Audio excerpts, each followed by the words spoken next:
Hi there folks, welcome back to RRTV for part 3 of the Bathurst 12 hour. We're going to be with you now live until the end of this race. We have just over 3 hours to go until the completion of this race. But the big news folks is all about Frida the Mad Cow. 20 minutes ago this car actually took back, got itself back on the lead lap for Class C. And then they had a safety car, and as you can see now, it's actually taken the lead of the class, which happened probably about 3 minutes ago. So it's looking very good for this Mad Cow, that's for sure, Adrian. Yeah, certainly is. It's been on pace, hasn't it, Bernie, all day. Probably the quickest car out there in this class, and you know, they had one big incident, got that repaired, and it's still on song and doing great with 3 hours to go. They're definitely buying a ticket into that last hour, and it's looking pretty good for that Mad Cow for sure. Oh, it certainly is, and you know, it wasn't only Michael took that, got itself back on the lead lap. They came in for the pits under safety car, all three of them. We had the 351 Oceanic Sim Racing, 397 ANZ Motorsport, and the 333, the Mad Cow car, came in. It came in third. It jumped the 397 in the pits, came out in second, and then took the lead on restart. And as you can see, the OSR car, it's a bit of a wounded, what do you call it? It's a bit wounded at the moment. If you look at the front right of that car, it's got a lot of damage, and that's affecting its top end speed around here at Bathurst today. Yeah, once again, I think probably one of the teams, they've probably got one quick repair left, and they're trying to hang on to it for the last hour, obviously for the last pit stop, get the car fixed on the last pit stop, and then it'll be right to go to the end. And if they stay in contact here, I'm sure it's going to be quite interesting. With the amount of safety cars that have been going on this track all day long, and I can tell you folks, I think we're nearly hitting the double century mark at the moment for safety cars, so we're sort of almost trying to have a little bet here in the commentary booth on how many more we're going to get to the end. I think with 3 hours to go, I can probably nearly put another at least 6 more on there. But yeah, well, I reckon we should open that up to our viewers out there. Let's have a guess, folks. How many more safety cars do you think we're going to get in 3 hours? In 9 hours, to give you an idea, we've had 19. The last safety car was on lap 211. We are currently on lap 227 now. And yeah, so let's see what you guys out there in Viewerland thinks we're going to get. Okay, looking up front at the moment, I'm just trying to get our leader. These are all a bit messed up again. So our leader at the moment is Joe Burkett in the 188. Well, on my screen it says he's a leader, but on my telemetry it says he's in third position because he's just pitted, which means at the moment Michael Hammond in the ABR simulator is leading the way, followed by the 126 of Evolution Racing Australia. They were actually leading up until the safety car, and they lost that lead at that point. I think they may have done their pit stop, which is why they're back a little bit. Third is Joe Burkett, Team TTL, because they just pitted. Excuse me, hay fever's kicking in here.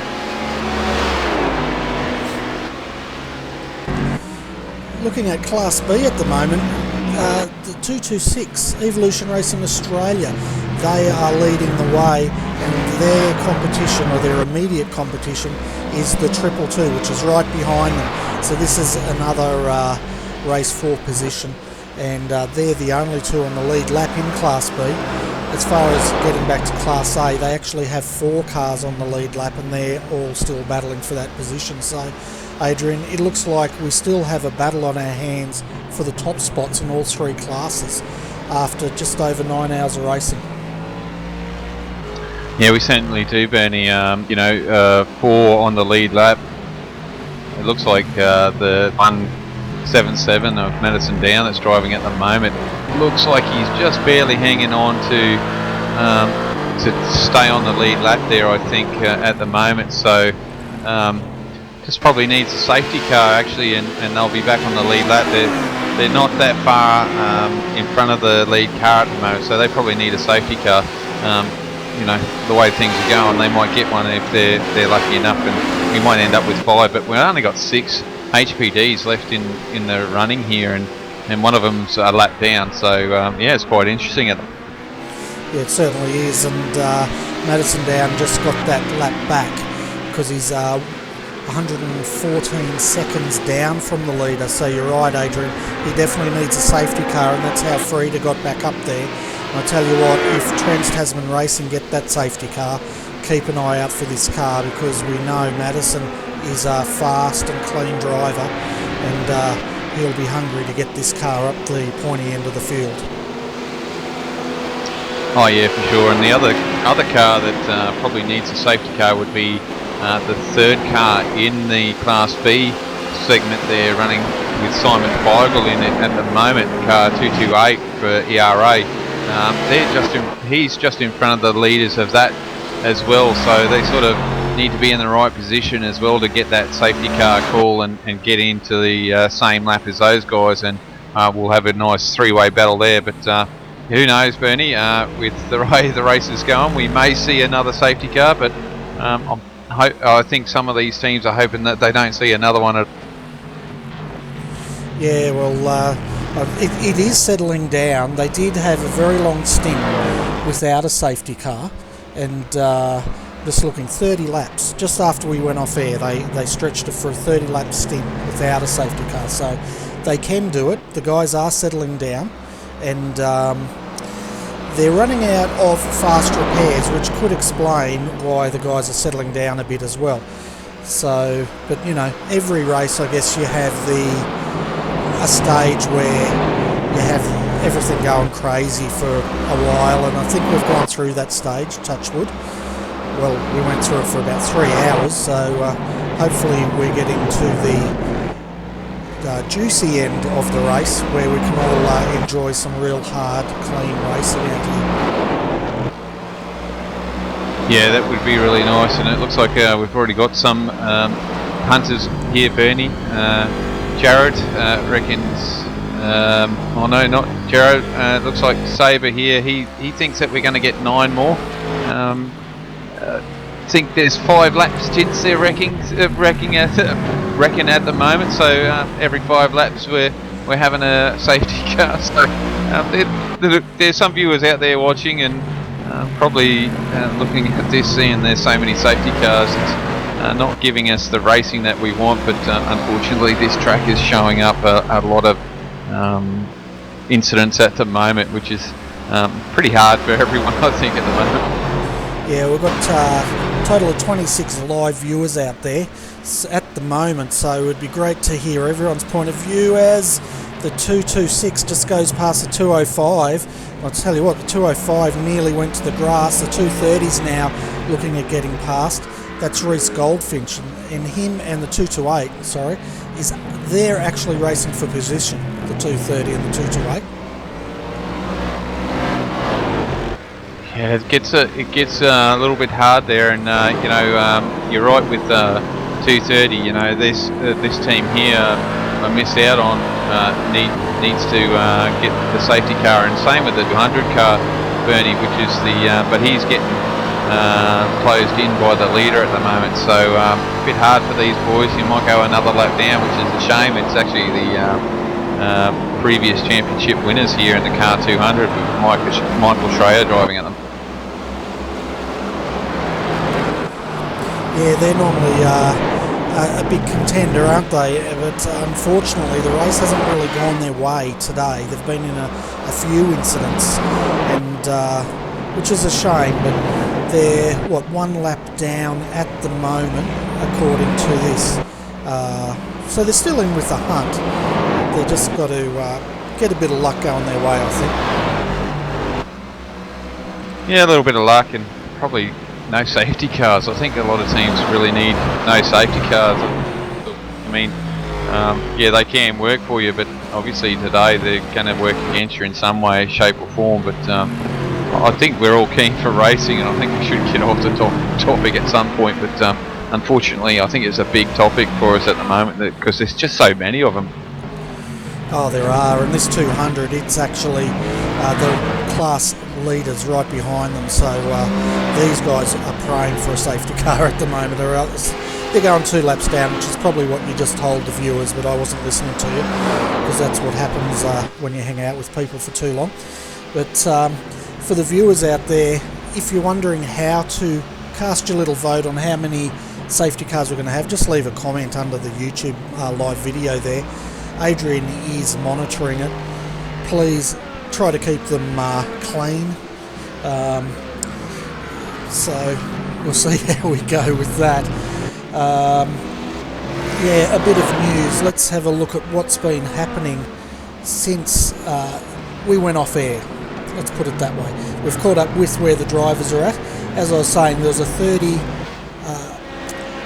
lap stint back from 167 to 197, but that ended when the 118, the Redback Racing team, which was a contender earlier on, but it's fallen 22 laps down. That car on the 118, no, sorry, I've got it wrong. Let's have a look. Yes, it was the 118. Came to a halt on the track after the incident, and that had to be towed back to the pits. When I came back at 5:30 this afternoon, that car was in pieces in pit lane, and it had been there for a good 15 to 20 minutes. So their race is pretty much done. Looking further down, there was live race control put a penalty on the 112 simulated team, who are actually leading at the moment, and they had a where are we here? Drive-through penalty. So even though they've had a drive-through, they're still leading that class. Then the 126 has had a Facebook protest lodged against it for avoidable contact of the 211 car. I think, no, doesn't say why. But another Facebook protest has been lodged against Redback Racing Team 118 for warming tyres under safety car. And if you're wondering what these Facebook protests are, folks, it's basically the teams putting in protests against each other. So far, an hour and a half ago, Race Control had received 157 protests of this race, and they've given out 43 penalties based on those protests. So the two Race Control guys are doing a fantastic job today. Oh, they certainly are, and they're under the pump, aren't they, Bernie? That's a lot of messages to go through, a lot of protests to go through. So some people are going to get answers on their protests, some aren't. Obviously, they'll have to go post-race previews because there's that many, and with only 2 guys up there, way too much work for 2 guys to do over 12 hours, and yeah, it's just a lot of work. So they do a great job as getting the car a little bit off track there at the moment, and in a tight spot too through the. Yeah, and I've just got word from Race Control. The 351 has actually had a warning. The driver has been given a warning for intentional blocking. In the background, about 2 laps ago, the 308, the Man Cave Motorsports, tried to get past it, and it's a lap or 2 down, but the 351 actually nearly forced it off into the grass. That's how much this team does not want to allow other teams to get back on that lap, because no doubt they're remembering what Frieda did, getting back and then taking the lead from these guys. Yeah, it's a bit hard. I mean, they've got a lot of aero damage and they're slow, so you know they're going to hold people up. They're better off letting them go. Otherwise, you're going to cause a big accident and probably penalise and actually lose the race completely. It's getting close around here, passing cars. So at the moment, Scott reckons we're going to have 32 safety cars at the moment. That's a good number. Yeah, so we're in between 9 and 32 safety cars, I think it was, at the moment. So let's see how close these guys can get. Notice I haven't put my bid in yet, but looking at the 308, which was trying to get past the 351, that car is actually 11 laps down from the lead, so they're not racing each other, and if they've got the pace, I guess, let them through, but who knows, I'm not out there racing, so I don't know what the drivers are thinking at the moment. Just a poke from race control, 204 protests have been lodged to date during this 12-hour race at this stage. Yeah, it's a lot there, and it's a lot of work for two guys. Once again, they do a fantastic job up there, and they can't please everyone, but they're doing a fantastic job. And without them, this series wouldn't go ahead. And doing a mighty fine job at the moment. Oh, they always do. This is a fantastic series, and I always love broadcasting it and promoting it just because of the professionalism and just how committed those guys are. Well, they should be committed, and they probably will be after today, the amount of hours they put in. But at the moment, out front, ABR Simulated has got the lead. That gap, 3.2 seconds, back up to Evolution Racing Australia. And I'm going to make a bit of a prediction here. I think ERA in both Class A and B are very good for at least a podium today. Yeah, certainly looking like that at the moment, Penny. They're doing a great job, and both teams are doing fantastic at it at the moment. And geez, another car going a bit wide there, just pushing the car, trying to catch up. But yeah, no, they're doing a great job, and the team's quite well known and does a fantastic job. So another podium for these guys. So they're doing. Yeah, well, you know what's going to happen now, don't you, Adrian? We've been talking this up. Both of us have talked ERA up, and I bet you every single car's tyres are about to all explode, and watch all their cars just fall to pieces down Conrad Straight here. Yeah, normally happens, Benny. We both agree on something, and something will happen to that vehicle. So we probably put a big curse on it, and everyone's probably cheering other than ERA at the Yeah, well, they wouldn't be cheering if that happened. But let's bring up Dylan Sharman. He's a driver from the 188, and let's get his views on how their race is shaping up as we go into the last 2 hours and 45 minutes.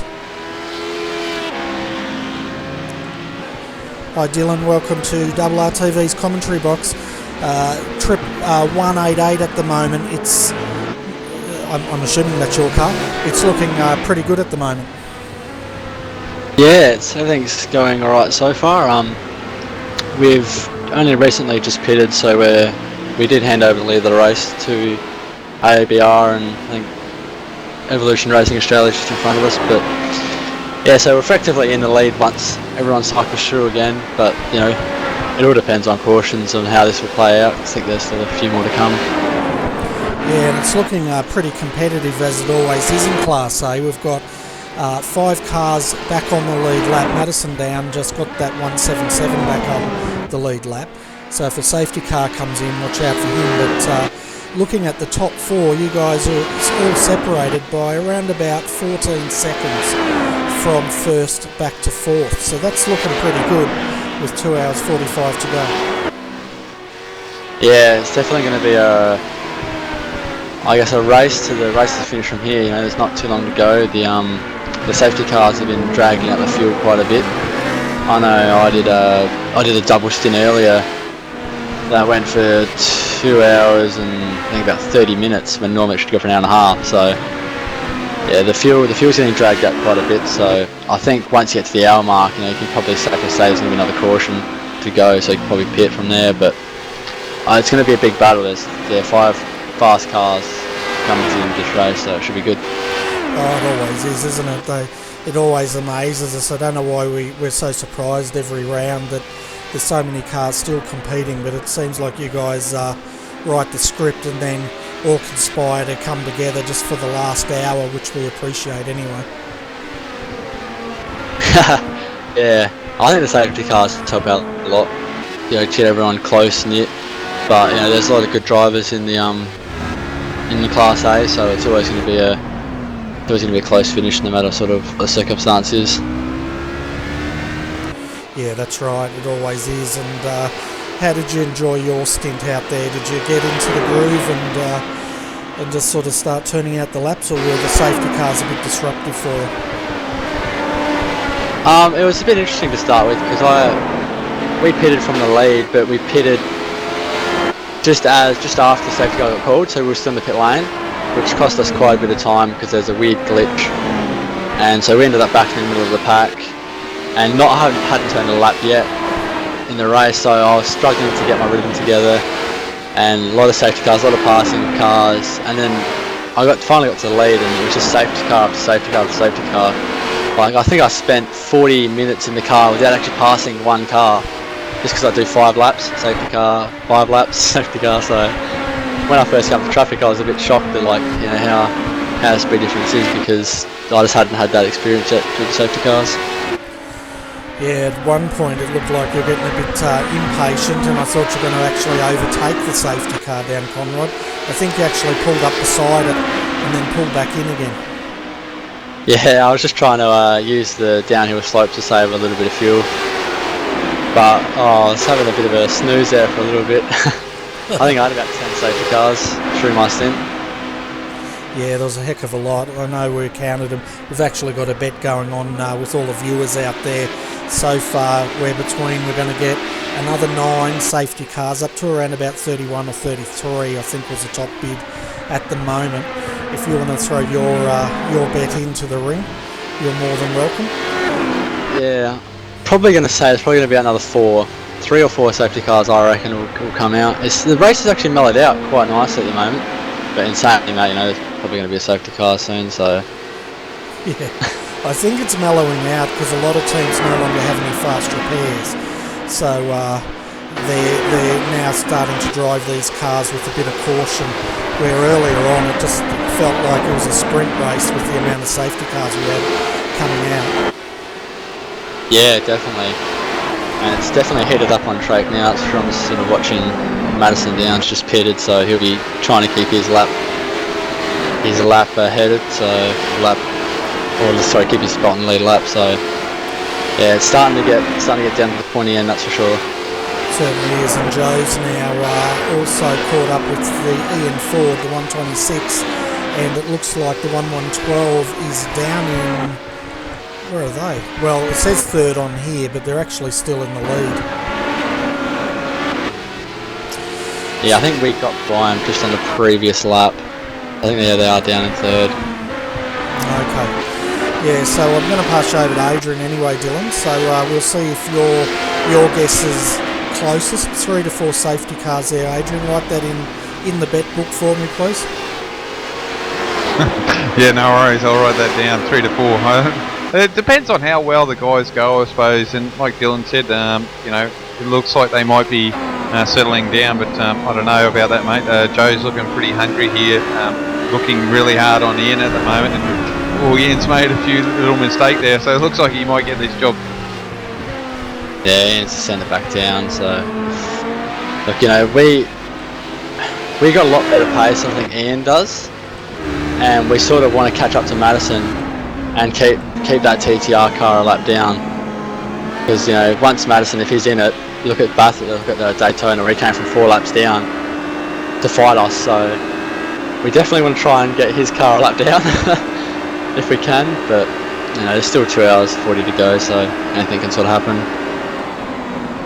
Yeah, and I suppose the car that you're just fighting here at the moment with Ian Ford, they started from pit lane, so shows they've had some nice pace throughout the whole, what are we doing, nearly 10 hours, 9 hours of racing, and been quite fortunate with the safety.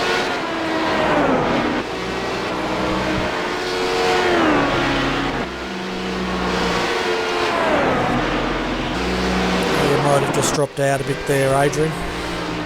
Yeah, I was sort of listening to what Scott was saying. There's a bit going on at the moment, but there could be a safety car here. Someone just yelled over to chat. Someone needs a tow, so.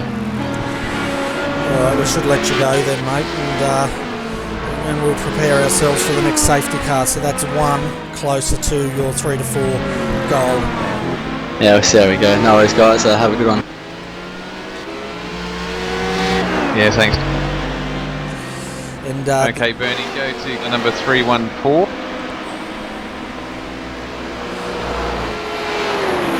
yeah, Chris Keeping, Selby. They've been into the wall, have they? Yeah, I believe so, Bernie. I caught the back of that, and when I heard Scott, they're allowed to escape. The car disappeared, but I think looks like they've blown the engine or have hit the wall. But once again, I've lost the telemetry. Yeah, I'm just going back now to try and get that for our viewers. And yeah, you can see him. He's coming down Conrod. Jump in. Let's see if he's under any power, but it doesn't look that way. Yeah, you're right. That motor's totally blown. He's going to pull it up just near the Caltex Chase. And there's no smoke though, so yeah, hard to say if that's blown or not, but it's definitely got no power at all as he just goes in where Fabian Coulthard did the famous roll, except he's going a lot slower than Fabian Coulthard was in the V8 supercar at the time. So this is why... Yeah, most definitely. Yeah, sorry. Yeah, it's definitely blown it. This is why we're under safety car, folks. Selby Racing Team looks like they've blown their motor.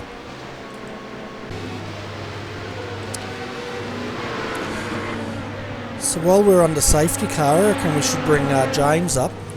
And we've also got ABR Simulated down there, Daniel Leet, for a chat. So I think James has been waiting the longest. He's a member of the Mad Cow team, so it'd be great to catch up with these guys.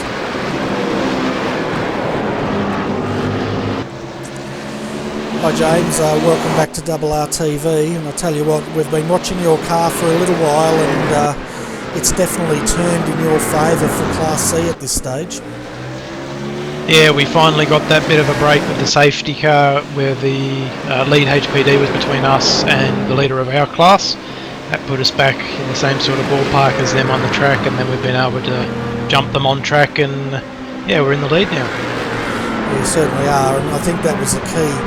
There was two things I saw as key while I was watching you guys before we went on air. The first was the move into Caltex Chase to get that car back on the lead lap, because you've obviously got the pace and that could be seen very clearly. Then the second part was you managed to get the safety car, then jump the 397 in the pits, which got you to second, and then you took the lead back after the safety car. So a lot went on in that 20 minutes. Yeah, we had a run of safety cars there and we were at the back of the pack for most of them, so we just kept coming in, filling it up, throwing new tyres at it, and had enough of a green flag run there to get back on the lead lap, and then we got that safety car right at exactly the right time. Yeah, you certainly did. It was as if someone up there was watching over you, and I've noticed since we've come back on air, your car's looking very clean, so I'm assuming you've used your fast repair, and if so, do you have any more left for that car? We had to use our last one. We just got rammed by a DP on one of the restarts and it ripped our bonnet off and bent the steering. Yeah, that's a shame. Well, it's looking clean at the moment, so we won't put the mocker on you at the moment, but looking at your competition, we've got Matthew Nethercote, as I'm losing all sorts of pictures here at the moment, in the second in the 351, but their car looks pretty beat up. And then you've got the 397 with Scott Fountain behind it, but they both look fairly buried in traffic at this point in time as part of that restart.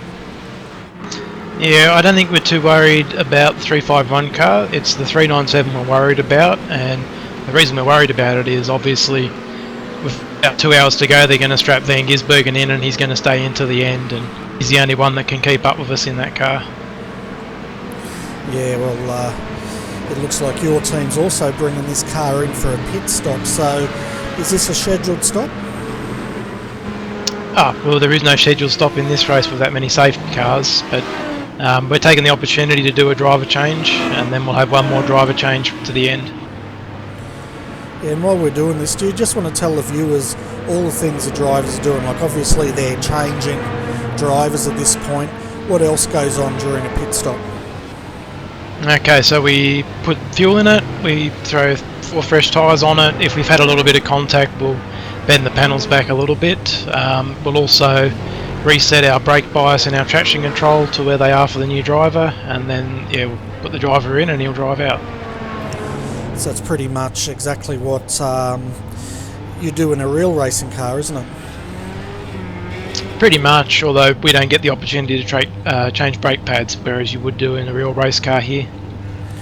Yeah, I'm not even sure if brake pads wear out in iRacing, but it might be something one day we'll get modelled in here, which would make it even more interesting. Yeah, especially if your pit stop was a bit longer while you had to change the pads. Yeah, so we can see Leighton Fines jumped in that 333 now, so what would he be doing coming out of the pits at this point? I guess adjusting his buckles. What else would he be doing? He'd just be getting focused to overtake all the cars ahead of him. Fantastic. Well, thanks for that insight into what goes into a pit stop. I'm going to pass you over to Adrian because I know he's probably got a lot of questions, and one of those questions will be he's going to ask you our little competition. Yeah, thanks, Benny. And our competition is guess how many caution or safety cars we're going to have till the end of the. What have we got there? 2.5 hours. I'll go with 9.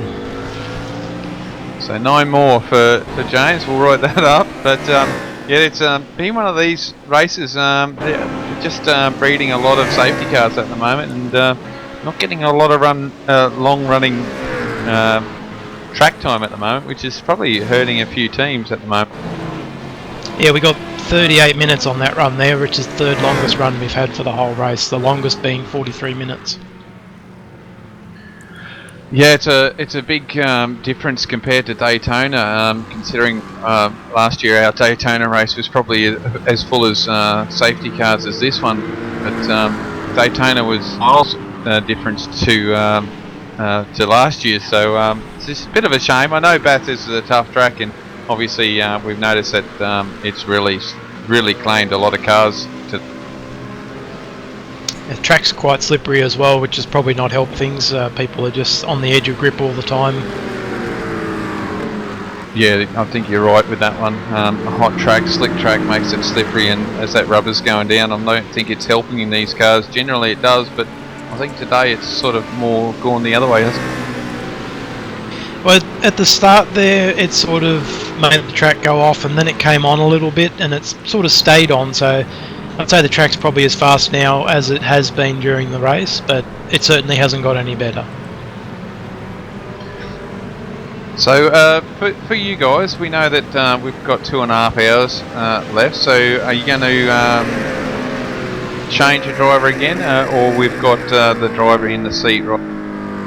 We've got Leighton Fine in for around about an hour, depending on what happens with safety cars, and then we're putting Scott Gray in at the end.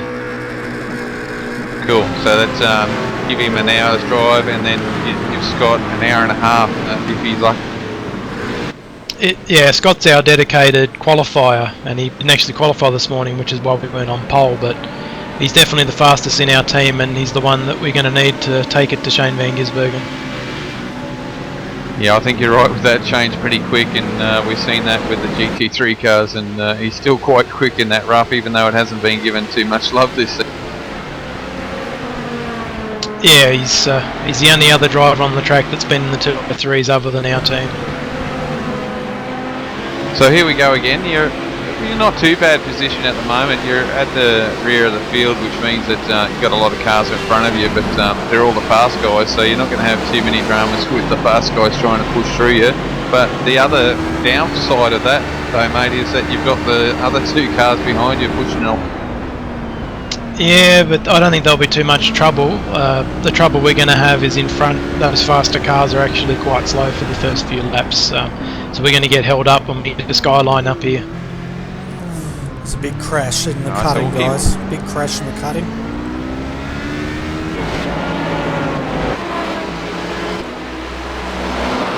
Well, that didn't last long. We'll see if the safety car comes out, but looks like there was only one. Yeah, sorry to interrupt. It looks like it was the All Stars Motorsport entry that was all sideways up there in the cutting. And I'm just trying to find a replay, but I'll let you guys continue with your interview. They just said the track's clear. So no safety car. So I think race control as well. I think James is on a key to not throw out the safety car unless they really desperately have to at the moment. I think they want to see a lot of clean racing, but unfortunately, I think Bathurst is prone to these safety car issues at the moment, isn't it? Yeah, I mean, as many safety cars as we've probably had twice as many cars be allowed to limp back to the pits. Yeah, which is pretty good as you're trying to pass a BMW down the straight here. Yeah, what we need is clear track over the top, because that's where we'll start to pull away.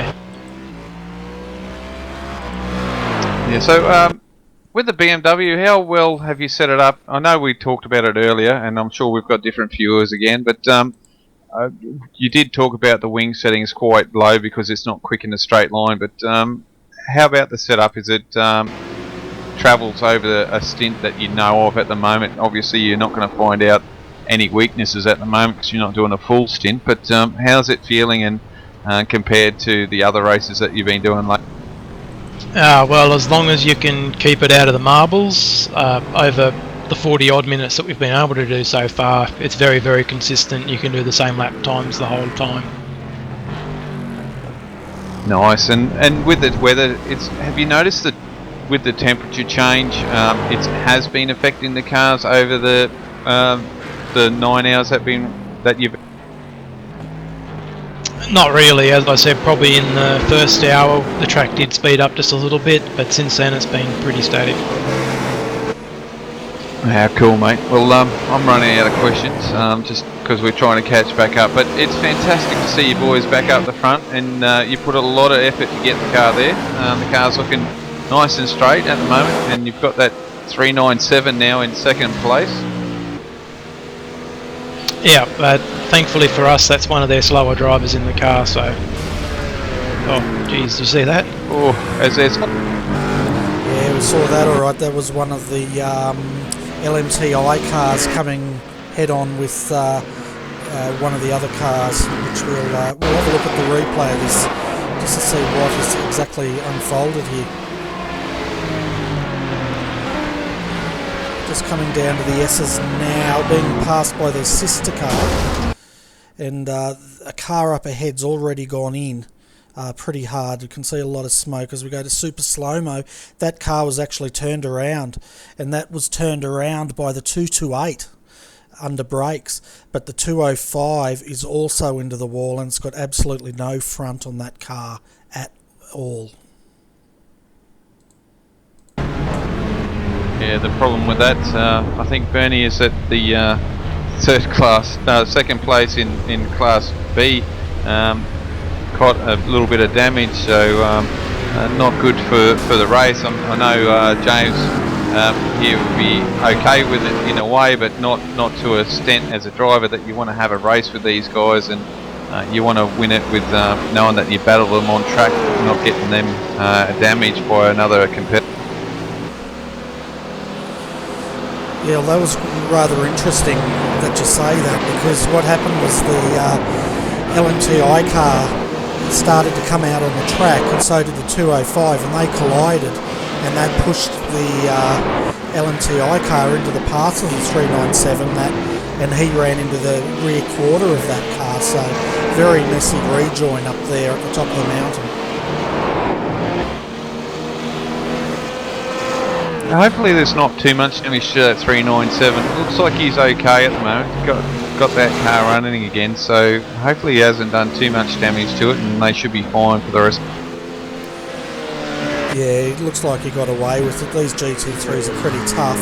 But sorry, James, before we let you go, do you want to give a shout out to all the people that got you here tonight? Well, we've got our full Mad Cow team. We've got Leighton Fine, who's in the car at the moment, Scott Gray, who's going to get in for the last hour, Michael Fabian, who just got out, and Craig Hunter behind the scenes there doing our numbers and making sure we don't run out of fuel. And all our other mad cows sitting there at home watching on the broadcast. G'day fellas, and moo. Yeah, just keep on moving along.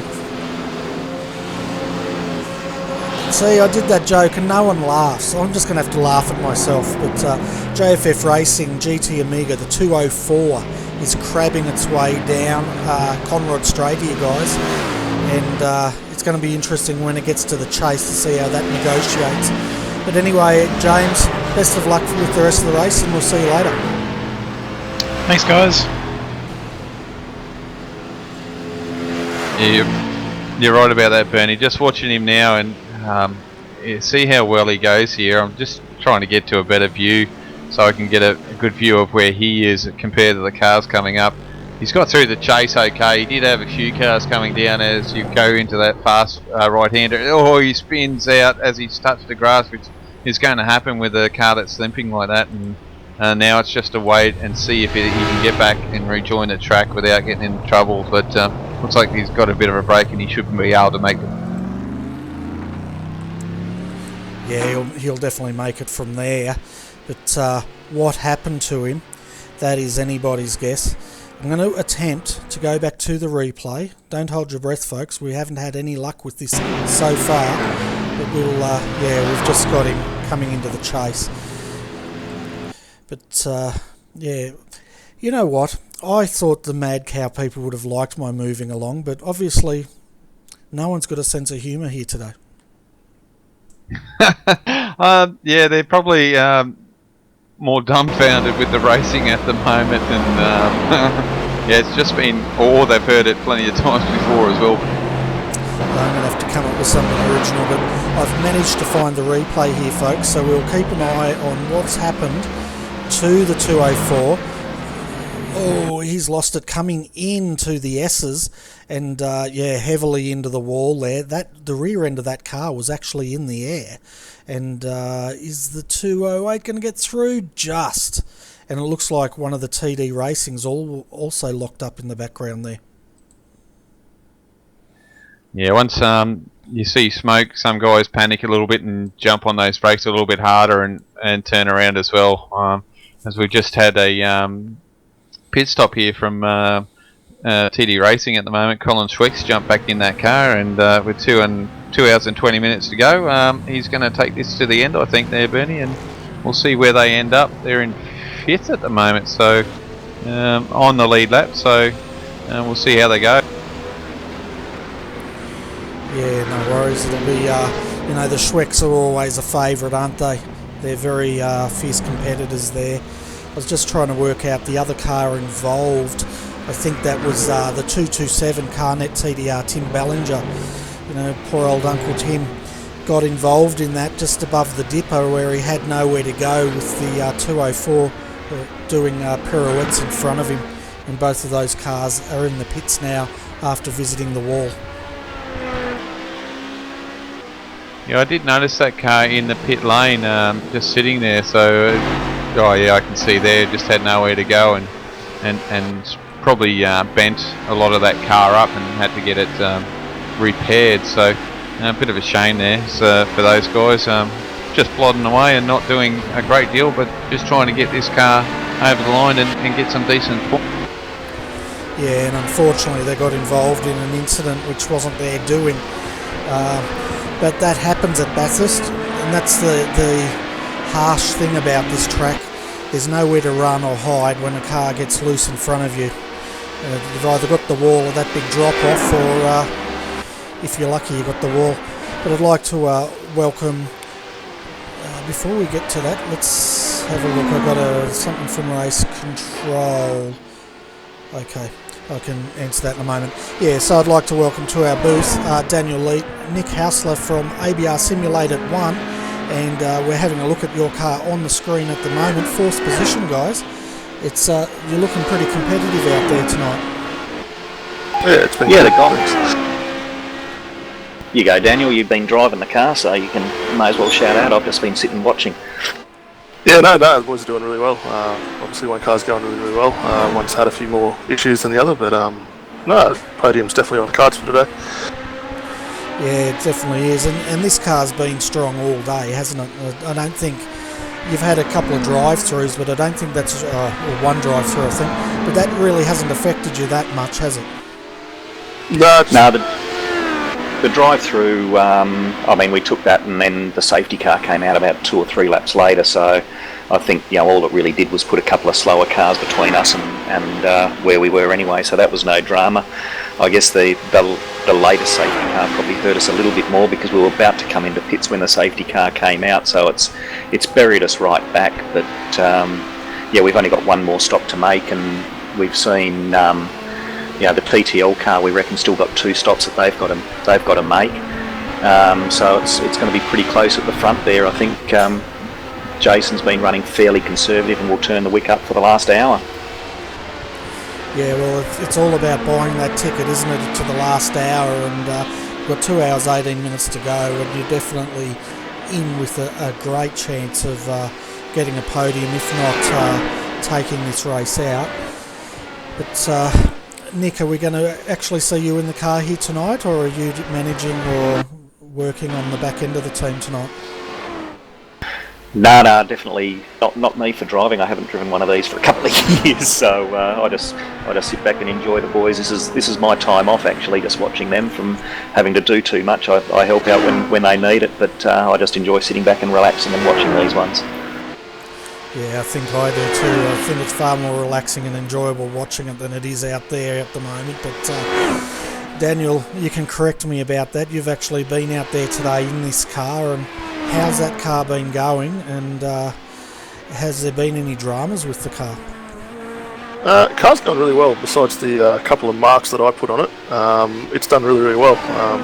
Most of the other competitors have been pretty good to get around. There's been a few incidents, but nothing too major or dramatic, so no, it's going really well. Fantastic. And we saw your sister car, that was in the wars earlier on, but this car looks like it stayed out of trouble. But I guess, you know, when you've got a 2-car entry at Bathurst, inevitably one car seems to cop all the love and the other one just seems to cop the backhanders all the time.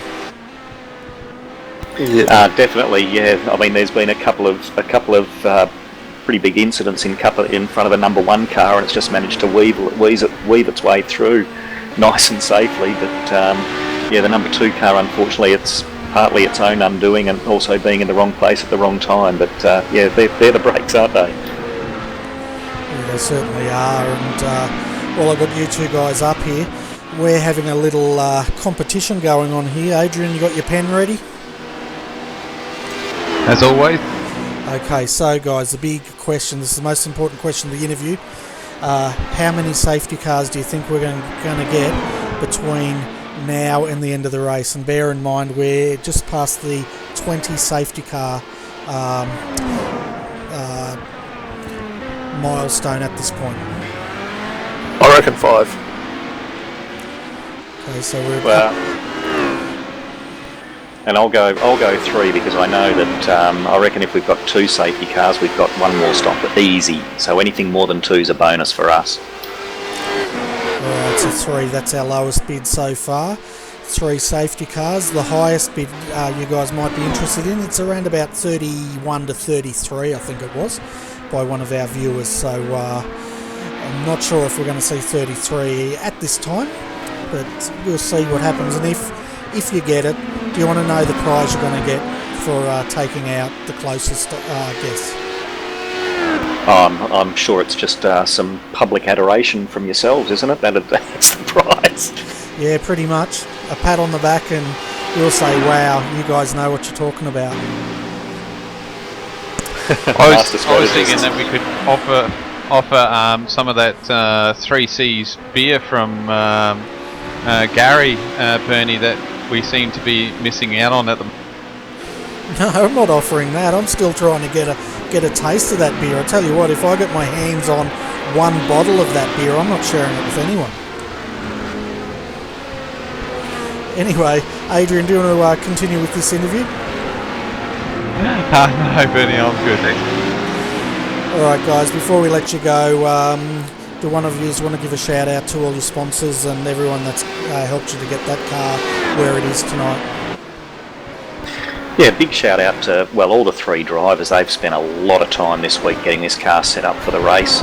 and it's paying off. But also Gareth out at Simulator, who's been with the team pretty much since we started. He's been a great supporter of us, and really happy with the support he gives us, and we're working really well with them. And check out their gear at simulator.com.au. They've got some fantastic gear and some finance available for those that are looking at getting into a decent rig. Yeah, and I think Simulator, they pretty much do the high-end stuff, don't they? Yeah, well, you can pick up there.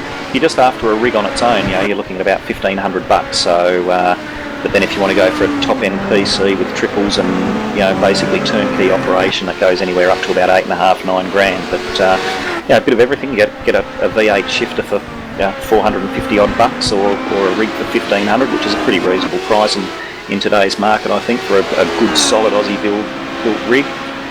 But yeah, pretty much cover you from that all the way through to your top end turnkey situations. Fantastic. Yeah, that's a pretty good competitive price for a sim rig these days, and it's an Australian built rig too. So if anyone's looking for a good rig, definitely check out Simulate It and see if they can do you a deal. Definitely get on to Gareth there, and he'll look after you, that's for sure. Yeah, no worries. Well, thanks guys for coming up. Best of luck for the rest of the race. You're about 32 seconds down from the lead at the moment, but that's going to change as soon as a safety car comes out in the next, I'll call it 10 minutes. Yeah, well, we're ignoring that. We're looking at Ian Ford and how far we're behind him at the moment, because, as I said, I think he, second, third and fourth have got one more stop. I reckon first's got two. Yeah, well, Ian's not far up the road, as you'd be aware. He's only 7 seconds up the road from you guys. Yeah, that's where we're looking. So hopefully we'll keep it clean, and Jason will do a great job. And when we give him the order to turn it up, he'll light it up. Fantastic. All right, guys. Well, best of luck, and we look forward to seeing the car lit up a bit later on. No worries, and thanks a lot, guys, for your broadcast. Great job over here at RRTV. Cheers, guys. Thank you very much. Have a good call.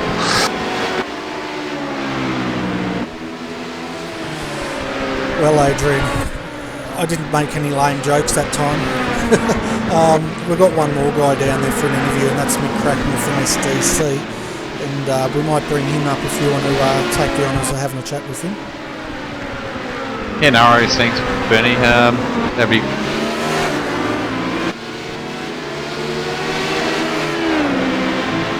Hey Mick, welcome to the RRTV booth. I know you've been sitting down there for a bit of a time, but at the moment in the lead of your class, driving the wheels of this car, and it's looking pretty good for you. Hey, thanks guys. Yeah, no, it's having a really decent race at the moment.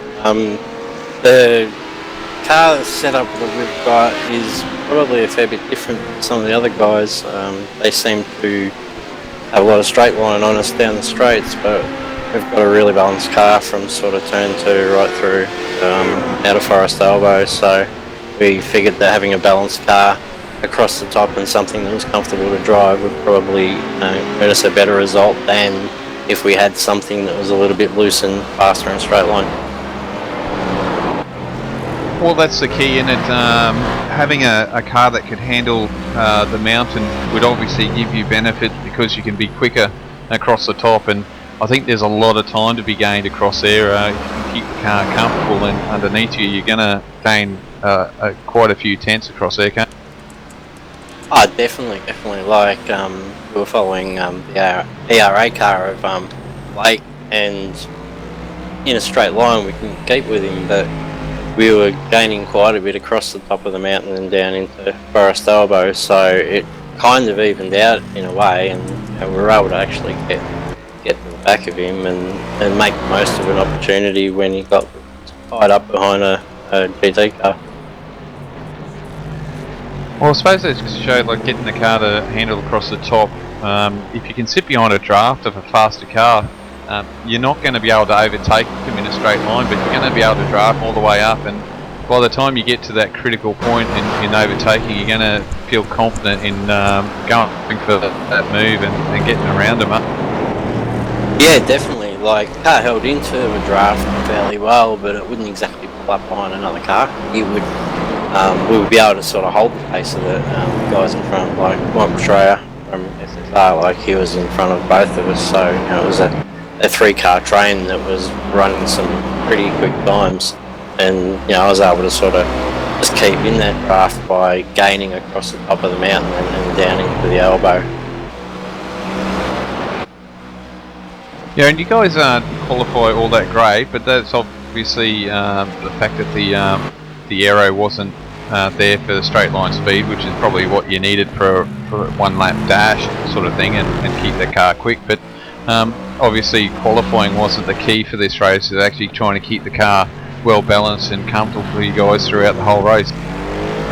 Yeah, look, I mean, when in these enduros, I don't think qualifying is absolutely crucial. In sprint races, it's a big key, but when you've got 12 hours to sort of plan strategies, driver changes, all that, you've got plenty of time to sort of make up ground and see where you end up. And I think the best thing with your setup, if you've got the car set up nice and calm and comfortable over the top, you can hassle the guys that are supposed to be quick in a straight line, and probably more likely to get them in to make a mistake and give you that opportunity to dive in underneath when they've made that mistake. Yeah, look, I mean, there's been a couple of times where we've been a lot quicker than another C7 car across the top, but at the same time we've been pretty cautious with passing pretty much all race. We've been really careful about it and just trying to time it so we don't sort of get into trouble, and we've still got 1 fast repair left too, so I mean we're in pretty good shape, I think. Which was something I was going to lead up to with your fast repairs, having that left with 2 hours to go. The car has got a slight little bit of damage to it, but obviously it's not affecting the car at the moment, so obviously you're not going to use that fast repair at the moment. No, look, I mean, it's generally we just get it repaired under optional. Like, we haven't had any sort of more than sort of 10 seconds optional after a run. So apart from one incident that Jason couldn't avoid at the bottom of the elbow early on, where we did use a fast repair, every time we've come in, our optional has been fairly minimal. So we haven't really needed to use the fast repair at all. Well, it's a good job that you guys have been putting on. The car is looking pretty neat and tidy, other than a lot of rubber marks on there. So who's going to get the beautiful job of washing this car after the race? Probably me. I'm not really sure. I think it's just going to be a team effort. We'll just pitch in and do it like they do at Magic Hands Car Wash. Fair enough. I could always say that you could probably use the champagne and use that to wash your car. It might come off quite quickly. No, that'd be a waste. We'll be drinking that. Fair enough. It's good to see that you got your priorities right. Have a drink of that. But Meg, thanks for coming up. I haven't got any more questions for you, but we hope that the race goes well for you. It's looking good at the moment, with only 2 hours to go. Before we let you go, mate, put a shout out there to your sponsors and your team. I'd like to shout out to KSW Painting, which we haven't got on the car yet. We're still working on a paint for that. I'd like to thank Jason Dixon and Marty Carroll, very good teammates. But a big shout out to Martin Weir, who put the set together fairly early on, made some tweaks to it, and it made it very comfortable. So he's been a real big help getting this car to where it is. So it's not over yet. There's still just over 2 hours left. So, but we're in a position where we can sort of, I think, be conservative and bring it home. Also like to shout out to a fan of mine, Renee, as well.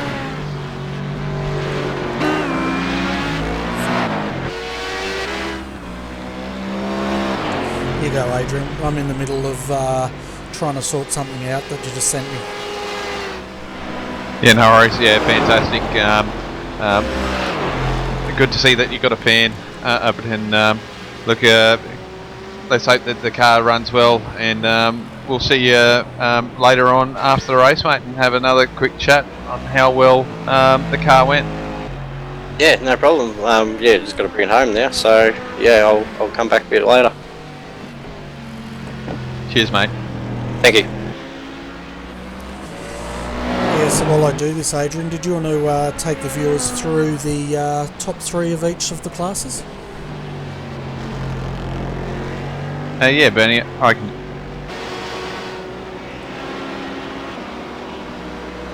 Okay, viewers, we've got in the lead at the moment car 188, Joe Burkett, in the TTL HBD, doing a great job at the moment, going up Mountain Straight and overtaking a GT3 car.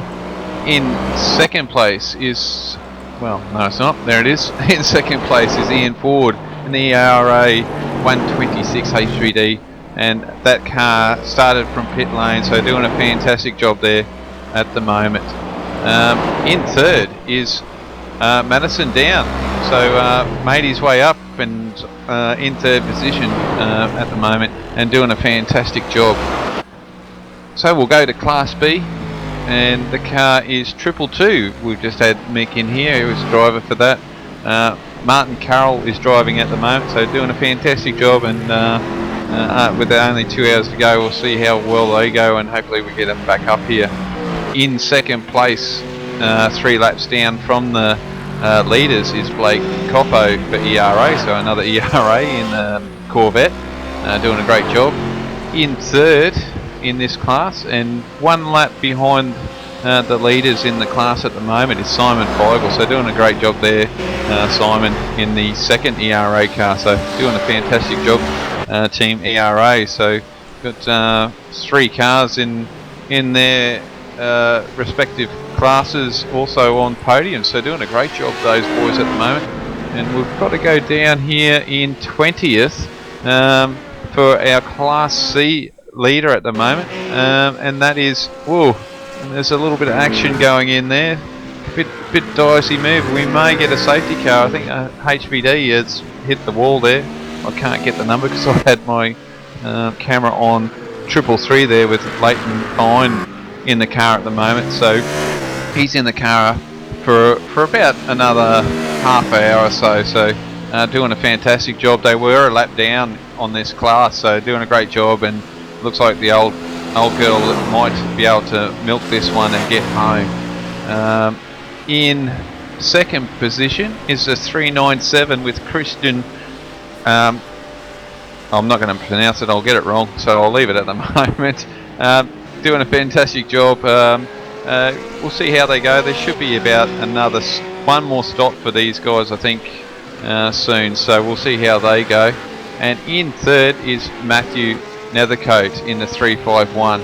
So we've still got them all on the lead lap in their respective classes, so doing a good job, but that 351's looking a little bit second hand, so probably saving their fast repair for the last pit stop there. Fantastic. Well, thanks for getting the viewers all up to date there, folks. Sorry about that, I just had to go off and do something urgently. And it's interesting looking at our comments down here. Matt Burgess says utterly hilarious, so that beats my keep the car moving along. And you were milking that car for all it was worth a moment ago too, Adrian. The jokes aren't any better than mine, mate. Yeah, that's alright, mate. I didn't think it was that funny either, but we have to throw it in there. It's just one of those things with that mad cow and the old Frida thing. So I'm sure the mad cow boys understand, and I'm sure they have those sort of jokes between them all. Yeah, I'm sure they do. And well, the race is definitely getting into a bit of a rhythm here, folks. We've got just under 2 hours of the race to go. It's all up for grabs in all 3 classes at the moment. And Josh Rogers is in the pits. Well, the Team TTL's in the pits, and I think Josh Rogers is jumping into that car. And that's what the 188 guys were talking about, wasn't it? Yes, the boys were, team, I think it was 8, was it? sorry, I'm getting mixed up as the well. 112, ABR. sorry. Yeah, they were alluding to they've got a pit twice, and they've just come out behind them. So cold tyres there for Josh Rogers, and as you can see, that's the team 112 has driven around them, which is not surprising at all. Yeah, well, they got the momentum off that first corner, didn't they? And the other car was still coming up to speed. But they did say this was the car they were looking at, wasn't it? One of the cars they were looking at. The other one is Madison's Downs 177. They were saying this car they think has to pit a couple of times as well. Yeah, so the one that they've just passed, they think it's probably got one more stop, which they're not too worried about. But it's more the Ian Ford and Madison Down, if they can try and keep them sorted, because we know how quick Madison is. Like look at Daytona, came back from a lap down and ended up. I think they won that race. So he's a quick driver, but getting a bit held up here at the moment. But yeah, it's quite interesting at the moment. We've got second, third, and fourth here battling away. Yeah, exactly right. We're on the nose cam now with Josh Rogers as we come down Conrod Straight. We were checking the radar earlier today, folks, if you weren't with us, and these cars were topping out at about 297 kilometres an hour as they come into the chase. Oh, as we can see, Josh throwing it down the inside of a DP there. That was the 204.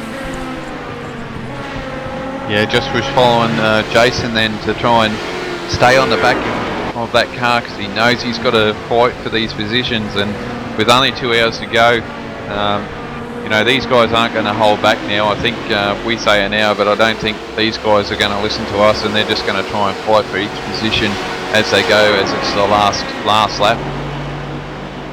Yeah, well, it's getting very close to go time, isn't it?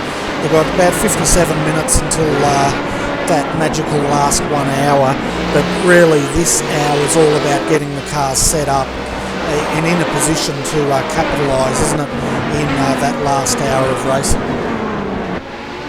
Oh, for sure, and we've got a scenario again, Bernie out of the cutting, so hopefully that doesn't throw another safety car.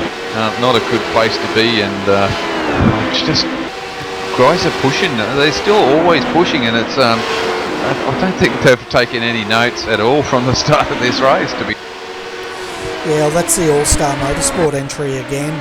We saw that in a bit of trouble earlier on today, and it's not getting any better for that team as they're around on the cutting. Let's just hope they can get that car back around so we don't get that safety car coming out. Yes, we don't want to see a safety car again. I'm sure of that, Bernie. I'd like to see this race probably run out with a green flag for the last 2 hours. It'd be really good to see the cars just race to the end. It's and it's going to be a great race. I know it is. Just the way the guys are running, to run it out for the last 2 hours would be fantastic. Yeah, it certainly would, but we need at least one safety car, because I'm going to need a toilet break at some point in time. Not that the viewers need to know that, but it's only me and you talking up here. I'm sure there's not many viewers out there watching us live tonight. Yeah, not too many, mate. Not too many at all. But no, it's good to see, and boys are. I'm really keen for the last hour. I think it'll be an hour sprint. And the way the safety car's gone, it doesn't mean a lot until it doesn't work in your favour when you put in that last safety car and you fill it up, and it just works out with your pit stop. So you have to factor that in, and how much time you're going to lose. So do you need a short fill in one of these stops, and hopefully don't lose too much track with it? Yeah, well, that's pretty much it, isn't it? Trying to work out that final strategy on the pit stops, trying to work out where you want that car positioned coming into that last hour, and just trying to ensure you're there for that last run to the finishing line. And we're down to, we've got 52 live viewers at the moment, folks, so welcome everybody, and I hope out there you're enjoying our broadcast. We try to make it informative as well as entertaining, apart from all of Adrian's lame jokes. I apologise for that. But there's a red BMW in the background. I'm not sure who that is, but they are running around without a bonnet on that car, so I'm assuming they're out of their fast repairs. Yeah, I think you'd be right with the out of quick repairs, and we've got a slow Delta Sim Sport, so they're having a hard luck run as well, Bernie. By the look of it, they're in position 30. That was car number 399. Alex Pole's in that at the moment, so he's just putting down here Conrod Straight. So I say he'll be going into pit lane and getting that car repaired, and it may be in there for a while, because it wouldn't be surprised if they've ran out of quick. Yeah, that car definitely looks a bit banana, doesn't it? It's sort of pushed up in the front and the back. I think he's going to park it. Let's hope he can get that across the line into pits. He's trying to. There's just so much traffic he can't get across. Now he's diving across. Can he get it there? Yes, he can. Good driving there by Alex Pole and Delta Sim Sport. The other car we saw without the bonnet, that's Pagny and IRF Racing with Paul Mansell behind the wheel. He's in 29th at the moment and 16 laps down as well. Yeah, you can see like there's a few cars sitting in there at the moment, in there, Benny. We've got a Blackadder car there, and they've got a fast repair there, Benny. So I did stay on the car 399, and they've had a fast repair, and they've actually changed drivers as well. So Matthew Trotman's in the car now, so they're got probably the last. Yeah, I'd say that would be their last fast repair possibly, and they'll probably have one more pit stop till the end of this race with an hour and 52 minutes to go. So yeah, I was worried. I thought Alex was going to have to do another lap out there for a moment. Yeah, I saw that as well. Just was in the wrong position there, but it's so hard to try and get into pit lane, isn't it? After the chase, it's sort of you know, you can't really go on that side that you need to get in, because that's quite a fast area. That's where the guys are exiting, so you've really got to stay on that outside until you're clear. But obviously with the help with the team and the F3 button, he saw that he had to wait a bit, so did a good job there in getting that. Oh, he certainly did, and keeping it off that racing line is critical, especially the speeds these HPDs are coming, and if you're in a wounded GT3, you don't have a lot of time to get across that track before the next HPD gets you. But having a look at the moment, Trans Tasman Racing in second. They've closed up on Ian Ford. So this car, the 126, must have just come in to do its pit stop, because it's only 2 seconds ahead of the 177 now and 4 seconds ahead of the 188. And then yes, definitely closing up. Yeah, it certainly is, and right behind the 188 is a 112, so we've got the top 4 cars in Class A now, folks, within 4 seconds of each other, 4.5 seconds of each other, and they're all fighting for position at this stage. And we've still got 5 of these HPDs on the lead lap, so that's quite a mean feat at the moment. So they're doing, just goes to show there's quite a few classy drivers out there in the HPD.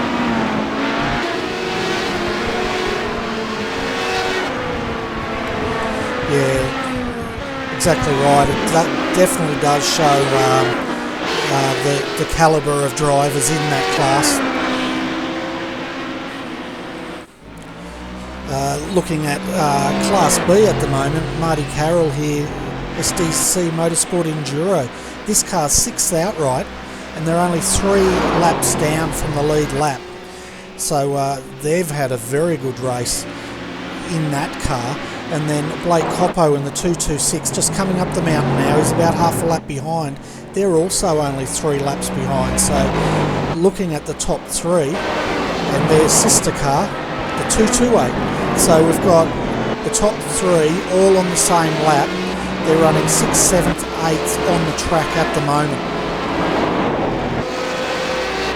Yeah, and I'll tell you what, this 222, I think the setup that they've gone for has definitely benefited them. It just looks like their car's been more consistent. It doesn't look like they've had the fastest outright lap speed compared to the others. No, but I think the consistency and the just the comfortability of that car, which is not a word, but anyway, it's helped them to get to this position, and they qualified in 25th there, and they're up into first in their class and 6th outright, so that's not a bad effort from these. Oh, it's an excellent effort to be only 3 laps down at, about 10 minutes out from the, no we're not, we're 50 minutes out from the 11-hour mark here, so we're just past the 10-hour mark.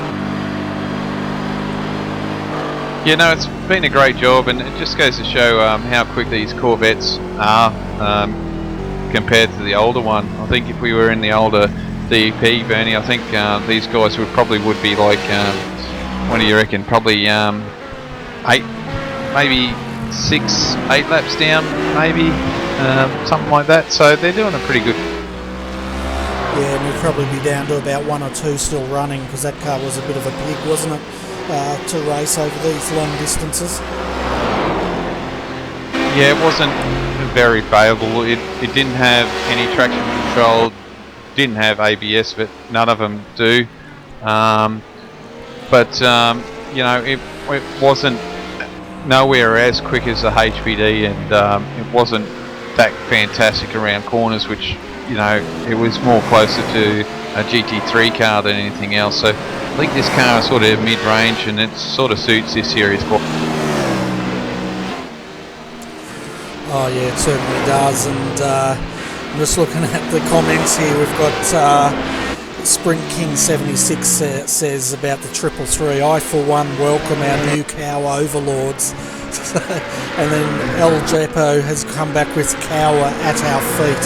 So the jokes just keep on rolling down there in the commentary channel tonight. Yeah, the boys have definitely got a sense of humour over there, and obviously they've had time to think about these comebacks, which is really good, and always a bit of a laugh as just keeping an eye on 222 there, getting around this rough at the moment. It took a little bit longer than probably would have liked, and then poor old HPT got stuck behind it, so I don't think he wants to stay there for too long, but it's just one of those things. He's got to wait until at least the Skyline. No, he's done it now, just after through McPhillamy. Yeah, and Happy Grow Lucky asked for more GT3 footage, so we'll definitely do that for you, Mr. Grow Lucky. So at the moment we're seeing the 333 Cow Overlords leading Class C at the moment. Then Christian Alwood in the 397. We know in the next stop or two Shane Van Gisbergen's going to get back into that car, and when he does, I know a lot of teams are not anticipating that, I guess, or trying to position themselves so they can't get caught up. Matt Nethercote, 351, Oceanic Sim Racing, having a pretty good run there. That car's got some damage, and it's had some damage for the last couple of hours at least, so obviously they're happy with the way that car is going. But as far as the top 3 goes, the next car down, the 367, they're 3 laps off the lead, and they're pretty much on their own as far as any competitors go. The closest one is 1 lap down, and that is not it. I'm trying to find them, sorry guys. Is 3 laps down, I think it is, and that's the 300. So there's not many GT3s out there, is there, for us to really show, I guess? No, it's not, and some are having a bit of a trouble. We've got car number 334 turned around at the cutting. They're not liking the cutting at the moment. No, not at all, and they haven't liked the cutting all day, and that's Rick Burt in the 334. That's a tryhards entry, and it looks like he may have retired that car because he's dropped off my screen here. Yeah, the car 334 is still running around, but car 205 is blowing the engine as well, Bernie, which is limping around at the moment, so that'd be another one to keep an eye on. Race control's keeping an eye on it, obviously, but no, he's in pit lane now, so no safety car. So race control's doing their best to try and keep safety cars out of this, and it's working.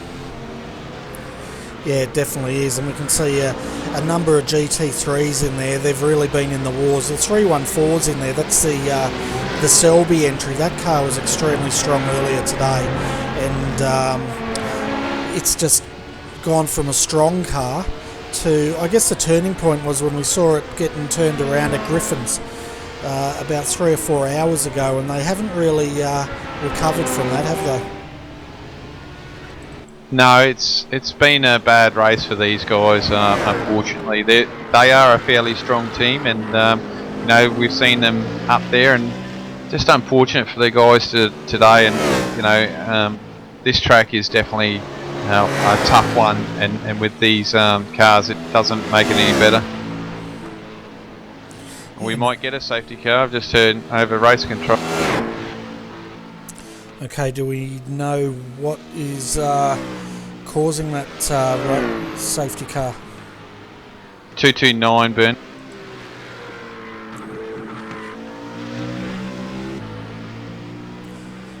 I'm just madly scrambling up and down here, folks, trying to find that car in my telemetry. And that's Matt Zimmerman. He's actually back in the pits, and yes, we have a safety car, folks. Oh, he's hit a HPD that was stuck there, Bernie. So if you can get that telemetry up or get the replay up, that's hard luck for those guys. Just innocent in that. Yeah, we're just trying to get that now and hold our breath. Yes, we've got it. Thank goodness for that. So let's have a look at this replay. This is a 229, and this is what brought out the safety car, folks. Well, you're going to be surprised with this one. I'm going a super slow-mo so I can be surprised slow. We can see, oh yeah, that's the one of the tryhards entries. I just couldn't get a number. Oh my goodness me. That's some pretty good stunt driving, isn't it? Oh, and you've not seen the number yet? Don't tell me it's one of the RRT cars. No, the number is 188. 188. Okay, that was our race leader, Josh Rogers. Okay, well that's interesting. We should find out what came, what's affected our race leader, I think. So you sure it was a 188?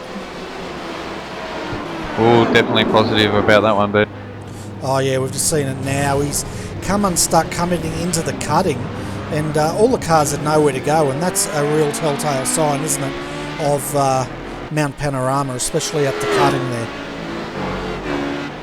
yeah, it's obviously we remember the cutting most famously in the V8s with Marcus Ambrose and Greg Murphy coming together there, but obviously we've had quite a few other incidents in that one, but obviously that one brings to memory a lot. But yeah, the cutting has been a nightmare, you could say, for nearly every team so far. It certainly has, and I tell you what, I reckon Team TTL have dodged a big bullet there. They've been rammed in the side of this car, they've been rammed up the other side of the car from the CarNet car as they're in the air, and they're going along with absolutely no damage to this HPD. So I think this is another case of these guys should go and buy themselves a lotto ticket. Yeah, I think you know, it's just been one of those things. They're quite lucky. I mean, generally a hit like that, and then obviously landing in front of another Corvette and getting hit, you would think that there'd be a lot more damage to that car, but for it to be driving around, it may have a little bit of aero speed, so it may lose a bit of top end speed, but wow, that's amazing. Yeah, and the other amazing thing, folks, is our competition we're running at the moment.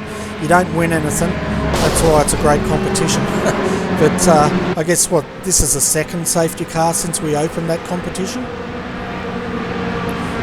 Yeah, I think we're up to 2, so you know, we've got 2 up. Maybe 4 might be the key, but you know, we've been going for what, an hour or so, hour and a half, so getting 2. So what's that work out to be? Another 2 more right then. Yeah, it does. 2 more. I'm laughing because I got a message here from Race Control, but I'm not going to say what they've said. Yeah, but yeah. Yeah, that's just an inside joke, folks. Don't you love it when you get a message and you just crack up laughing and everyone else out there has no idea what you're laughing about? No, not particularly. Fair enough. Yeah, so it'd be interesting here if the leader... I'd be surprised if they don't, to be honest, but I'd be surprised if they didn't as well. I mean, I think they need to get that car repaired. I don't know if how many quick repairs they've got or not, but I think it's going to be slow in a straight line, so they've definitely got to bring it in and try and get it fixed at some stage here, and it may... yeah, they're definitely coming in. Yeah, and Madison Downs also coming in. All the top HPDs are coming in behind these guys. We can see both simulated cars are coming in. They'll have their own pit stalls. There's no double stacking here today. The 351's also coming in to get that car repaired. And it'll be interesting to see if they attempt to get that front straightened out or if they're going to go with this car in that condition to the end of the race at this stage. In fact, just about the whole field is coming in at this point, Adrian. Yeah, once the leader comes in, it opens up for everyone, doesn't it? So they can come in, but you can see a few guys going around. They'll get them back on the lead lap at the moment, but it depends if they pit once they go back around, I suppose. Yeah, and the 229s used their fast repair. That car looks nice and new again, as has the 188. So they've straightened that front out, which, as you're right, if they had gone back to race pace, I think we would have then seen that car being fairly slow down Conrod Straight.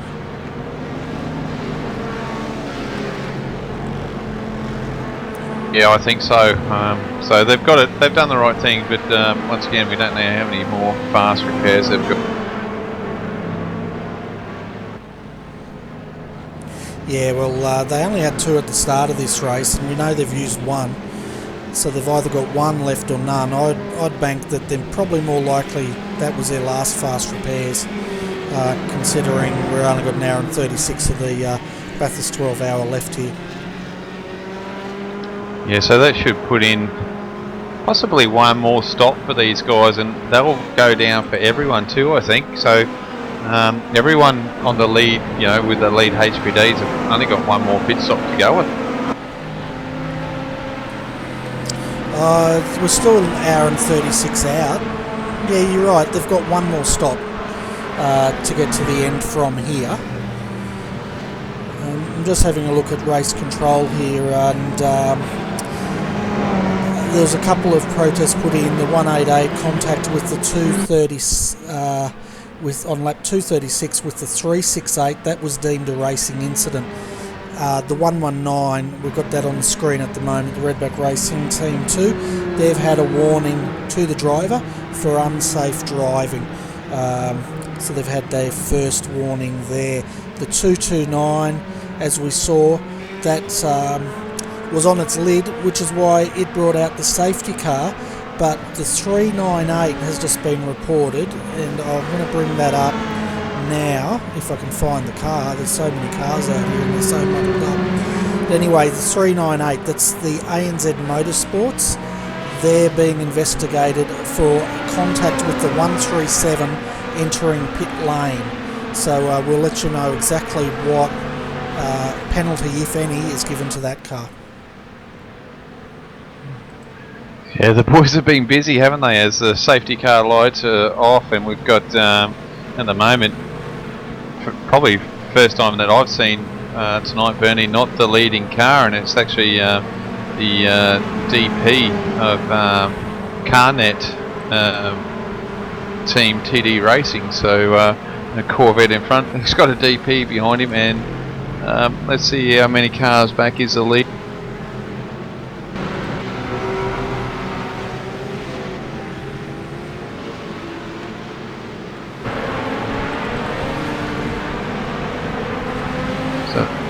So about 11 cars back is the leader of the race, so he's got a little bit of work to do here, and looks like the top three are close together, and then there's a couple of cars, well, one car behind the other two, so in between the other two, so it's going to be interesting with this race. Certainly is, and Tim Ballinger's in that car. He's waiting for the green. He's got it, and on the start-finish line he's going, and good restart here considering the field is all muddled up. But here comes the leaders for Class B, and that's the SDC Motorsport Enduro. They were trying to get inside of the 204 in turn 1, and they could not pull that off. No, it's definitely going to be a mix-up, and it's going to be quite interesting if the boys can get through here without too many issues. And there's smoke in the background. That was the leader coming in contact with another HPD, so hopefully no big one there, but I almost called it on that one. Yeah, I saw a lot of smoke, and I was holding my breath, but it looks like they've all got through. Having a look at our Class A leader though, that's Evolution Racing Australia, Benjamin Smith here, and you're right there, Adrian, he is buried in the field, isn't he? Oh yeah, and he's got a lot of work to do, and he's got to be patient because there's a lot of DPs in front as well, so the guys have got a bit of traffic. They have to take their time. Still got an hour and 32 minutes. I know he's got a few cars there behind him, but I think he's got a little bit of gap there to second place, so it's not like he's getting pressured by second place at them. Yeah, he's probably got about 10-15 car lengths on second place, and I guess he's thinking the more cars he clears, the more cars he puts in between himself and Josh Rogers in the 188. We can see the 188 now just coming into Keltec's chase. Benjamin Smith in the 126 is just coming through, so that'll give you a bit of a visual there, folks, on how big that gap is between first and second at this point in time. Yeah, and Josh isn't a slow driver either. Ben's a quick driver, we know that, and Josh is a quick driver as well, so they've got their quick drivers in. Madison Down in the 177, he's quick as well. Michael Hammond has been outstanding for the guys in the 112 car, and obviously Colin Schweck is also in there, so Colin's about 5 seconds off the lead car at the moment, so we've got 5 cars vying for that top position, and they've all got a shot to win this, and with a safety car right at the right opportunity and all the cars lined astern, it could be a cracker of a finish if that happens. Oh, definitely. It's in Class A anyway. The recipe is definitely starting to develop here for a close finish. Looking at Class B at the moment, we've got Marty Carroll in the SDC Enduro Motorsport entry leading the way, followed by the 226. Again, they're separated by quite a lot of traffic, and then the 228, the sister car, Jake Blackhall, is in that car at this stage, and he's just got probably 3 or 4 car lengths, maybe 5, back up to the 226. So it's fairly close in Class B. Class C, though, I think is getting a bit more spread out here, and the Mad Cow Racing Frida is still leading that class. The closest competitor is the 397. The 397's just coming down to the dipper now, compared to Frida, which is now onto the straight. So I'm trying to get a gap there. It's 10 seconds from first to second in Class C. Yeah, it looks like that 397's got a bit of damage there too, Bernie, so they're going to be struggling with a bit of straight line speed, I think, down. Yeah, and if there's anywhere you don't want to be struggling with straight line speed, that's down Conrod Straight, isn't it? Oh yeah, for sure. Just looking at that car, all the fronts are banged in, and the left-hand side's got a lot of guard damage as well. And we know that iRacing is put a little bit more pressure on damaged cars, so that you're going to lose a lot more aero if you damage your car. So it's going to affect their straight line speed. That's Yeah, it certainly is, that's for sure.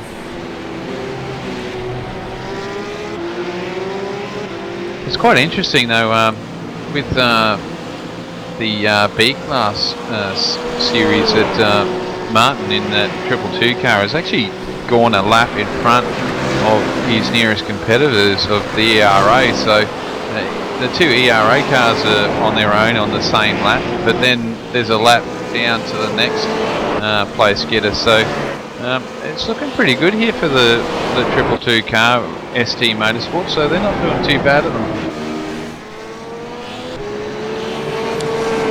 Yeah, I'm sorry, Adrian, I'm just in the middle of something. You know what it's like when you get people you've got to deal with. Yeah, no, that's all right, mate. We're just going all right here. But I suppose one thing that we can have a quick look at, I might have a see how some of these other guys are going. We've still got the RRT team number 1 car here, the 118. They're quite a few laps down, but they're still putting some laps down and circulating. So Brett Wilson's in the car at the moment. Had a rough time of it at the moment, but still a quick car, doing 59.7. So going okay. Got a bit of traffic at the moment, but you know, just a bad night for those guys, a bad day. So it's a hard 12 hours. We've got Kurt Stenberg. They were racing up the front there earlier too, Bernie. The car 100. They were doing really well, and unfortunately they've gone down 18 laps and got quite a damaged car as well. So you know, there's still some guys in here that could have been up the front, but obviously through the issues of Bathurst today, it's claimed quite a few victims, and I'm quite surprised at how many are still racing though. Yeah, well, looking at the amount, we've got how many, I'm just looking down the bottom here, how many have actually retired. I think the last one was a 334.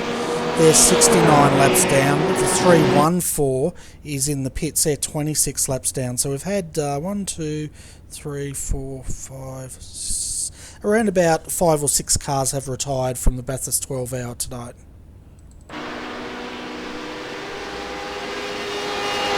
It's not too bad. I mean, I knew we were going to have a few safety cars. I was preparing myself for that for this race tonight, for today. I didn't expect this many though, that's for sure. But I'm actually surprised with so many safety cars that we haven't had that many retirements either, and they only had 2 fast repairs. So the guys definitely think they're in for a shot, and I suppose that's because of the safety car. Yeah, well, that's exactly right. There's still a lot of guys in with the shot, especially if we get another safety car. But just having a look here at the moment, Madison Down now starting to get up behind the 112. Or Michael Hammond might have just taken that position. Either way, these guys are battling for 3rd and 4th in the race, and there's not a lot separating the two. Have a look at the lap times there, Bernie. 155 flat just about for both of them. Michael Hammond did a 55.03 and Madison Down did a 55.045. So is it close to qualifying time? No, but or their fastest time? No, but to be that close, you can tell they're fighting away. But that was pretty cool. But Rogers is definitely really on the money here at the moment at 51.6. So he's definitely put some times down and probably wants that first position. Yeah, well, he's done a 51.6. The fastest Benjamin Smith's done is a 151.7. That's his fastest lap. But Josh Rogers, as you said, 151.6 last time by. His fastest lap is a 159.18.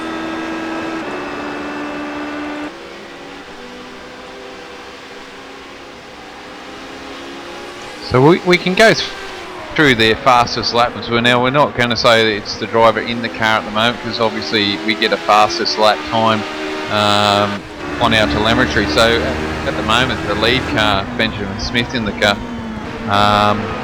the fastest lap they had, what I've got here at the moment. Oh, as they've had a spin there, Bernie. Just having a look, car 112 and 177 just spun at Murray's. So that's a bit of a shame. Yeah, we're just getting the replay of that. It was actually Madison Down was coming down the inside in the 177, and they've made contact here coming into Murray's as we go to super slow-mo, and it looks like the 177's actually caught the ripple strip, which has put him into the side of the 112. Yeah, it's a bit of probably a really racing incident if that's what's happened. If he's driven up on the ripple strip, but these cars are so low, you wouldn't want to be riding them too much in them. Yeah, and I'll tell you what, Michael Hammond did a good recovery. He just kept the boot in. He did a donut and then he just went on his way. I don't think he lifted that much. Yeah, I did see that. He just went around, did a bit of donut work, and Madison Down had to go the other way. Both underway. I don't think there'd be a lot of damage to those cars, but a lot of work for Madison Down now to try and get back up and get into position. I don't think they both actually lost position to Colin Schweck there, so Colin actually got gifted third place at the moment, but with an hour and 22, still a long way. Yeah, that's right, but at this point I'm sure the Schweck brothers will take, they'll take that position and they'll run with it. But yeah, if anything, I'd say that pass was probably a little bit awkward, but Madison had to go for it. He had the speed out of the chase, he was going for the inside, and it's just unfortunate that he ran out of a bit of road and tagged that 112. Oh yeah, look, we're getting down to this point where they've only got one more stop, so they're trying to get up there. But fighting at the moment, I think you need to work together still until you get that last pit stop done, and then race to the end. And we don't know when another safety car is going to happen. We could possibly get a couple more. Yeah, we're down to what, 2 of the lowest was 3, so. Going by the way we've been going, I'd say we're up for, probably at least 1. Let's put it that way. I've got no idea, folks. I'm just guessing here. Yeah, I'm probably with the lines of you, Bernie. I think 1 more possibly. It'd be nice if we don't, because that means the guys have got to pit under green, which will make it quite interesting with the pit stops. So I hope the guys can go to the end, and I know race control is definitely looking at that every time that they see an incident, and don't want to pull out a safety car, but unfortunately today it's just been one of those races where guys have been getting all mixed up and unfortunately been on the racing line, and that's what Bathurst is unfortunately renowned for, especially up the top of the mountain. Oh, definitely, and race control I think has done a fantastic job in holding off the safety car till they absolutely need it, and then they'll bring it out, which has minimised quite a few. I know there's been a few close calls where I thought it may come out, but the drivers have managed to get the cars well off the track or back to the pits as we're riding on the roof of the 222. It was quite interesting, as he went down Conrod and started on the rise, you could actually hear the car bottom scraping out slightly on the road there. Yeah, obviously these cars, to help with the aero, they need to be close to that ground, don't they? To keep the aero lift out of the car, because they rely on that aero fix there. So the closer they are, the more likely they're going to go around these corners a lot easier and keep that car planted. But it's a fine line. You don't want it to bottom out too much, though, Bernie, because otherwise it will throw the car around and you could spin it that way. Oh yeah, for sure. It doesn't take much, does it? I'm just having a look at the gap at the moment from the 333 Mad Cow Racing down to ANZ. and it's 1 minute and 15 seconds is the gap. So Scott Gray has definitely put the hammer down here, and he's creating a nice big gap for himself. Yeah, no, they're doing a great job, haven't they? Got this Mad Frida certainly sorted, so must have gave it some sort of energy drink and got that Mad Cow going, and I wonder if they'll do what the whole rest of the back in the Sierra days and see if they do for a fuel test and see if they run in the right proper fuel for that. Yeah, and it looks like my telemetry's now caught up, folks. That was my mistake. The gap's actually 23 seconds, so it's halfway in between, almost, roughly, whatever, of what I had said. But yeah, 22.998 is the gap from first back to second in Class C. Yeah, it would be, and I know this Mad Cow will be running on methane, whereas the Rough is just struggling away on its own. That's right, and the 351 now has actually gone down a lap. They're running third in class, but they've lost a lap now to Frida. And if you cast your mind back, folks, at the start of tonight's broadcast, I was talking about how Frida was a lap down, and it managed to unlap itself. And this is a car that was leading that class at the time, so the roles have pretty much reversed now between those two cars in this class. Yeah, it certainly has, hasn't it? And it's quite interesting at the...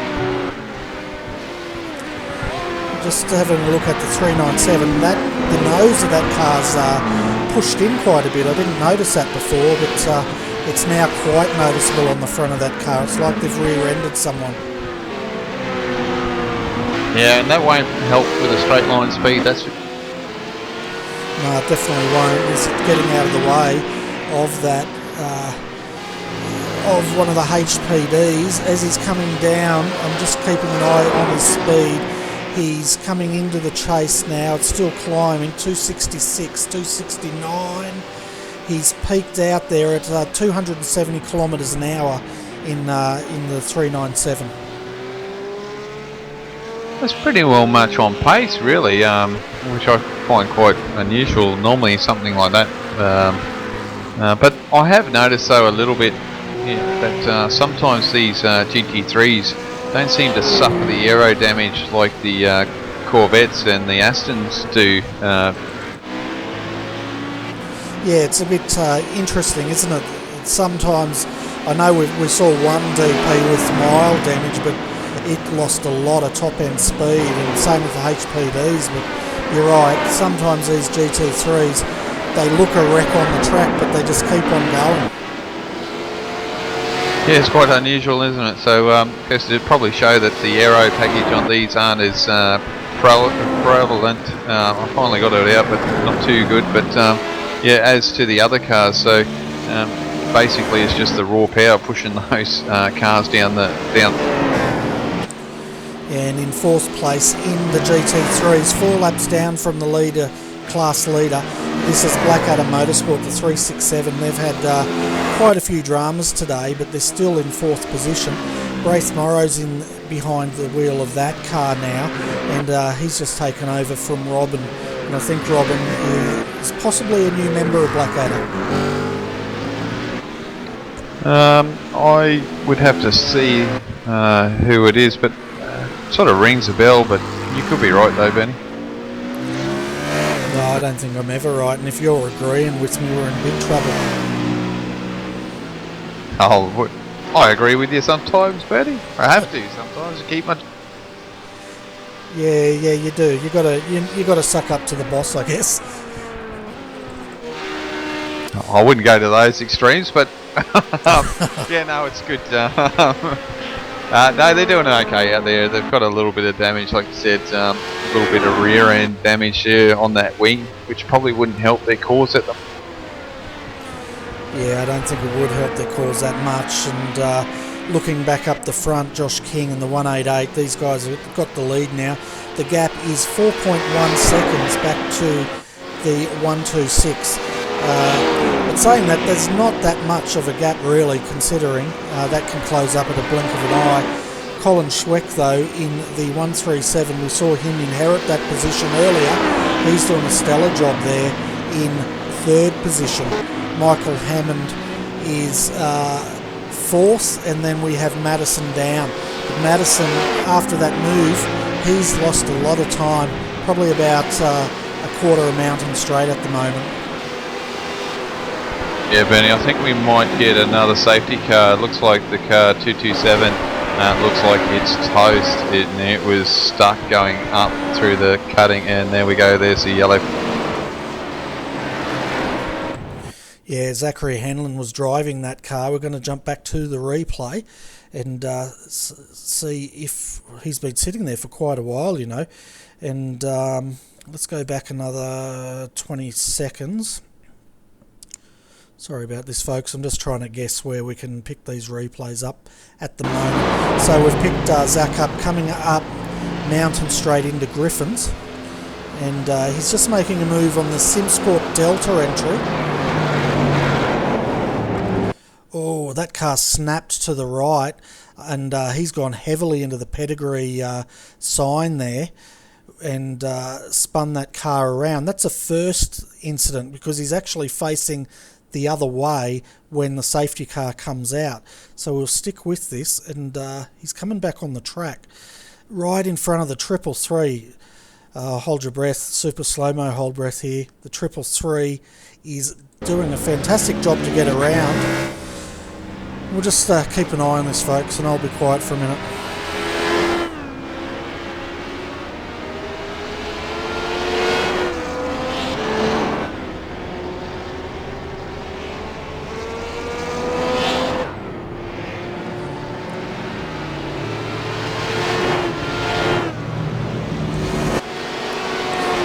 He's basically got that car turned around, Adrian, but the car's crabbing so much he can't keep it off the wall. So he's pretty much parked it on the side of the road there. Yeah, which was a clever idea, and get that car parked. They've had pretty well not a good run today, the poor old C7 for TDG Racing.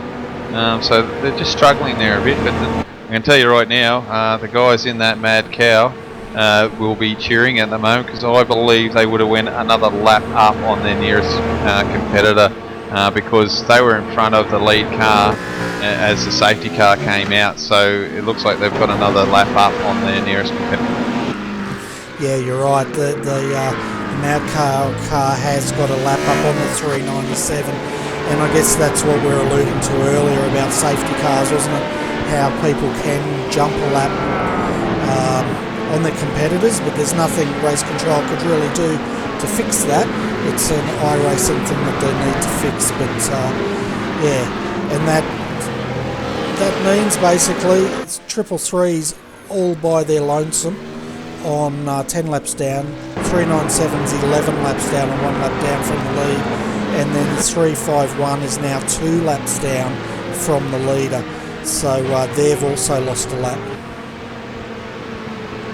Yeah, it's not really so much a glitch on that part, Bernie. I don't think. It's just fortunate that they were in front of the lead car before the safety car came out, and you know, as they came around, obviously the safety car is going to take the lead car, and at that time it was Mr. Rogers and not the 333, so they got a extra lap kick to them. So just fortunate enough for those guys, and they had the lead car between them and their nearest rock.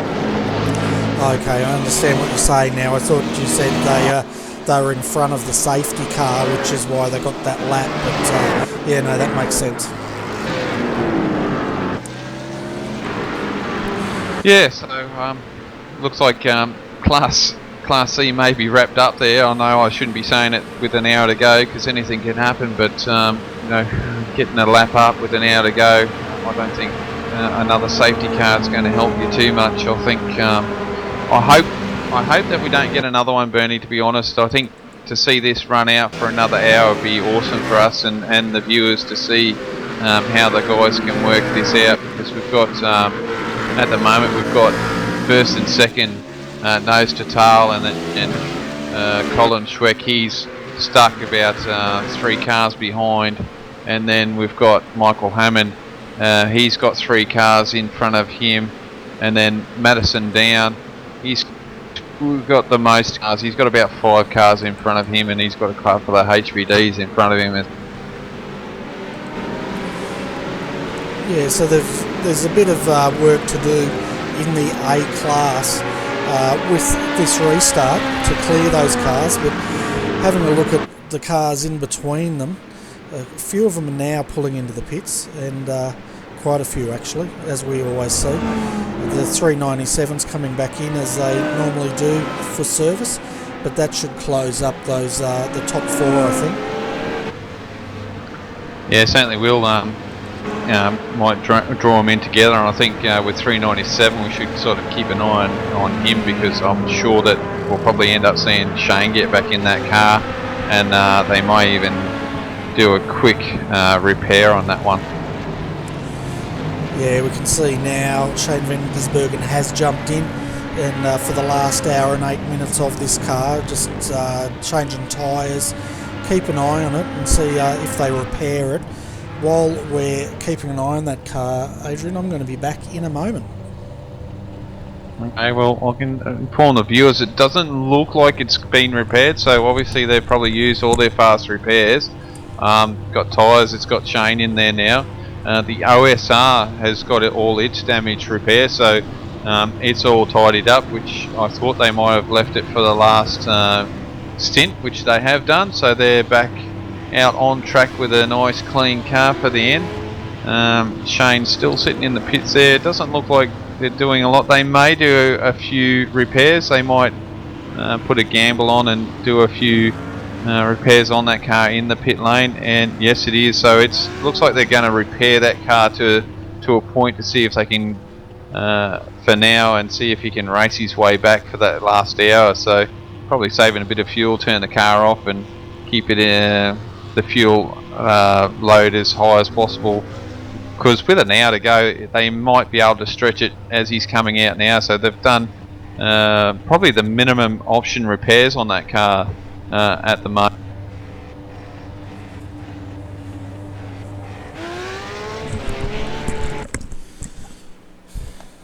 Sorry about that, folks, I just had to take a pit stop myself. But what did I miss, Adrian? Not too much. The 397 did get some repairs done, but it didn't have a quick repair, so it was probably optional repairs done on that vehicle. The OSR 351, it had a quick repair up its sleeve, like I was sort of predicting, so that was a one up for me. I actually got something right for a change, and it's out with a fresh new car, and yeah, so at the moment I think in that class we'll just try and check it out, but we know 333's in front there at the moment. Oh, that's right, I think there's a lap between 3rd and 2nd, so still a lot of work to do, but you know, with Shane in the car now, he's going to push this car and try and get it back up there, but a lot of work to do with an hour to go. That should... Yeah, that's right. Well, I guess, you know, where he's positioned, I'm just trying to work out where he's positioned compared to the 333.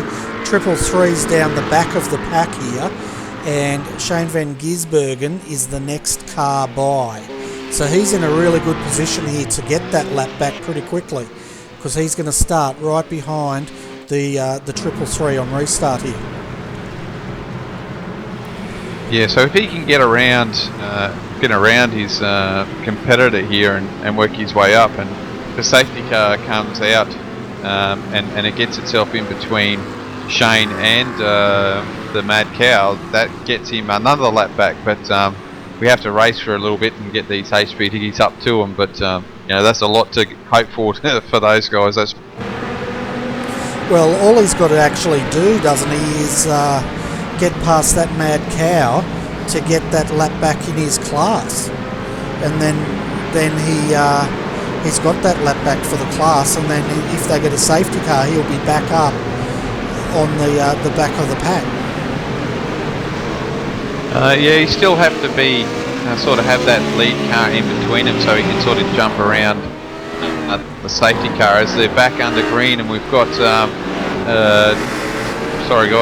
Joshua getting the lead away. We've got Colin Schweck in second, and he's going to be under attack from Michael Hammond, which we know is quite quick, and then Madison Down should be, he's got a few cars there to try and pass, but won't take him long possibly to get up there.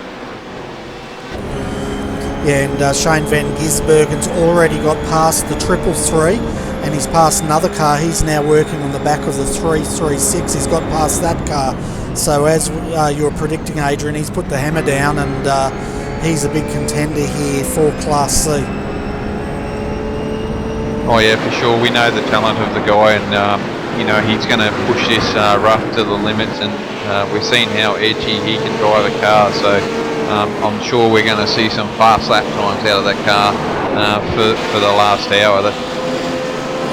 Yeah, well, they're just coming to the top of the mountain now, and he's actually put 3 cars in between himself and the 333 in half a lap. So he's passed the 333 plus past another 3 cars going up the mountain. He's now working on the back of the 351, which is down 2 laps.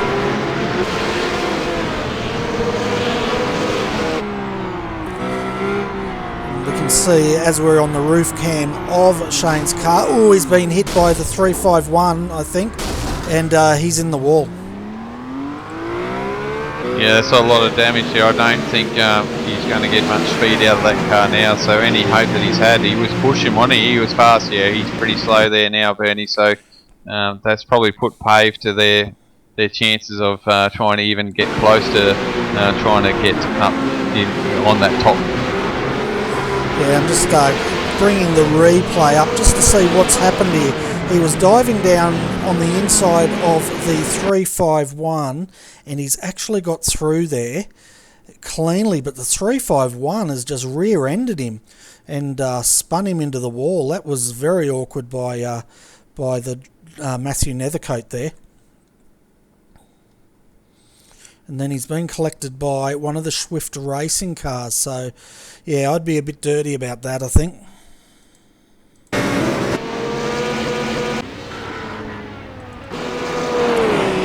So, yeah, so that's going to put paid to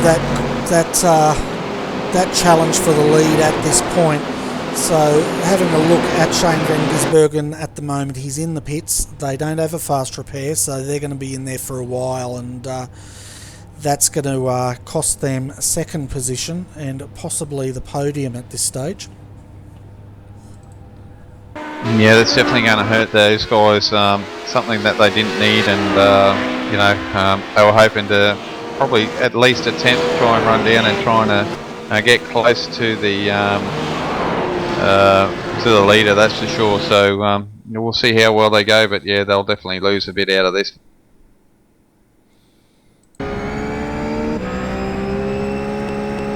Just trying to go back to that replay to have a look at it from the 351's perspective, but I don't really want to go back a couple of minutes here, folks. So we are now riding with the 112. They're in third position at the moment, and I think it's a lot closer here up the front, isn't it? Yeah, it certainly is. I think where it's really close at the moment is Madison Down on 112. There's only nothing in it, but we know how quick Madison is, and he's got through that quite well, Bernie. We were only saying a lap ago that he was stuck there with a bit of traffic, but he's fed his way through and hassling Michael at the moment. So this is going to heat up again. These guys were battling before, so it'll be quite interesting with these two. Yeah, certainly will be, and we can see he's right on the back of the 112 now. He's getting a lot out of the cutting there as far as acceleration goes. Yeah, he certainly is, and he's sticking his nose there. He's letting Michael know that he's there and wants that position, but no, Michael's not going to hand it to him. He's going to make him work for it. We've only got 59 minutes to go, so we're coming down to the end of the race. So this is really a sprint to the end, I think, now. But Oh, it definitely is, and these guys now know it's go time. As far as if this race goes all the way without a safety car, they have one more pit stop to go, possibly, to get these cars to the end, and we can see Madison's pretty serious to get this car up the pointy end as quick as he can. Oh, certainly is, after Daytona getting the podium there, and wants another one. So will he get this move done? Yes, he gets it done. Geez, he's in an aggressive move, making those passes, and now he's going to focus on Colin to try and get second place. So doing a fantastic job, and he's pushing that car, driving it for all it's. Yeah, this is one of the guys I'd love to see have an opportunity to get into a real world race car, and possibly the Bathurst 6 hour or something like that, if he hasn't already got a drive, because I reckon this young bloke's got a lot of talent. Oh, certainly has, and doing a fantastic job. He did create an opportunity, I guess you could say, a few years ago. He won a competition through the race centre, I think it was, and he got a drive up at Sydney in a Legends car for the weekend.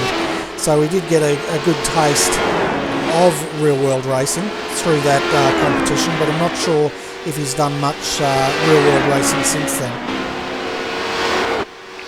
Yeah, once again, I think it's a lot of money to do it. Unfortunately, there's not a lot of opportunities for us Australian drivers to get in there and have a go at real world. It's not a cheap sport, but you know, with this e-sport of ours, Bernie, it's definitely starting to get a lot of recognition.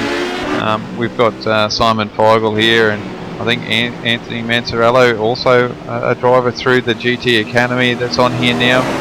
It's great to have those guys, and I'm sure there's a few others out there as well that's done it and is on here as well. So it goes to show that e-racing is adaptable for real world.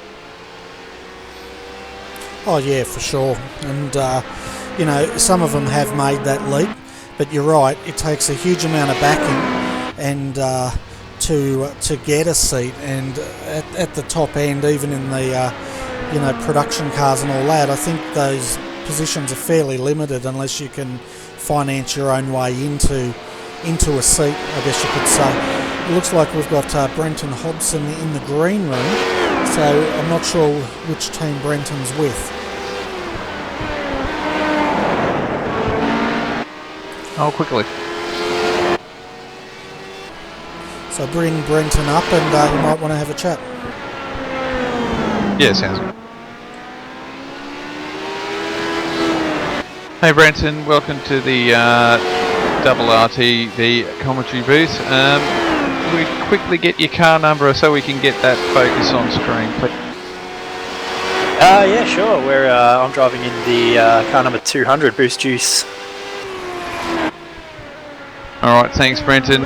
We should be used to this by now, but we are only commentators after all. But in the 200 car, mate, it's been a bit of a struggle for you guys tonight. I know you're going okay at the moment. I think you're fourth, maybe fifth in class. Yeah, I think that we're running around in 5th place at the minute.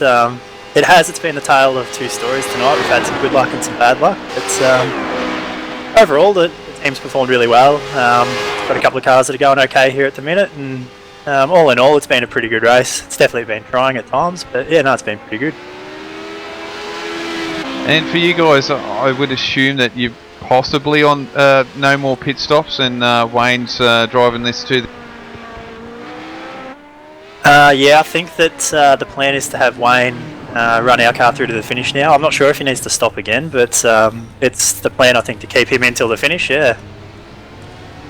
It's been a tough old race, I think, for everyone at the moment. It's been one of those weird races where it seems like guys are forgetting it's like 12 hours, and they seem to be racing for every minute that they're on the. Yeah, you're not wrong. It's been a lot of attrition.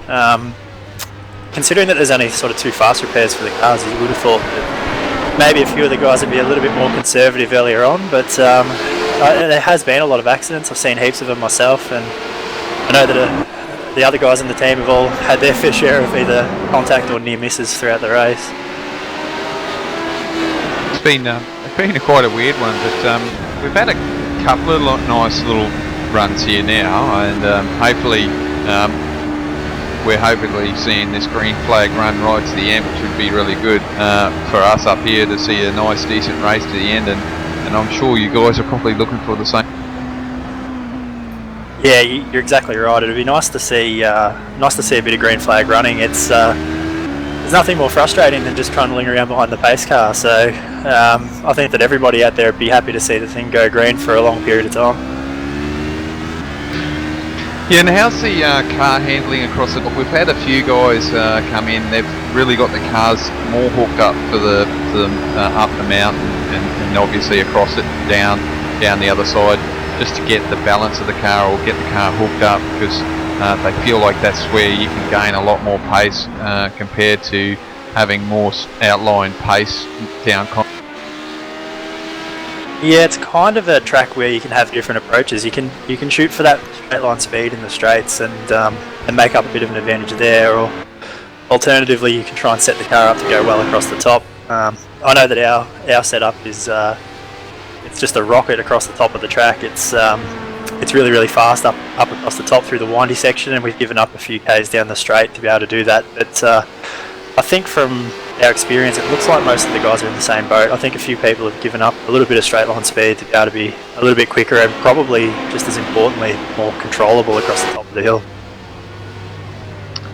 Yeah, we've been looking, and there's been a few places, like the cutting has been one of the worst ones, I think, for a few incidents. We've seen a few guys loop it, more so the C7s and a few of the GT3s. So obviously it's a weak point for some of the cars, and got to get that aero, and basically not just the aero though, the cutting there is quite a slow corner, so having the mechanical grip in that corner too would help.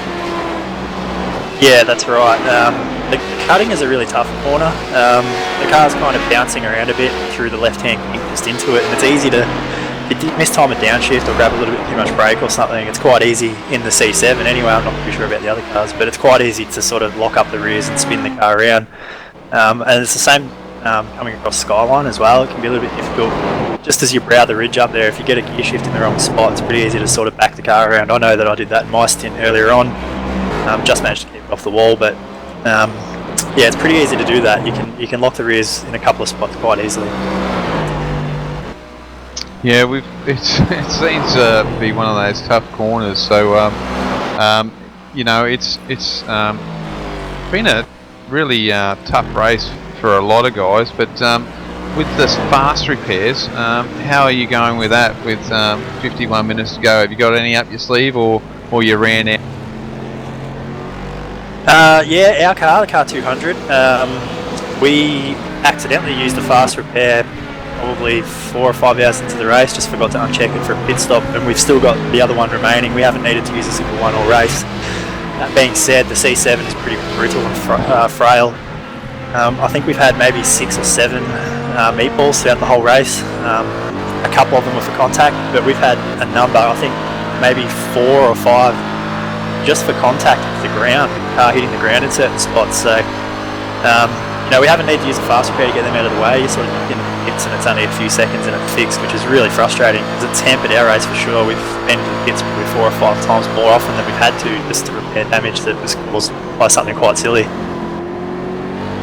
Yeah, and that'd be a little bit of that little bug that iRacing has got in there, and I'm hoping that they'll fix that for the car. I think they've found a few and repaired them, but obviously there's still those little bugs that this C7 has got. But it is a fantastic car to drive. I know that. I don't actually mind driving. Yeah, it's a lot of fun to drive, that's for sure. The car's it's really fast and it's pretty torquey, and you know, in a lot of ways I don't mind the fact that it doesn't have ABS. It's a little bit more on edge, it feels a lot of the time, than something like the HPD. It's a pretty good fun car to drive, but it is, you're right, frustrating with the bug that iRacing has at the minute, where you know, certain things can damage the car, like if it's brushing a wall will meatball it, or you know, as we found, I think that in different spots across the track, not all in the same spot, just the car hitting the ground here at what is a pretty undulating sort of track, where the car bottoms out from time to time, and even that's enough to not even damage the car. It feels 100% fine, it's just that it's, for some reason, iRacing thinks that it's damaged enough that it has to hit. Yeah, and then you get instances where you'll actually hit a car quite hard and there'll be nothing come up, so you don't know what's going on with that. But obviously, you know, one of those things with software, they're working at it, and it's still as we see. I think it's trying to read the car number in front of you guys. They're getting a little bit antsy. Oh, and there's a big accident there, Bernie. We might get you to check on that replay, which was the car in front of car 200. I think it was the Blackadder 266 that got caught up with that, but it looks like Wayne got around that car just in. Yeah, I think that might have been the All-Star Motorsports, and it got rear-ended, which spun it around. But we'll jump back at the replay here and get a number of that car if we can. And so it's a 266 as they're coming up the mountain.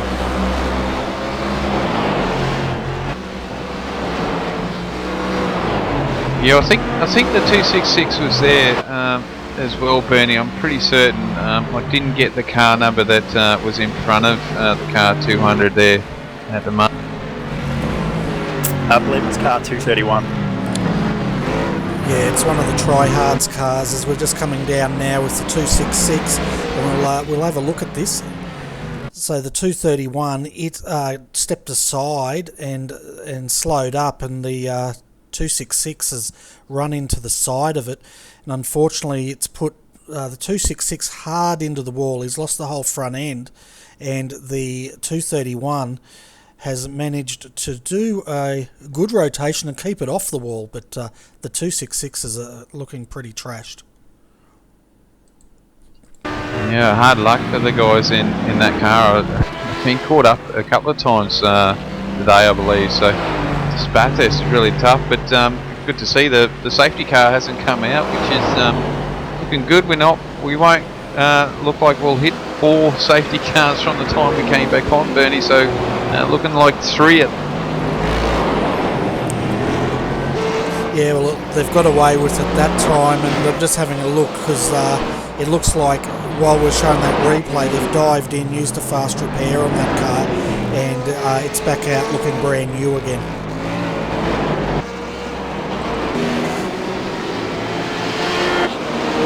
Just caught the back of that replay now, Bernie. It's actually that tryhards car actually lifted up in the back end. They're quite lucky it didn't get any more air, and that could have flipped over and caused a bigger accident, I think. There, it could have ended up on its roof.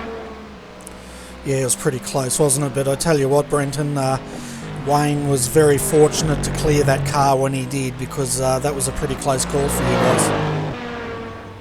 Yeah, I was just watching it back, and you're right, it was a pretty close call. It's been a case of that all race, really, just trying to dodge cars that are bouncing off walls and sort of facing backwards. I've seen even since then he's already had to pass a car in the dipper that was pointing the wrong way, so it's definitely been the tail of the race for us. I'm sure it's the same for everyone else. It's kind of dodging cars out there a bit.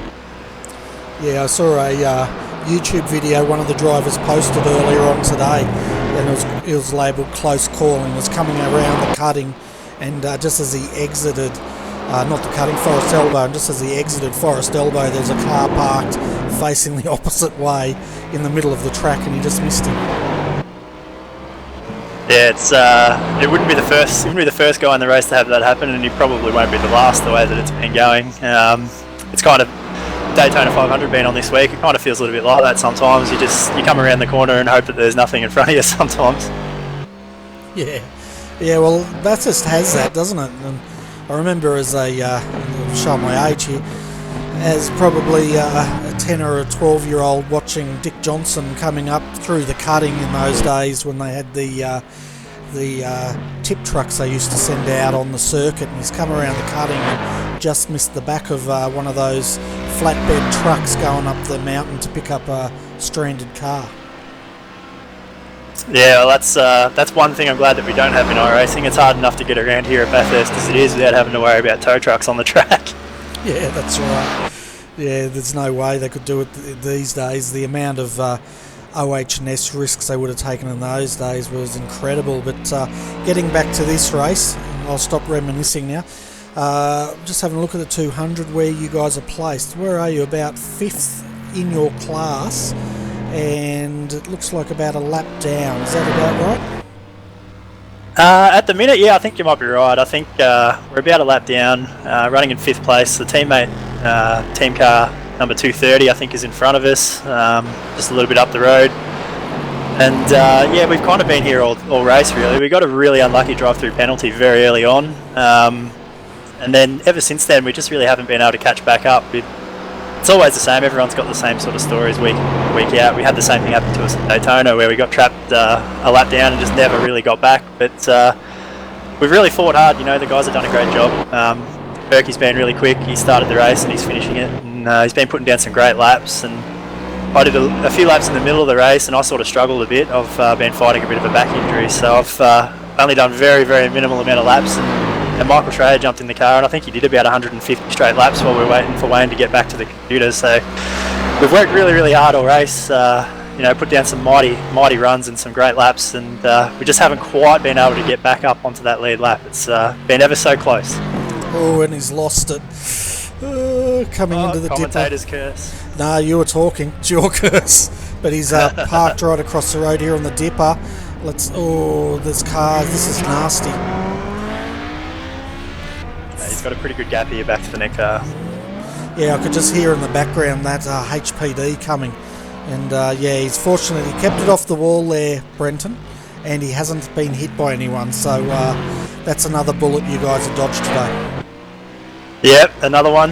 There's been plenty of them, like I was saying. So no, we're just riding around here. We're just trying to get the best result that we can. I think we've got a couple of laps over the next car behind us, so there's not too much pressure from behind. Just see if we can't grab another spot or two before the end of the race. But I know that the team car, the Eaton car, it's been performing really well as well all race. And if we both end up in the top 5, which it looks like we might do, that's a pretty good day at the office for us. Yeah, and we can see Dave Oliver's jumping into the 230 now. They're parked in the pit, so you're going to get this position and move one up. But have you got any of your sponsors? Have they watched any of these telecasts back? And if so, what did they think of it? I haven't spoken to any of them personally, so I'm not entirely sure whether or not they have watched any of the broadcasts back. But I know that we've been doing a lot of promotional stuff at the minute with not only that AEC, where we did a launch video a few weeks ago for the Daytona race, with the V8 Scops that we're doing at the minute, and it's all really good stuff. You know, the sponsors really appreciate the amount of time and effort that goes into it, and that applies for you guys as well with the broadcast that you do. It's all really appreciated, and the sponsors love to get involved with it all. And you know, our two cars, or 3 cars in this race, we've got the HPD as well, but Boost Juice and Eaton are our 2 sponsors on the cars in the race tonight, and you know, it's great for them, and we really enjoy having them on board. Yeah, it's fantastic to have them on board as well. I was just curious because quite a few people ask me what the heck we do, and the people that aren't sort of into sim racing, they've got no idea, but when they see it, they're actually quite surprised at what's going on here that not many people know about. So I was just interested to see what sponsors' feedback was out there. But anyway, Wayne, we could chat all night, and we probably shouldn't, but did you want to give one more plug to Boost Juice and Eaton, your sponsors? I just did. Yeah, thanks for that, appreciate that. Yeah, obviously it's great to have them on board. The Eaton car, I don't know whether or not you've seen much of it in the broadcast, but we did have all Boost Juice cars for the season, but Reese, our resident painter in the team, has done an absolutely massive job with all of the cars for V8 Scops and also for AEC, and that Eaton car that he's got out there that he's running in tonight, the 230, that is a fantastic looking ride, and you know, he's done a great job, and I'm sure that the team is going pretty well here, and the sponsors will be happy to see that, and you know, it's good to have them on board. Glad to be able to have them with us for the season, and hopefully we can make them happy. Yeah, so everyone knows what Boost Juice does because it's a pretty popular brand out there. But what's Eaton all about? Eaton do a pretty wide range of things, so if you're interested in checking out what they're up to, make sure you jump on their Facebook page and have a look. Just Eaton Corporation, I think, is on Facebook, so look them up and have a bit of a squiz. They do all sorts of different stuff, so make sure you jump on and check them out. Okay, I feel like there's an Iron Man moment in there somewhere. It sounds like Stark Enterprises to me. Maybe not quite that, but yeah, no, they do a whole heap of different stuff. So yeah, go and check them out. All right, definitely will do. But anyway, Brenton, thanks for popping in. Best of luck with the rest of the race here. It's looking good for Synergy Sim Racing. 10th and 11th at the moment outright, and we're 4th and 5th in class by the looks of it at the moment. Yeah, that's right. And thanks for doing the broadcast, guys. I just want to quick shout out for you guys as well. You're doing a great job, and yeah, hopefully the end of the race goes all right for us. Yeah, no worries. Well, best of luck. You've got 38 minutes to keep these cars going, and then it's time to have a well-earned rest. I think so. Thanks for having me up here, guys. So we're getting a few guys down there waiting for an interview. Marty Carroll was there, but he's disappeared. So has, it looks like we've got Brant Tucker from All Star Motorsports. He was a bit dejected earlier on in the day. Let's see if his day's got any better. Sounds good. Hi Brant, welcome back to the commentary box. You're a bit down earlier in the day. How's the race been progressing since then? Has it improved any for you? Next question, please, Bernie. Unfortunately, with 70 minutes to go, we've elected to park the 218 car as well. Jason was trying to push a little bit too hard, and he admitted his fault in no way, shape or form. Anyone in the team annoyed at him. Just had a head-on collision with the tyre barrier at Skyline. And the car was already pulling the steering wheel down, so we've elected to not go out and drive around in a damaged car for our sake and everyone else's sake. So, unfortunately, both cars will be classed as a finisher, but we will not have finished the 12 hours. That's a shame. It was a pretty rough race for the All Star Motorsports, and I know earlier you were quite dejected about it, but hopefully, you guys will regroup for the next race, which I know you will because you guys are fighters. Yeah, well, that's all we can really do is just, take a break from practicing for a while, for a couple of weeks, and we've got a month and a bit off until Sebring, so we'll just focus on, perfecting our little imperfections here.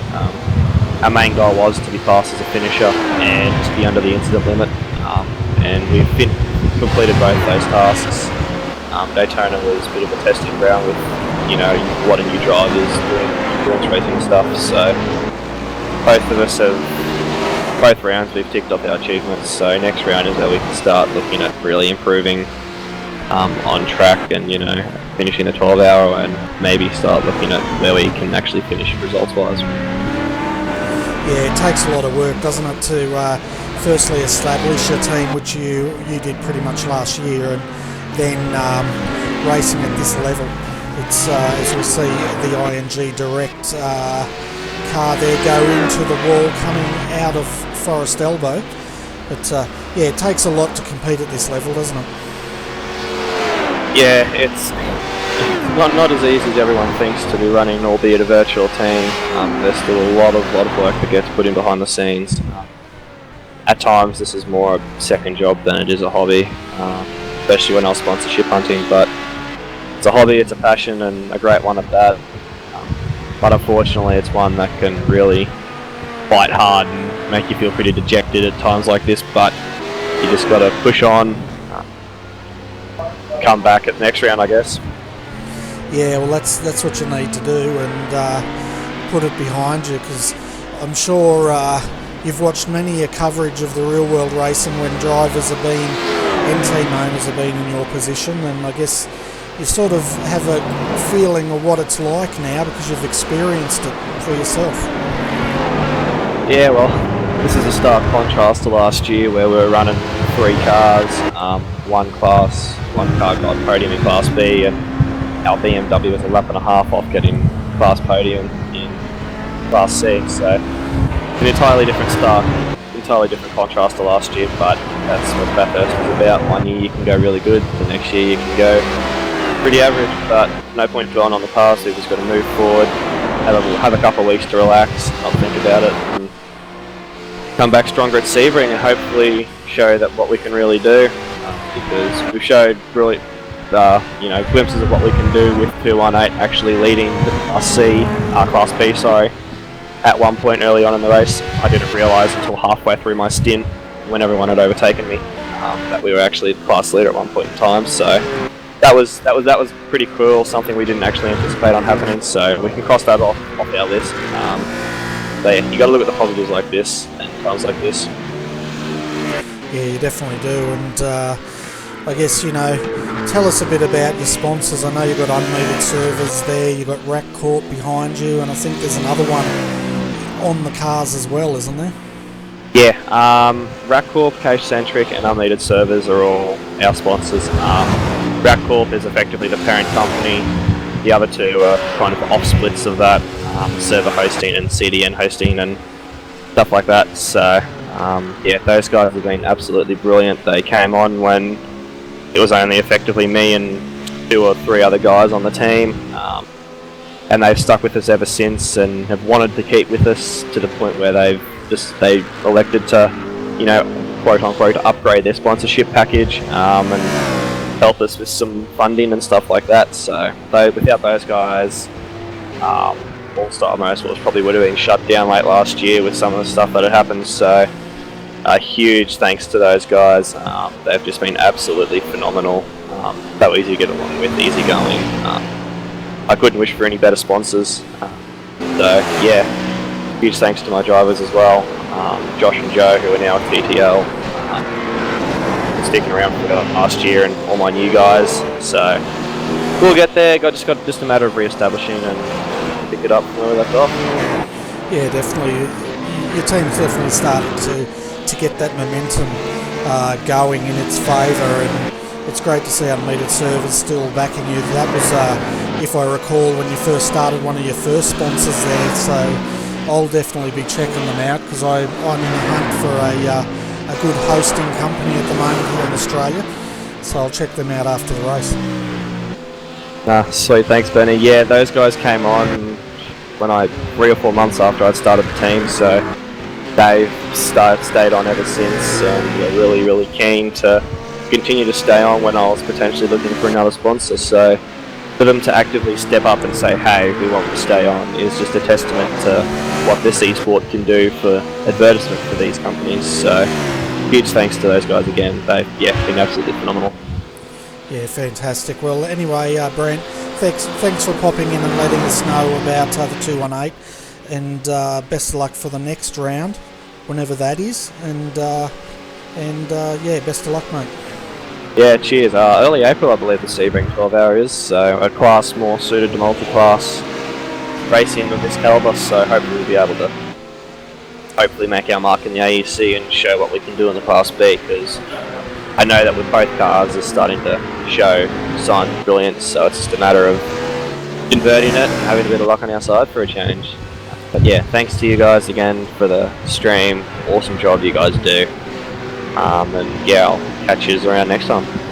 Yeah, no worries, and I think that Sebring round is a 12-hour again, so we look forward to covering that in early April. Anyway, Brant, you can have an early mark, go and get yourself a coffee or something and relax for the rest of the night. Yeah, I got to pack the Maltesers so they make everything better. Okay, fantastic. Catch you guys. Okay, Adrian, we've got Marty Carroll down there. He's in the 222 car. Michael Cracknell's out there at the moment, third in Class B. So if I bring him up, did you want to have a chat? Yeah, bring him up. This is quite interesting. We'll find out what happened to that car, because it was leading the class. Hey Marty, thanks for coming up to RRTV commentary booth.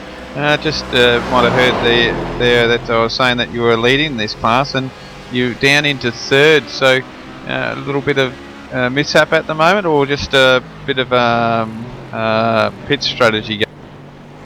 No, well, unfortunately on that last restart, we got Constantine up there at Forest Elbow, and the 200 car, Wayne C. Burke at the wheel, got into the back of us and turned us around and affected both me and the ERA 226 car, which allowed the 228 to come through and take the lead. So unfortunately we got a meatball, the 200 got a drive through, and the 228's out in front, and we're still P3 in class at the moment.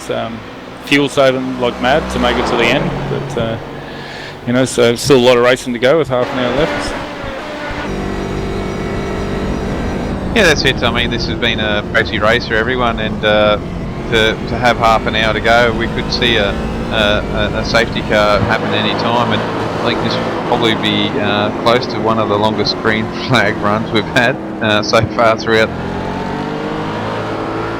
Yeah, definitely. The field's definitely thinning out at this stage. The mountain will either love you or hate you when you're there. So, it's been very challenging for a lot of the teams because any sort of little mistake here, we all know the mountain, when it bites you, you're generally putting it on the trailer. So, a bit of good and bad luck for us today. So, unfortunately, we did get taken out while we were leading class, but it's not all over yet. Although we will need a safety car to be able to contend for the win. Yeah, so there's that dreaded safety car that you need to help you again. It's just been a case of that today, hasn't it? There's been a lot of guys all up and down this field just struggling today with Bathurst. It's been a phenomenon today, and it's we had I've forgotten his name. I think he's in the car, Mick. Mick in there said the car was quite settled, so it's just a shame that it's happened to you guys, that it wasn't your fault. So, and that's generally been the cases for a lot of guys. It's just not their problem that they've been caught up, and it's been someone else's incident, which is such a shame for you guys. As I can see that Madison Down is back in the pits again there. Yeah, that's right. And we're big advocates, and the more with endurance racing is coming along. Only being really its second main year. So as it progresses into the future, we would like to sort of see, if you're going to run safety cars, there's no fast repairs. So it makes people a bit more wary, a bit more conscious of looking after their stuff, as we're 11 hours into a 12-hour race and people are running it like a 30-lap sprint race. So it's one or the other would be a way to go. Just help people pull back a little bit, because it's enjoyable amateur racing that we like to run, but we still like to run at that high standard. Yeah, I'm sure the race control and admin will definitely look at something like that possibly in the future. It's something that this Sims Ford is definitely about. They're doing a pretty good job up there at the moment. It's been a tough day for those guys, obviously, with the safety cars, but I have been seeing that the guys are trying to rein in those safety cars, but there's only so much they can do them side of it. But definitely a topic that you guys could bring up and talk to admin. I'm sure they'll be listening to the drivers and the teams and trying to work together to try and make this series even bigger than what it is. Oh yeah, definitely. Because majority of the field out there, everyone races hard and fair, with respect and to their competitors, because we enjoy it. We all put in time and effort, and you don't want to be doing anything to ruin anyone else's day, let alone your own. So the majority of the guys have that mindset anyway. So it'd just be another natural progression forward, to bring the parity, realism closer together. So and with guys like Bernie and stuff, putting in, mega hours behind the scenes to be able to bring an awesome broadcast like this, it's a pleasure to be a part of. Yeah, and I think that sort of attracts a lot of guys as well, with the efforts that Bernie does, and even Scott in admin, to bring this sort of racing to to the guys out there to bring this multi-class racing, which is a tough gig. I mean, you look at, you guys are running the C7, which is a better upgrade than the old DP, but to have a HPD that's just phenomenal everywhere around the circuit, doesn't matter what track you're at, it's pretty well phenomenal. And then you get GT3s which throw it in the mix really badly for the HPDs because the closing speed's phenomenal. But even have those guys and the professionalism that's actually up and down the field is quite good actually, if you look at this series. Oh, definitely. Yeah, you're spot on. Like the skill level is quite high amongst the field. Just with those closing speeds, you've got to have that reaction time and that mind process speed, to be able to make the correct decisions. And when you come to a place like the mountain, you're going to expect safety cars and carnage. So, it's just part and parcel of where we are, and it's a great event here, and we're happy to be out there competing. For sure, and it's such a bigger field too compared to last year. It's definitely grown as a series, so to have more cars, it's definitely going to cause a lot more issues with safety cars, probably more than what we've expected. And unfortunately, it's turned this race into a parade in that respect. But still, you can see the drivers out there generally driving very cleanly, and it's just been the track, like you said, is either likes you or hates you, and I think it's bitten a lot of teams tonight. Yeah, definitely. You need to have the luck when you come to Mount Panorama, in no matter what car you're racing in. So, and we all understand that. But like you said, the bigger fields and the higher quality racing comes down to guys like Scott Stevens. That putting the time in behind the scenes to run the series. He's a pretty hard taskmaster when it comes to driving standards. So it's really good to see, and then as it keeps getting more and more down the track, it's just going to get better and better and better. So it's just nice to have opportunities to be able to come in these great events. Yeah, for sure. It is a good thing, and I think it goes to show that in this sport of ours, to have the talent that we've got in the drivers here in Australia to put on this show, and it's good to get now that it's getting the recognition. We're going to get a few more Europeans joining us, and possibly even a few Americans. I believe the RA's got an American in their team, which will help them in the big hour races, so the 24 hours which they had at Daytona, and probably I think Spa's the next one for 24 hours. But definitely it's going to highlight Australian talent and to the world, and hopefully we can bring a bit more on through it. Yeah, mate. Definitely. Agree 100%. We're lucky enough to have some international drivers, which makes life easy for the 24-hour events. And but I won't hold you up any longer. I'll let you get into calling this exciting last 20 minutes.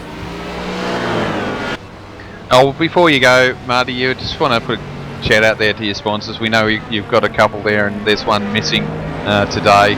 But put another shout out there. That's what we like for your drivers to do, is get out here and shout out your sponsors, because obviously without those guys you can't go racing comfortably as well. So you may as well give them a Yeah, big shout out to Klaus from KSW Painting and Sean Cole from the Simkit.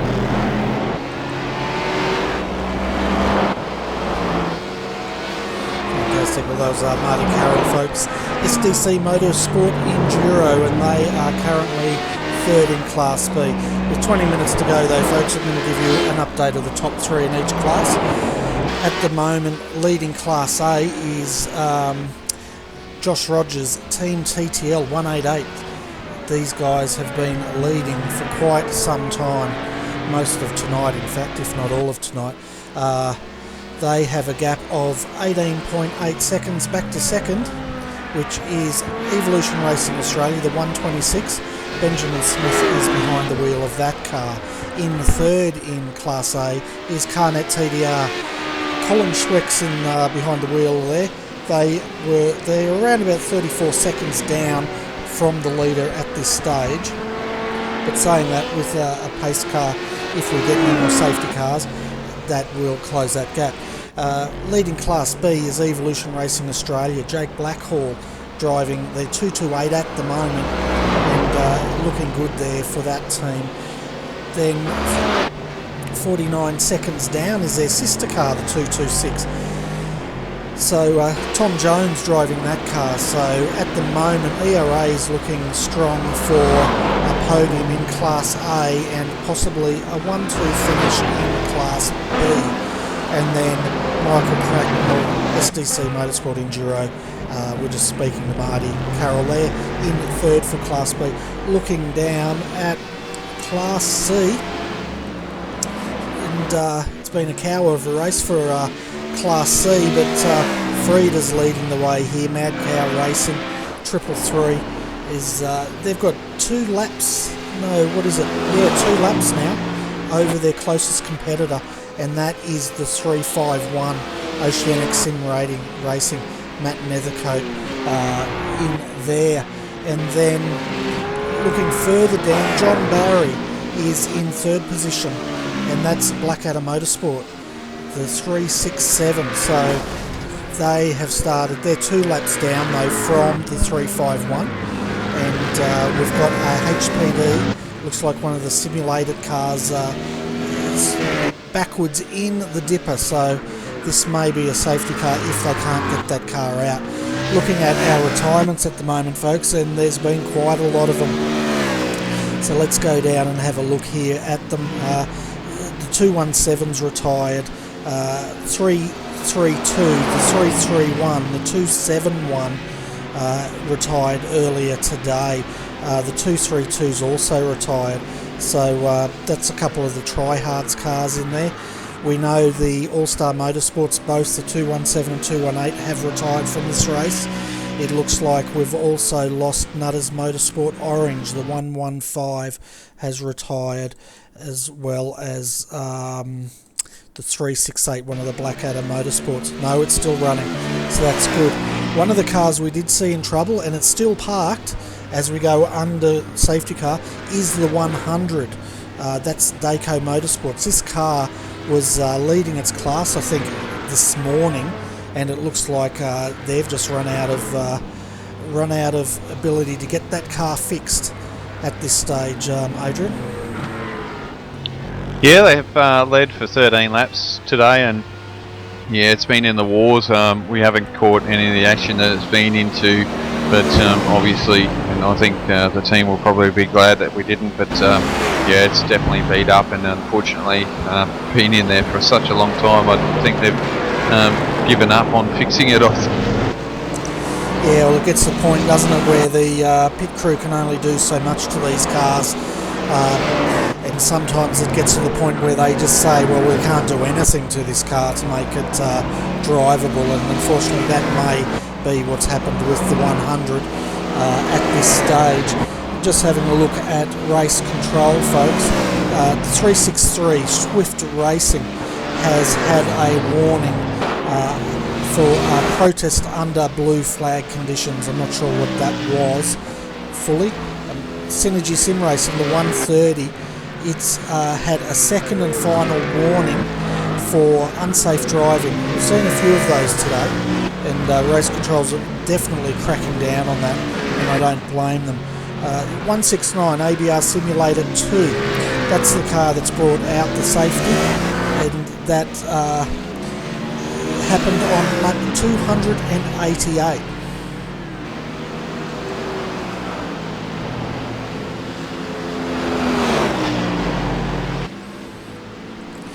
So folks, that should give you a bit earlier this evening. Yeah, so 4 caution flags, and I can tell you what, with 15 minutes to go, I'm hoping not for another one, but depending on what the traffic's like, we should be in for an exciting restart, that's for sure. But I might get a few of the viewers up to date on how many cars have led at the moment. So we covered off the car 100. He did 13 laps in the lead. Car 118 did 5 laps, had the lead for 5 laps, so that's not too bad, and they've had a shocking race since then. Jason Bents in the 112 car. They've led for 17 laps. Colin Schweck in third at the moment. It's led for 3, so not too many, but you don't have to lead by a lot to win the race. I think Benjamin Smith at the moment is in second place with most laps led with 39, and the car 188 Bernie has led for 221 laps, so that's quite a few laps that car has been leading. Yeah, and that's out of these guys have done 306 laps according to my telemetry, but I would not trust my telemetry. Yeah, I've sort of put my faith a little bit in my telemetry there just to give me the laps led. I'm not sure how much that is 100% correct, but it just gives the viewers on how well this team has been going. To lead for over 200 laps in a 12-hour race is no mean feat. That's just... Oh, it's a fantastic achievement. And with 13 minutes to go, I'm sure they want to lead for the next. We've probably got about 8, maybe 9 laps of this race left at the most, possibly 7, depending how long the safety car's out, or less. But the lights are still on the safety car, so we've got at least one more lap of yellow flags to go before we get underway for the final 13 minutes. We'll probably be down to the last 10 minutes by the time this safety car gets around, I would say. Yeah, I think it's around about a 4-minute lap, isn't it, Bernie, with the safety car running at this pace. So you look at that, we're probably 9 minutes. And then we're running at say 2 minutes a lap. So we'll probably only get about what's that? About 4-5 laps, maybe 6 or 7. Like you said, I'm getting up there. I'm just trying to do my maths in the head. I'm shocking at the moment. Well, it's been a long day for you, you know, so I'm just looking at the gaps at the moment in Class A. The 1888 has 6 cars in between it and the 126, and then the 126 in second spot has around about 5 cars gap back to the 137 Carnet TDR, and it's looking like the cars in front of them are all either Class A or Class B cars. There does not appear to be many GTs in there at all. Oh, there's one, there's the Moo Cow. Yeah, and those guys aren't going to fight these guys too much, but they'll keep to their racing line, and hopefully the guys behind them will keep their racing position, but that's going to be a hard task for sure with only 11 minutes to go at the moment. So it's going to be really interesting racing when this green flag drops, and it should be this time around, I reckon, Bernie. Yeah, the yellow lights are out on the safety car, so we'll be going racing this time by. And looking at the 333, this car, it'd be great if we could actually get how many laps the lower classes have led in their class, and that's something I'll have to look into. But these guys have been really strong ever since we came back on there at 6, but 5:30 was a turning point in Class C when this car actually got back past the 351 to put itself back on the lead lap. Then we had the safety car, and they jumped a position under the pits, and then they took the lead, and they haven't looked back ever since. That 351 in second at the moment in Class C is now actually 2 laps down from the 333. So that's definitely turned around. The 397, well, the 397's still out there. They've thrown Christian Aylwood back in that car, and that car is very second-hand. It's 21 laps down from Class A at the moment, and we're looking at from the lead. Let's have a look. It's around about 9 laps down from the leader in Class C.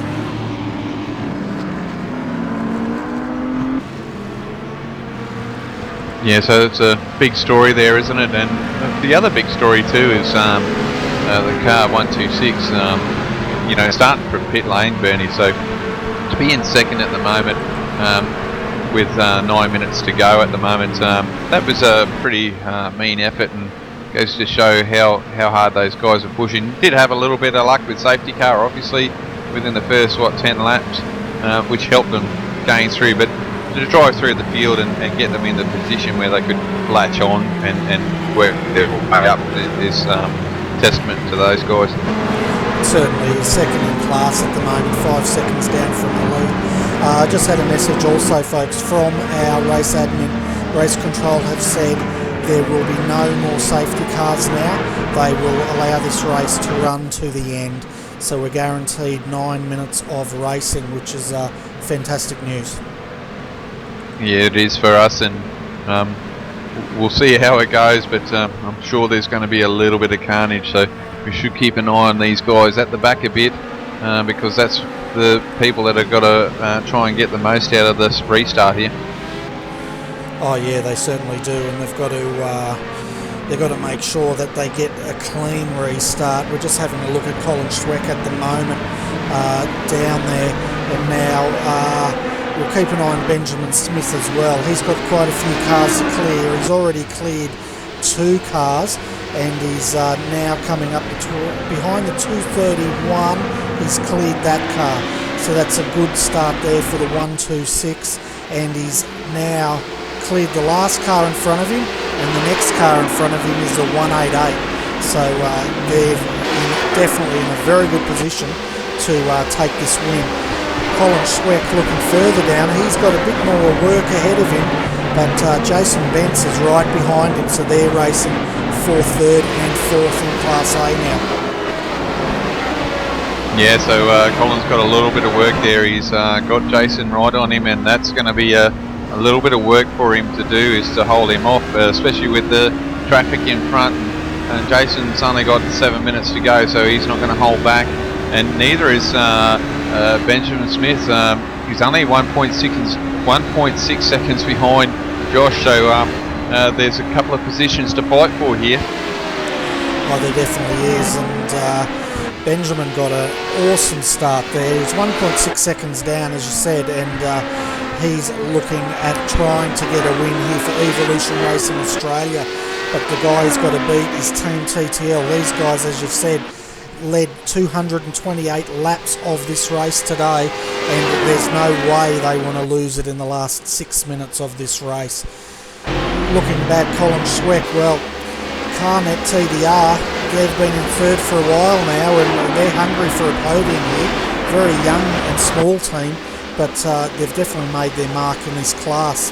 But they've definitely got a operator behind them in the form of ABR Simulated, the number 1 team. Oh, there's a little bit of check up there, and looks like Jason Bentz had a contact there in front of Colin, but doesn't look like there's too much damage to Colin's car. But has that affected Jason's aero? That could slow him up. Could do, and Colin's got through another car, and now ABR is getting a good run. We'll see if this does affect his top end speed. It doesn't appear to be, as he tucks in now to the slipstream here.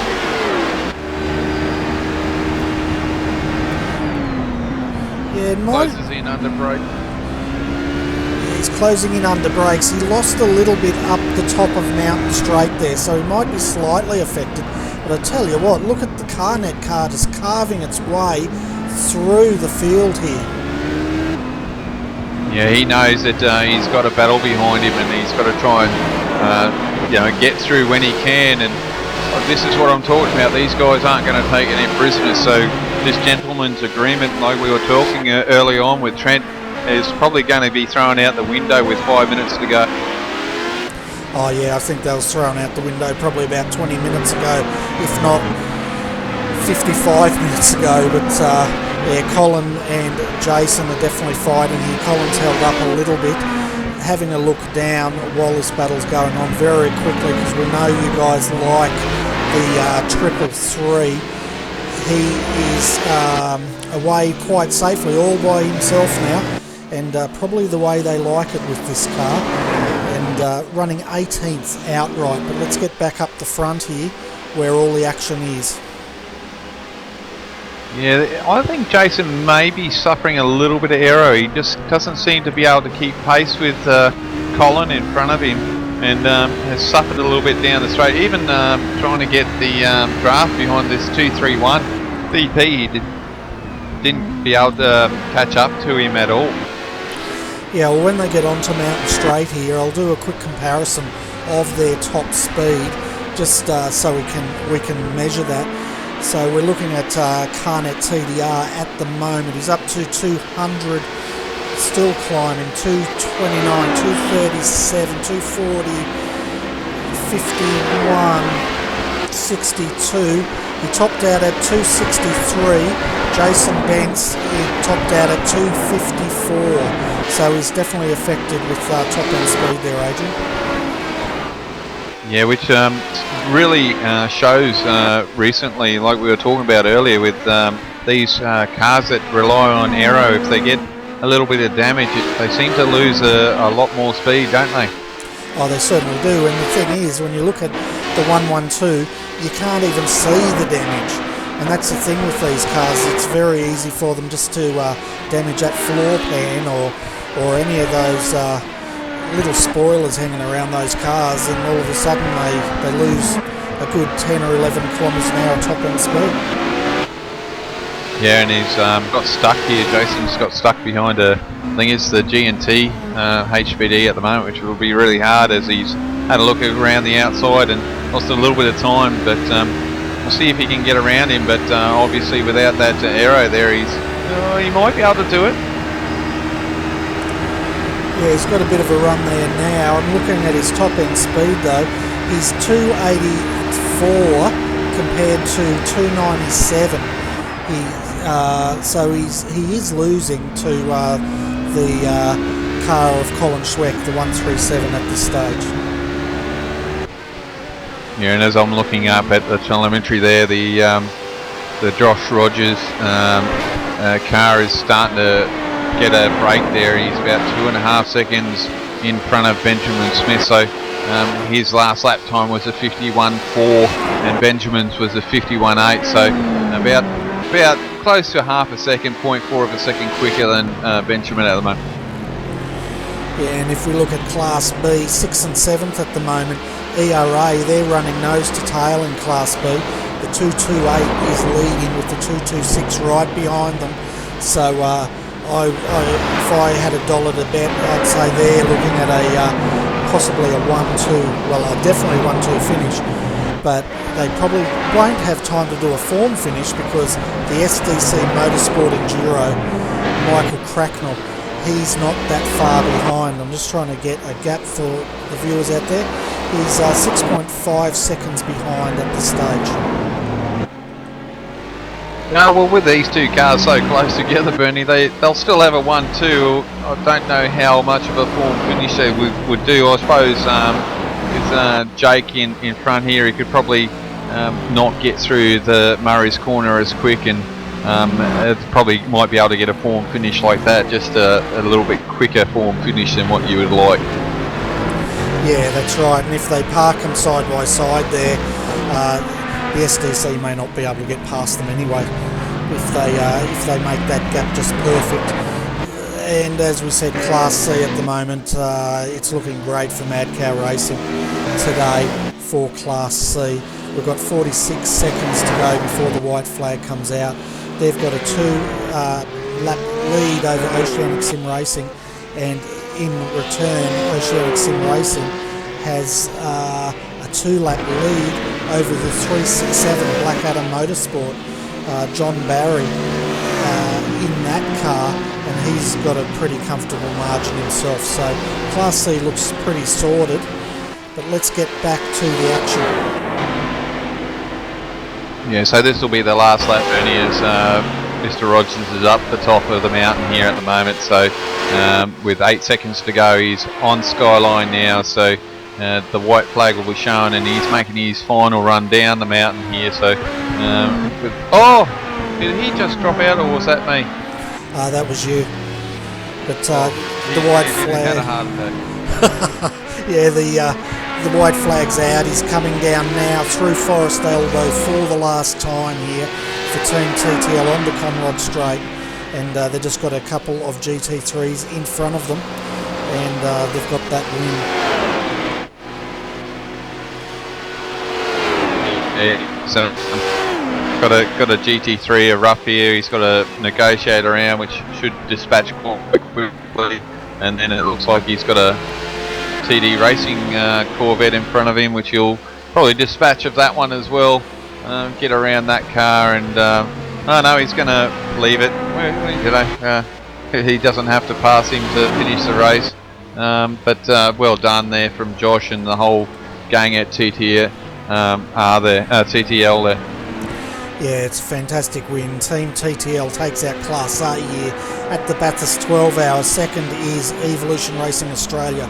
Well done to that team. Third, we can see now Carnet TDR, Colin Schweck in the 137 is coming down. This will be a great win for this small team as well. And I'm not sure if that's their first podium or not, but we will definitely find out a bit later on. Looking here at Class B, we have the 226 and the 228 coming down. They're definitely trying to set up a form finish here, and this is fantastic, isn't it, for Evolution Racing Australia today? Oh yeah, fantastic job. I think they made a statement in the first race that they're here to win the race, and having these Corvettes, they've done that, and even in Class A they've done a fantastic job there as well. Yeah, and the 222 SDC Motorsport Enduro comes home in third. We're just trying to find, here is our Class C leader, the Magic Mad Cow Freedom Machine, whatever you want to call it.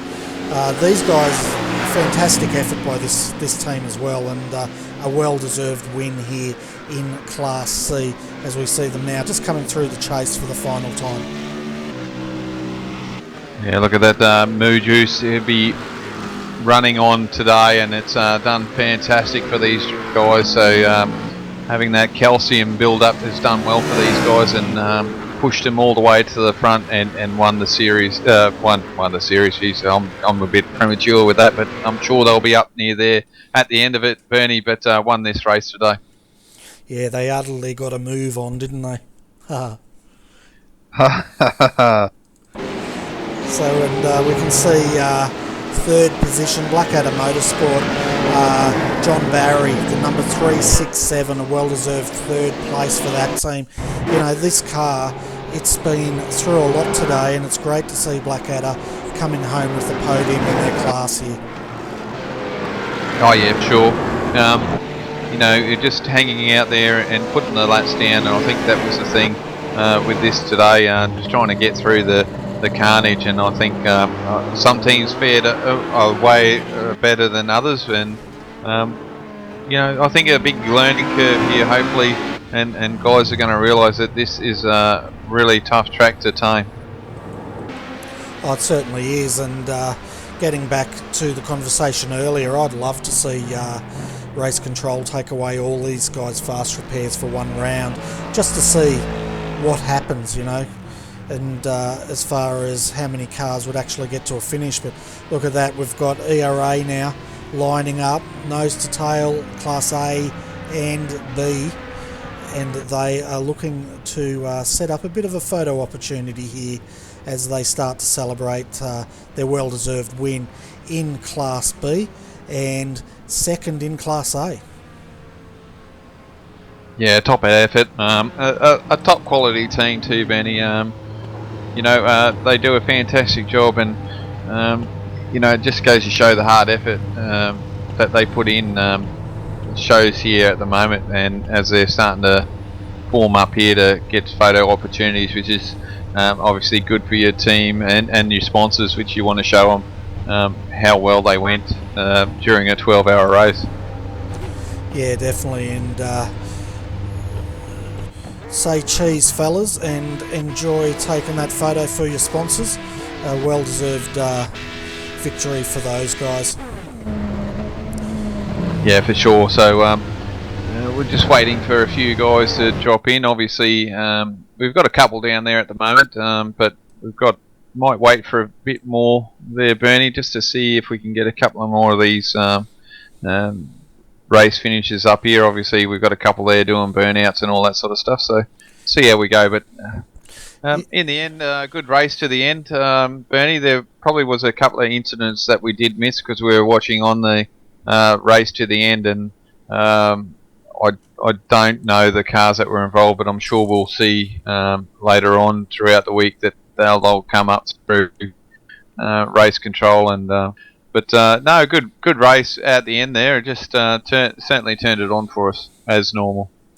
Oh, it certainly did, and just having a look at our finals, as I said earlier, the 188 team, Team 188, Team TTL, sorry, it's been a long day, takes out today's win. But looking at Evolution Racing Australia in second, Carnet TDR in third, ABR Simulator, the 112 in fourth. They were the only cars on the lead lap.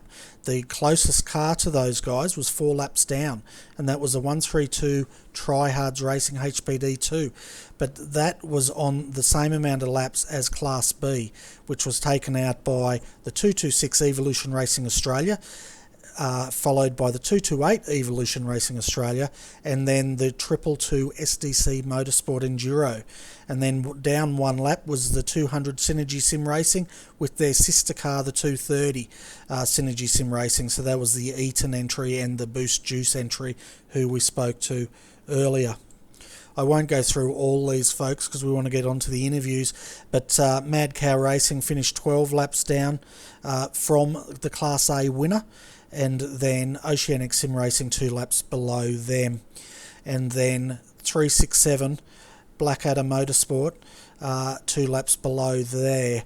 But, you know, I feel in a way what shoulda, coulda, or woulda, or whatever you want to say, what would have happened if that 397 earlier on wasn't involved in that accident with the 351.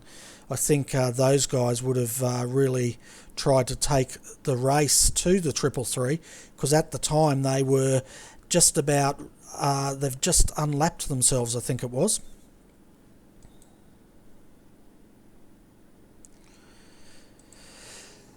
But anyway, folks, it is time to do some interviews. So let's bring up the 188 team. We've got all 3 drivers down there, and I might get you to start off the interviews if you don't mind. No, that's fine, Benny.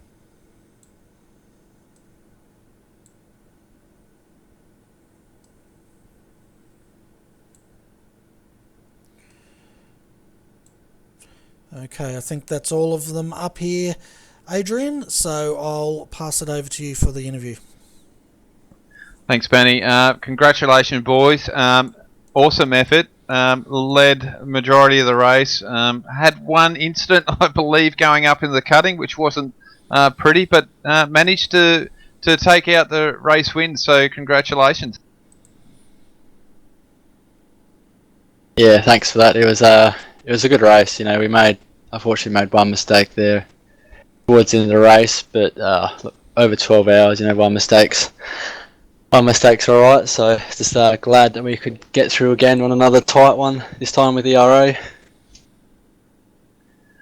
Yeah, it was a weird race. I think we covered off on that throughout the race, and we did catch up with you boys earlier on, which is really good to have you up here. But to keep the car up there, I think there was one time you were stuck back in the pack there in a safety car and had to work through that mess and managed to stay out of trouble. But yeah, that one mistake from you, Dylan, wasn't a nice thing to happen, but managed to keep the car in front and keep ERA at bay. So that's quite a hard task to keep ERA back. We know how good that team is. Yeah, I'll flog it off to Josh because he's the one who made the mistake. But otherwise, yeah, look, it was a great effort. You know, Joe and Josh did pretty much double the work that I did. I just went into the middle to give them guys a break. You know, our car was insanely quick all race. You know, we're all within, I think, about 5/10 of each other on our fastest lap. So, yeah, it was a fantastic race for us. And, you know, to get the 24 hours was awesome. And to back it up with the 12 hours, another good step to the championship as well. Yeah, it was a good effort. I mean, Dylan, you did 67 laps. I've just got the laps up here. Josh did 121, and Joe, you did 125. So big effort there for you two guys. How was it to run for that amount of laps? I know you would have spread the laps evenly, but big effort for you two. Yeah, running those sort of laps and trying to keep consistent throughout is definitely something where you need a lot of mental power. And when I made my mistake, I clearly didn't have much left. But you wouldn't think that it would be easy running a car around here that long, and it's definitely not. But all in all, it was really, really great finish. Thanks to the boys for doing such a great job and putting up with me.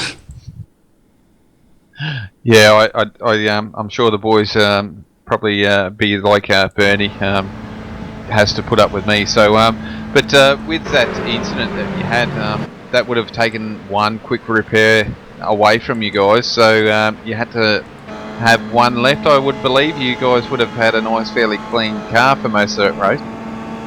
I'll stick my hand up and take ownership for the lack of the other fast repair.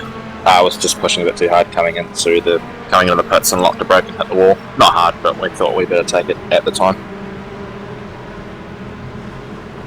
Alright, so had to use two tonight and was sweating bullets for the rest of the race after the second incident there. Yeah, after my mistake, I was probably a little bit too cautious. I just didn't want to risk anything. I'd already made a big enough mistake on my own, and if we didn't have any fast repairs left, that would have been the end of our day. So, really, really thankful that we actually had that one left. Yeah, it's we seen you come in after your incident. We were debating would you stay out or not, but obviously had that decision. Was that done throughout the team to pull you in? Because obviously you wouldn't have been able to see the damage on the car, but definitely would have felt it being spun up like that and getting a good old whack. Yeah, no, I did see the front right was fairly bent up, but it definitely didn't track straight. Understeered a lot to the right, so it was something that had to be fixed. I wasn't going to be able to drive around it, so we pulled the car in then, and then towards the end it was actually incredibly tight on fuel. Probably pitted maybe a couple of laps too soon, and without that caution, it would have been really difficult to save enough fuel. I think we probably would have had to drop our pace a tremendous amount to even get to the line. Yeah, but I think a lot of guys are in the same boat. I think they would have, but we'll check up on that. But to get on a podium after 12 hours is no mean feat for sure. So you guys have done a great job. I've run out of questions. I'm sure Bernie's got a couple there that I've missed on, but fantastic effort once again for all three of you drivers, and I appreciate you coming up here and having a chat and throughout the race as well. And it's been great to have you up here and get a good insight on how the race progressed. So once again, congratulations on your finish, and I'll hand you over to Bernie. Yeah, I've really only got one question, and that's for Josh. He was in the car last, and I guess with that last safety car coming out, 10 minutes to go, that diminished your gap. How did you feel about that gap being diminished, and how determined were you to make sure you kept the 188 in front?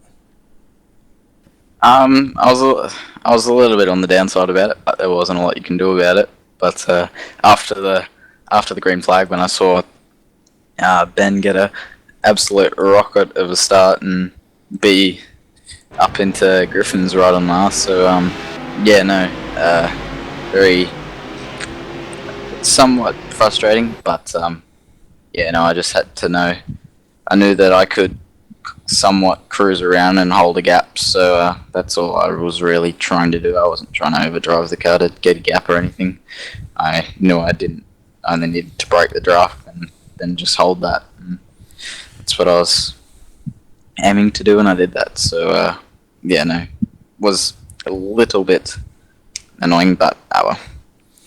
Yeah, and I tell you what, the way Benjamin Smith carved through that field, he gave me a bit of a scare. I thought he was going to be on top of you, but you managed to get that gap back out to 3.5 seconds, which was excellent driving there. But all up, guys, it takes a team effort, and all three of you guys have done an excellent job. I think we counted about 228 laps you guys led today of this race, which is fantastic. And we saw Dylan earlier in the car having a great stint, as well as Joe. So well done to all three of you guys.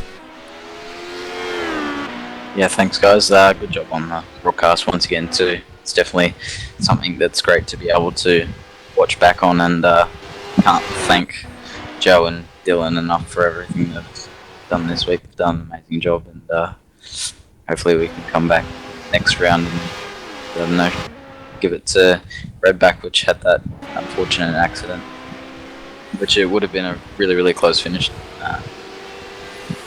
if that hadn't happened, though.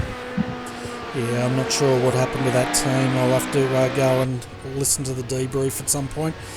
But yeah, big effort, great effort, well-deserved win in Class A here, guys. The next round for AEC is a Sebring 12 hour, and that's in early April, I think.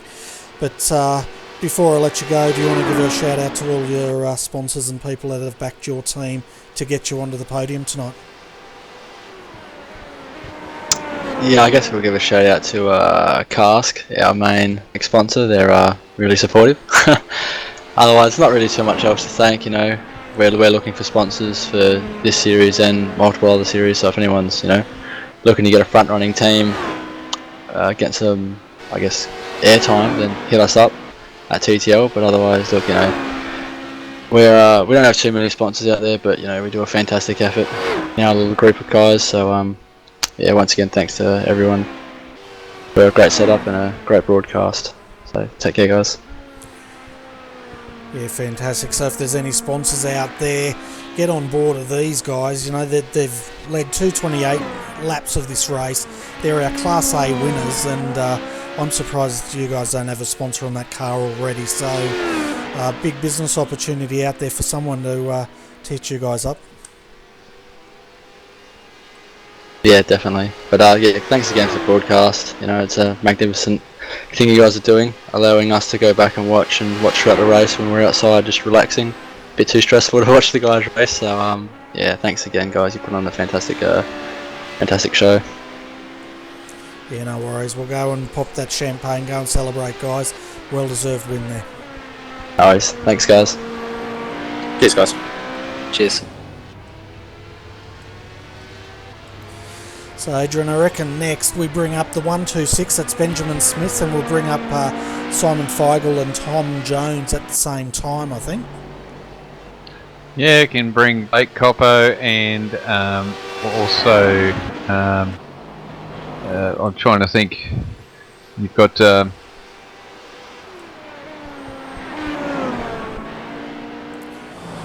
okay, I think I've done pretty well there. I think we've got all the ERA drivers up. We figured we'd bring you guys all up at once, but firstly we'll start with you, Benjamin. Congratulations, second in Class A. You guys managed to get that car up there for just about the whole night tonight, if not longer. But you really caught our attention on that last lap, on the last restart. The way you carved your way through that field was pretty amazing to watch. Yeah, all the boys put in a massive effort today, so it was great to get in that kind of position at the end of the race. We had plenty of practice doing the restarts, considering there were so many safety cars. So I thought I'd put it into good use and reduce the gap down to Josh. And unfortunately, we just couldn't get there in the end. But we tried our hardest, and hopefully at Sebring we can bring it home in first. Yeah, well, it's not that far away, and it's going to be just as arduous as this race. And by the way, ERA in this HPD today performed, it definitely shows the pedigree of this team, and really well done. But did you have any top end speed issues of your car towards the end of that race? Because you seemed to clear the traffic very quickly, but you just couldn't close that gap up onto Josh. Yeah, I'm not sure what was going on there. I think our car was set up pretty nicely, but it just wasn't to the standard of the car in front. They had their car set up absolutely perfectly, and they were just super quick over the top and then super slippery in a straight line. And yeah, unfortunately, we just couldn't get onto their slipstream at the end. But no, we didn't have any top speed dramas at the end. It was just our car set up. And who were the other two drivers in this car? Because we've got you up here. I guess the other two are asleep by now. Yeah, we had Ian Ford start off, qualify and start off, and then yeah, he did a really good job keeping it clean. And then we put Sean in the car, and he did alright circulating the car. Riley came in and circulated the car. It was just all kind of lined up for the last stint, which is exactly what endurance racing is. Yeah, it's all about buying that ticket, as we were saying earlier tonight, or today, I should say, and you definitely did that in both classes. Were there any dramas with the 126 throughout the 12 hours? Apart from your pit lane start, of course.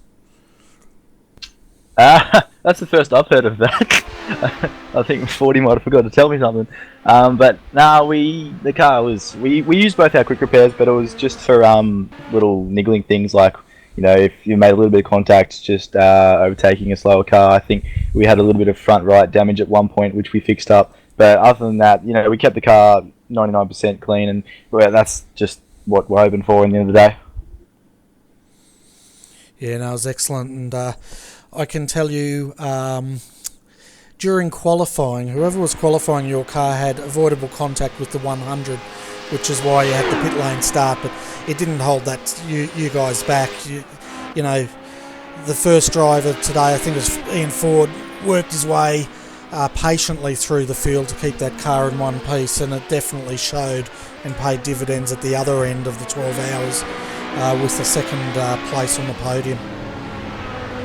When you look back at all the V8 supercar races, you can see you don't have to be at the front to win the race.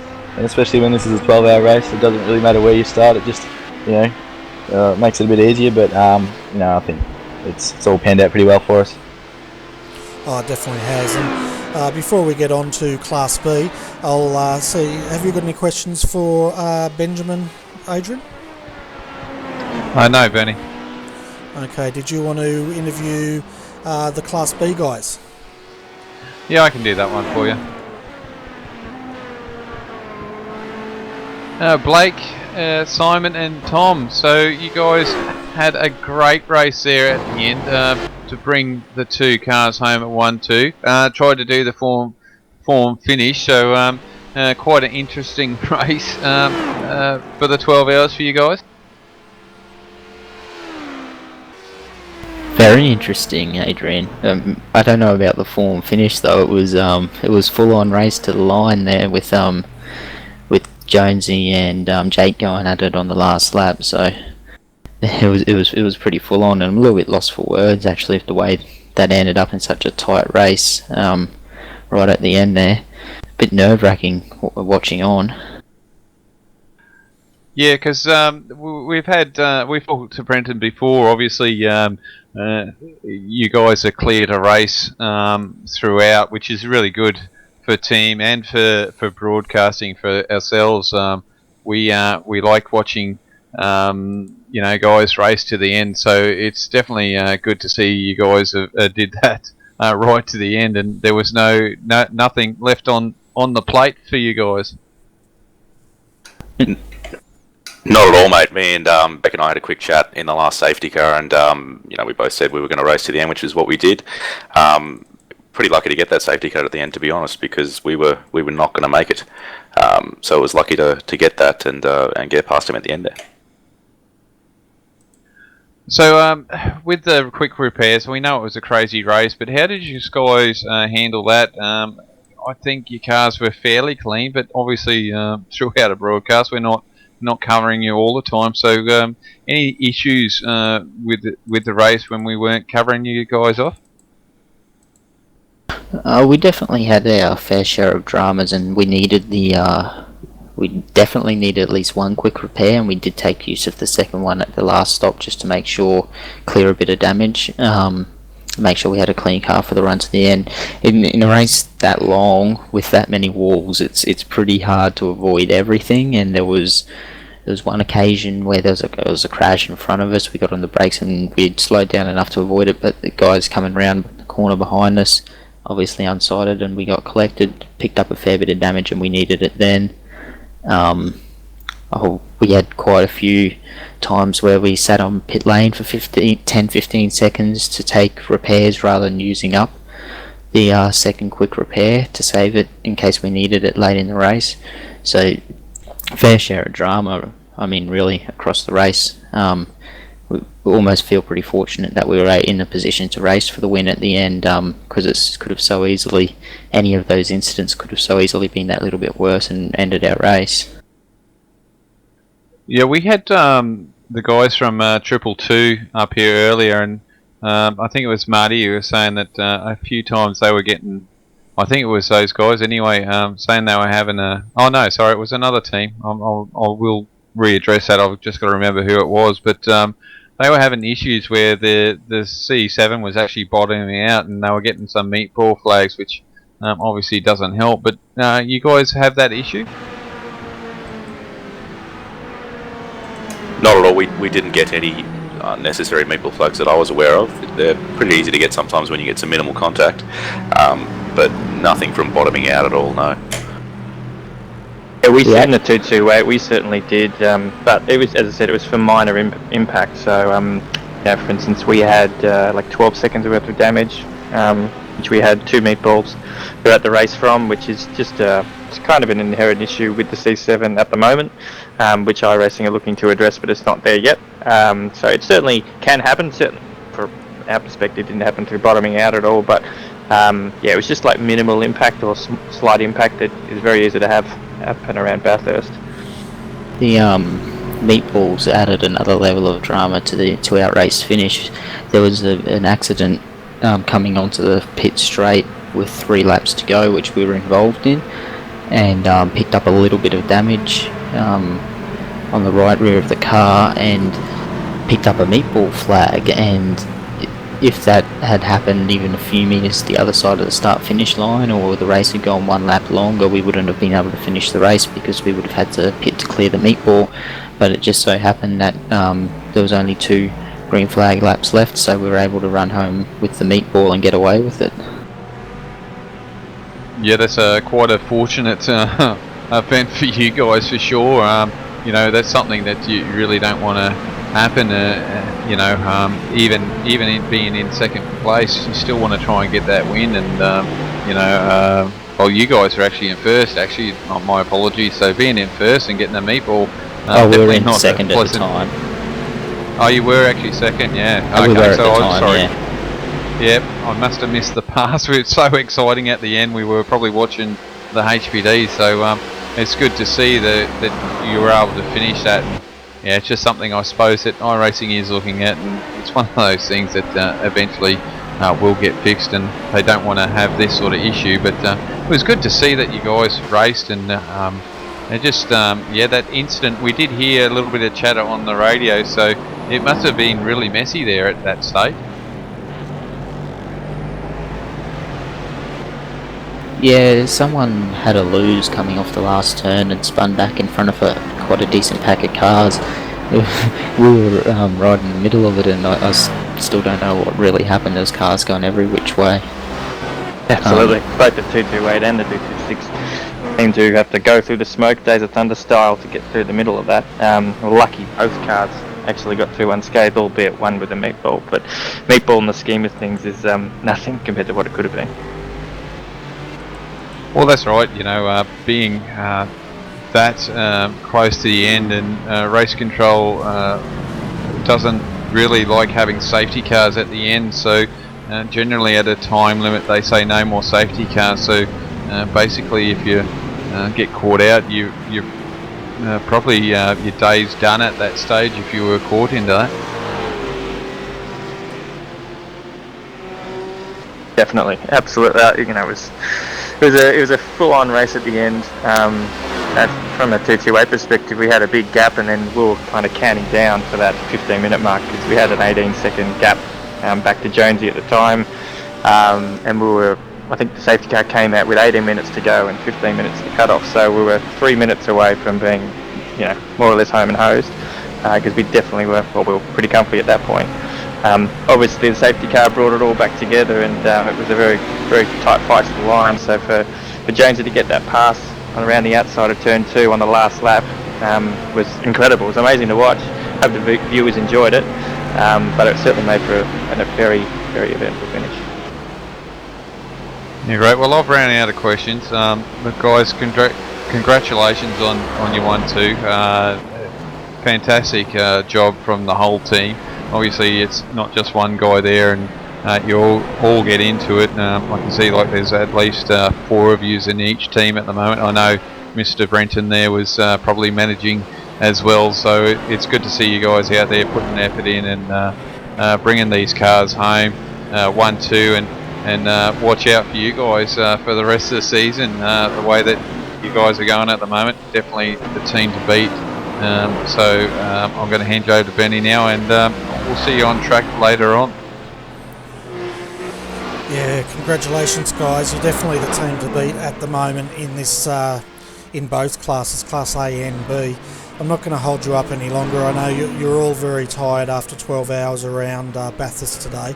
And I also know Mr. Smith's left and he's probably drinking all the champagne. So before I let you guys go out and celebrate with your team, did you want to give a shout out to all your sponsors? Yeah, of course, Bernie. Special thanks go to Maverick Welding, who support ERA, as well as Demidov Innovations and Auto Loan Centres. And I'd also like to give a bit of shout out to Simon while we've got him here, because although the whole team put in a bit of effort and a fair bit of work into tuning setup around here, Simon put in the extra yards the last couple of days and came up with a really good setup.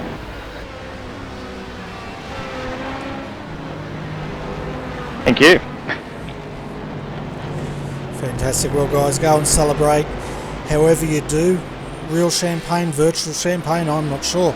But yeah, big congratulations, big effort there for Class A, coming in second, as well as a 1-2 here in Class B. So well done to all the guys driving, as well as all the guys behind the scenes, and I know there's probably a few of them there in your team today. Thanks, Bernie, appreciate it. Thanks, Bernie. Thanks for doing the broadcast, guys. Really appreciate it. Good job.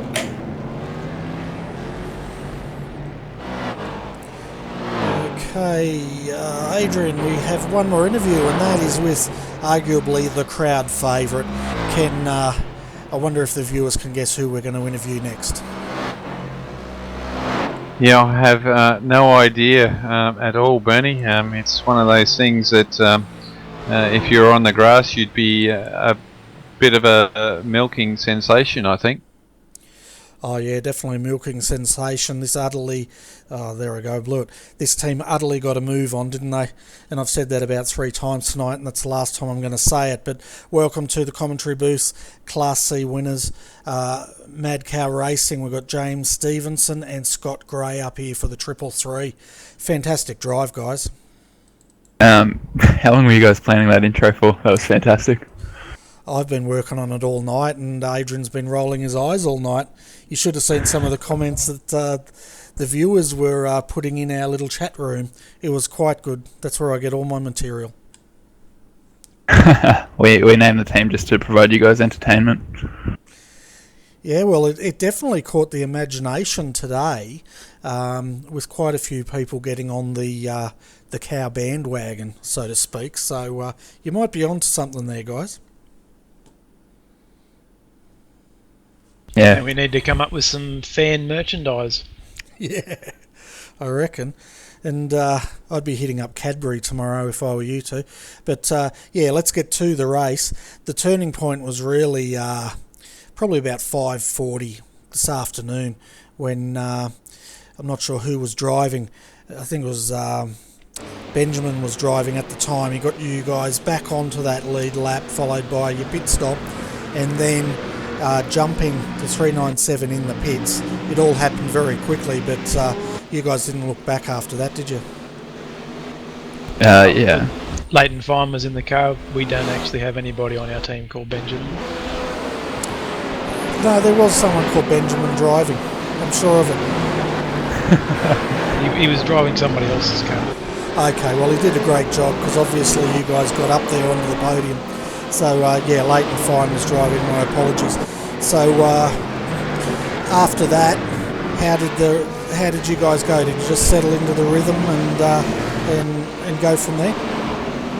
Look, Benny, the race was pretty much constant for us the whole way through. It was just at that point we finally had some luck with the safety car.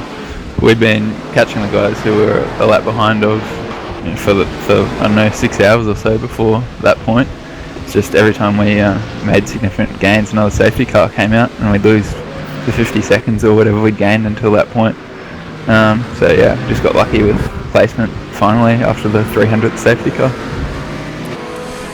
Yeah, well, your car went through the wars throughout the day, but it was always up there, wasn't it? And it definitely showed its pedigree once you got the lead, and you kept that car pretty much straight all night, from what I could see.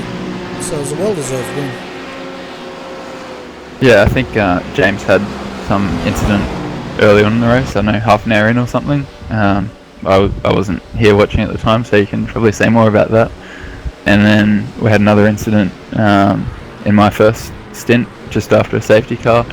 I got rear-ended by a DP while we were just stuck in the line of cars slowly going up the mountain. So those two incidents used our two fast repairs, but other than that, it's pretty smooth sailing, apart from dodging all the people who were a little bit crazy today. Yeah, just a little bit. But yeah, you're carrying a bit of rear end damage on that car earlier in the race. Did you actually notice any change to the handling or the top end speed of the BMW while you were carrying that damage? Yeah, we're about 10 kilometres per hour down on Conrod Straight when we first got that damage with the bent rear wing. Then we took some optional repairs and it went down to about 5 k's down. It was still pretty well balanced through all the corners, so it wasn't too bad. Fantastic. Well, once again, well done. Class C winners tonight. I'm going to pass you over to Adrian and see if he's got any further questions for you. Thanks, Bernie. That was moving. But guys, no, I don't have any more questions. You've done a fantastic job to get that 333 up into the podium for the class, and great to see you. And look, going to be interesting to watch you guys race it. I believe it's Sebring for another 12 hours. So hopefully we'll see you guys bring Frida home on the top step again. And before we let you go, but we'll get you to put another shout out there to your sponsors, mate. No sponsors to thank. Still no sponsors after the Daytona 24, so we're still looking. But I will thank the rest of our team. Big shout out to Craig.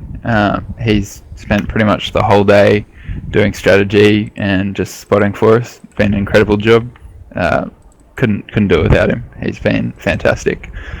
And yeah, thanks to all the other cows who've been driving today, James, Michael and Leighton, and the guys in the background supporting. Lars been there, Bino and Matt Burgess as well.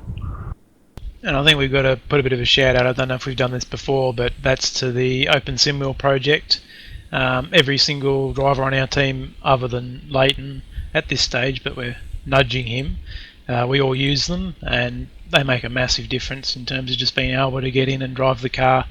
I mean, a lot of the teams, they put in a lot of practice, but we generally turn up on the Thursday practice session, FP1, and that's our first laps for the weekend. So that's how we run, and it's all thanks to the OSW, and Bino's had a big hand in that. That sounds like a potential sponsor to me. Anyway, guys, I'll let you go. Go and enjoy the champagne. Thanks for coming in, and congratulations on your Class C win. And we look forward to seeing you guys back on the track soon. Thanks, guys. We'll see you at Sebring.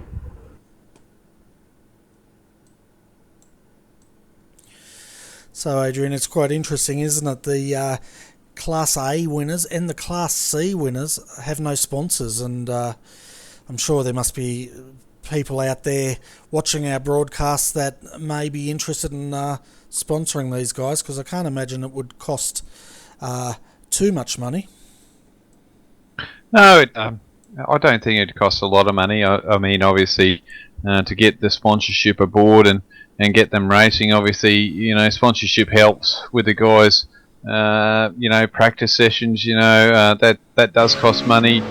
Content, that costs money, and with the guys, leading their different classes, they definitely get airtime, and it's great to see that they're running up there. It'd be handy for some of these teams, and it wouldn't cost a lot for sponsorship, that's for sure. Yeah, exactly right. So hopefully these guys can get some sponsors just to help pay the bills a bit. It's I think it's the way it's going to go, and people that get in sponsoring now, they're getting coverage during all our broadcasts, but also it doesn't cost a lot of money, and it's a good opportunity to be part of our community. So if anyone's out there that can help out the 188 team and the 333 Mad Cow team, definitely look them up in iRacing if you're a member. If not, contact me and I'll put you in touch with them. But Adrian, we're going to bring up, well, it looks like we've got a few more interviewers down there. I thought we were finished. Yeah, so did I, actually.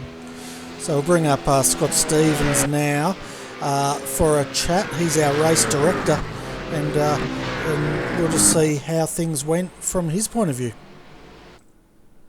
Yes, should be interesting. Certainly should be. Welcome, Scott, to RRTV's commentary booth. You must be absolutely exhausted after this race today. G'day gentlemen, thanks for having me up here. I'm not feeling too bad. It's only 10 to 7 over here in Perth, so feeling pretty good, but yeah, the brain will probably be a little bit mushy tomorrow, I think. Yeah, I'd say it's a bit mushy. My brain's mushy now. But we counted in the end about 24 safety cars today. Is that about right? I do have some stats. You're close. We have 21 safety cars.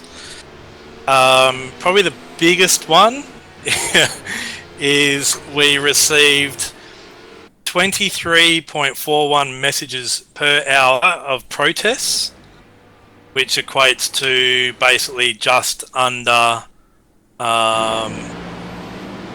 barely, I think it's roughly just 4 per minute. So I think barely 2 minutes, we were getting 4 per 2 minutes, something like that. So yeah, we were pretty busy, let's put it that way. Yeah, so what happens with all those protests? Because I know you're over 200, but does that mean you guys take the rest of the week off work so you can go through them all, or have you pretty much dealt with it? The majority of them get dealt with in race, but sometimes we had a few blankouts throughout the night's race or today's race, so we've asked for those teams to forward the clip to replay to be sent to us, and also where we may have received a protest too late, so out of the 5-lap window that we requested by, we will also do that post-race. So teams have got until, they got pretty much like a 48-hour period, so Tuesday night 12 o'clock is the cut-off to have any post-race protests sent through, and then yeah, I'll sit down one night and go through them and try and get some resolve from it.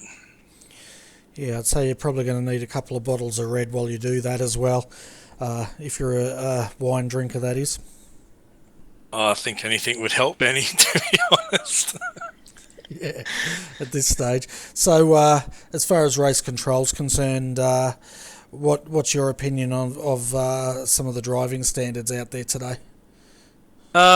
Pretty poor, to be actually honest. I sat back and I just couldn't believe what some of the guys were doing, and we weren't even an hour into a stint, and there's just passing manoeuvres getting done like it was a 12-lap sprint race or something.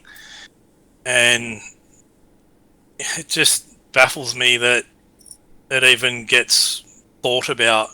There's nothing wrong with sitting behind a car that you're doing similar lap times to and conserving your car and not making silly mistakes and, potential passing manoeuvres that can ruin your own race as well as, your competition's race. So I just, it's like there's people not reading the pre-race information that comes out during the weeks lead up to the race. I'm getting sent DMs about things that are clearly listed in the forums and easily available for anybody to read. And it does kind of get pretty frustrating. So I think, and I'm hoping that the guys will go away from this round and seriously get their head into a different mindset, because if it continues, I don't know how long it's going to continue for. Let's put it that way. Yeah, well, we definitely saw a different mindset here than we did at the Daytona 24-hour race. I don't know what it is, whether everyone's blood was up after watching the Bathurst 12-hour a couple of weeks ago, or it's the style of the track. Got no idea, but one thing we did notice here in the booth, once a lot of those fast repairs dissipated, the racing did seem to settle down into a bit of a rhythm, and the safety cars became less frequent, we could say. Yeah, it seems to be a bit of a mentality of like, oh, we've got a fast repair, so I don't think it's... Alright, I'll change the way I said that. So I don't think you consciously think, oh, we've got one, but subconsciously you know. So if worse comes to worse, you're kind of like, we'll just use one kind of thing. But, drivers only had 2 to use throughout the 12 hours today, and I'm sure that there are a lot of teams that had used fast repairs within the first 2 hours.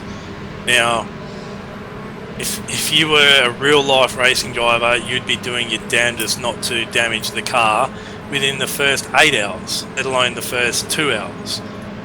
So, just, like I said, guys have just got to start pulling in their heads. There was some very silly mistakes getting made, some very advantageous overtaking efforts, getting tried, and it just made for some very scrappy and very messy racing. I guess the good thing is towards the end of the race, and with pretty much an hour and a half to go, we had some really good battles starting to brew within Class A and Class B for that matter.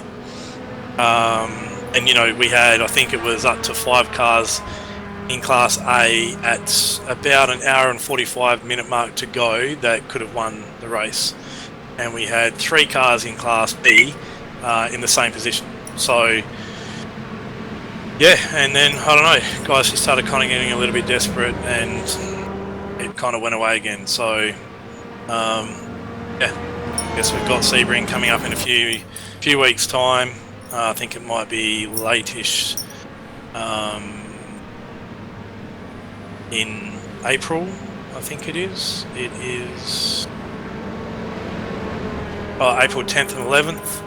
So a month and a couple of weeks' time, realistically. Hopefully we can get some guys that start using a bit of common sense. Yeah, it's definitely something the teams need to revisit, and hopefully the guys do look at the broadcast back or their own footage and review the mistakes they made and how they can improve next time. But I guess looking at it from a race control's point of view, will you guys be trying to work out some way to discourage that sort of driving in the next round? We got a 12-hour again at Sebring.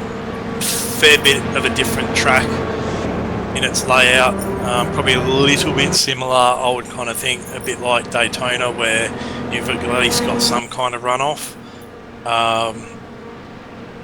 Having no quick repairs is...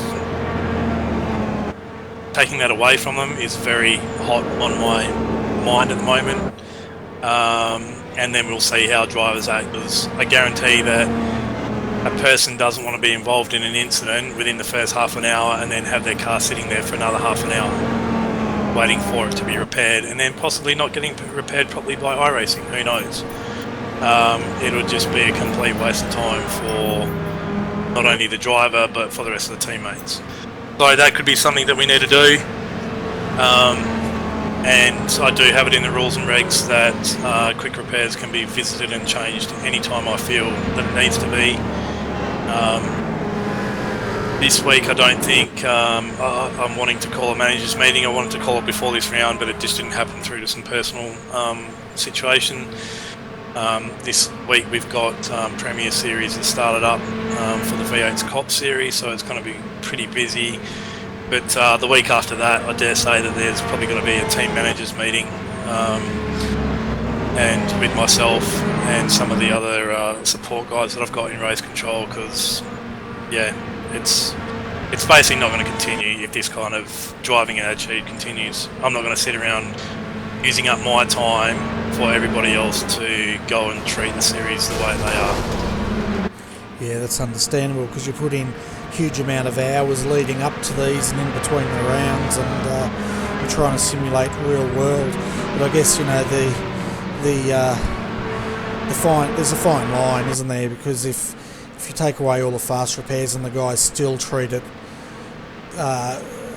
with aggressive driving or towards each other like they have, it's going to really put a lot of people off from wanting to run in the series. So I think the only way forward is that the teams need to realise that they're in a very long race and approach it a bit with a few more smarts instead of approaching it with their blood up, so to speak. Yeah, you know, like, I understand, like, accidents happen. I don't understand stupid accidents happening though. I don't understand that. I don't understand guys trying to go around the outside of another car at Skyline when you know that the car that is on the inside, its natural projection is to the left of the track. So that leaves you nowhere on the outside of it to go, other than the escape road, which has been, you know, filled in kind of thing, but the chances of you surviving that are pretty minimal. I don't know why drivers would fathom it, and that's just one example. I don't know if team managers need to talk to guys and reassess, like, hey, why did you even attempt to do A, B and C? I don't know. But it's just becomes very hard, you know, on other drivers that are trying to do the right thing, on you guys, broadcasters. You know, if we had all the teams sitting in pit lane getting repairs, well, I guarantee you there would be no point you guys being sitting there for hours watching nothing go around a track. So then there's nothing to view, so viewers won't even tune in to watch. It's people have just got to lift their game, you know, and pull their heads in the way that they drive.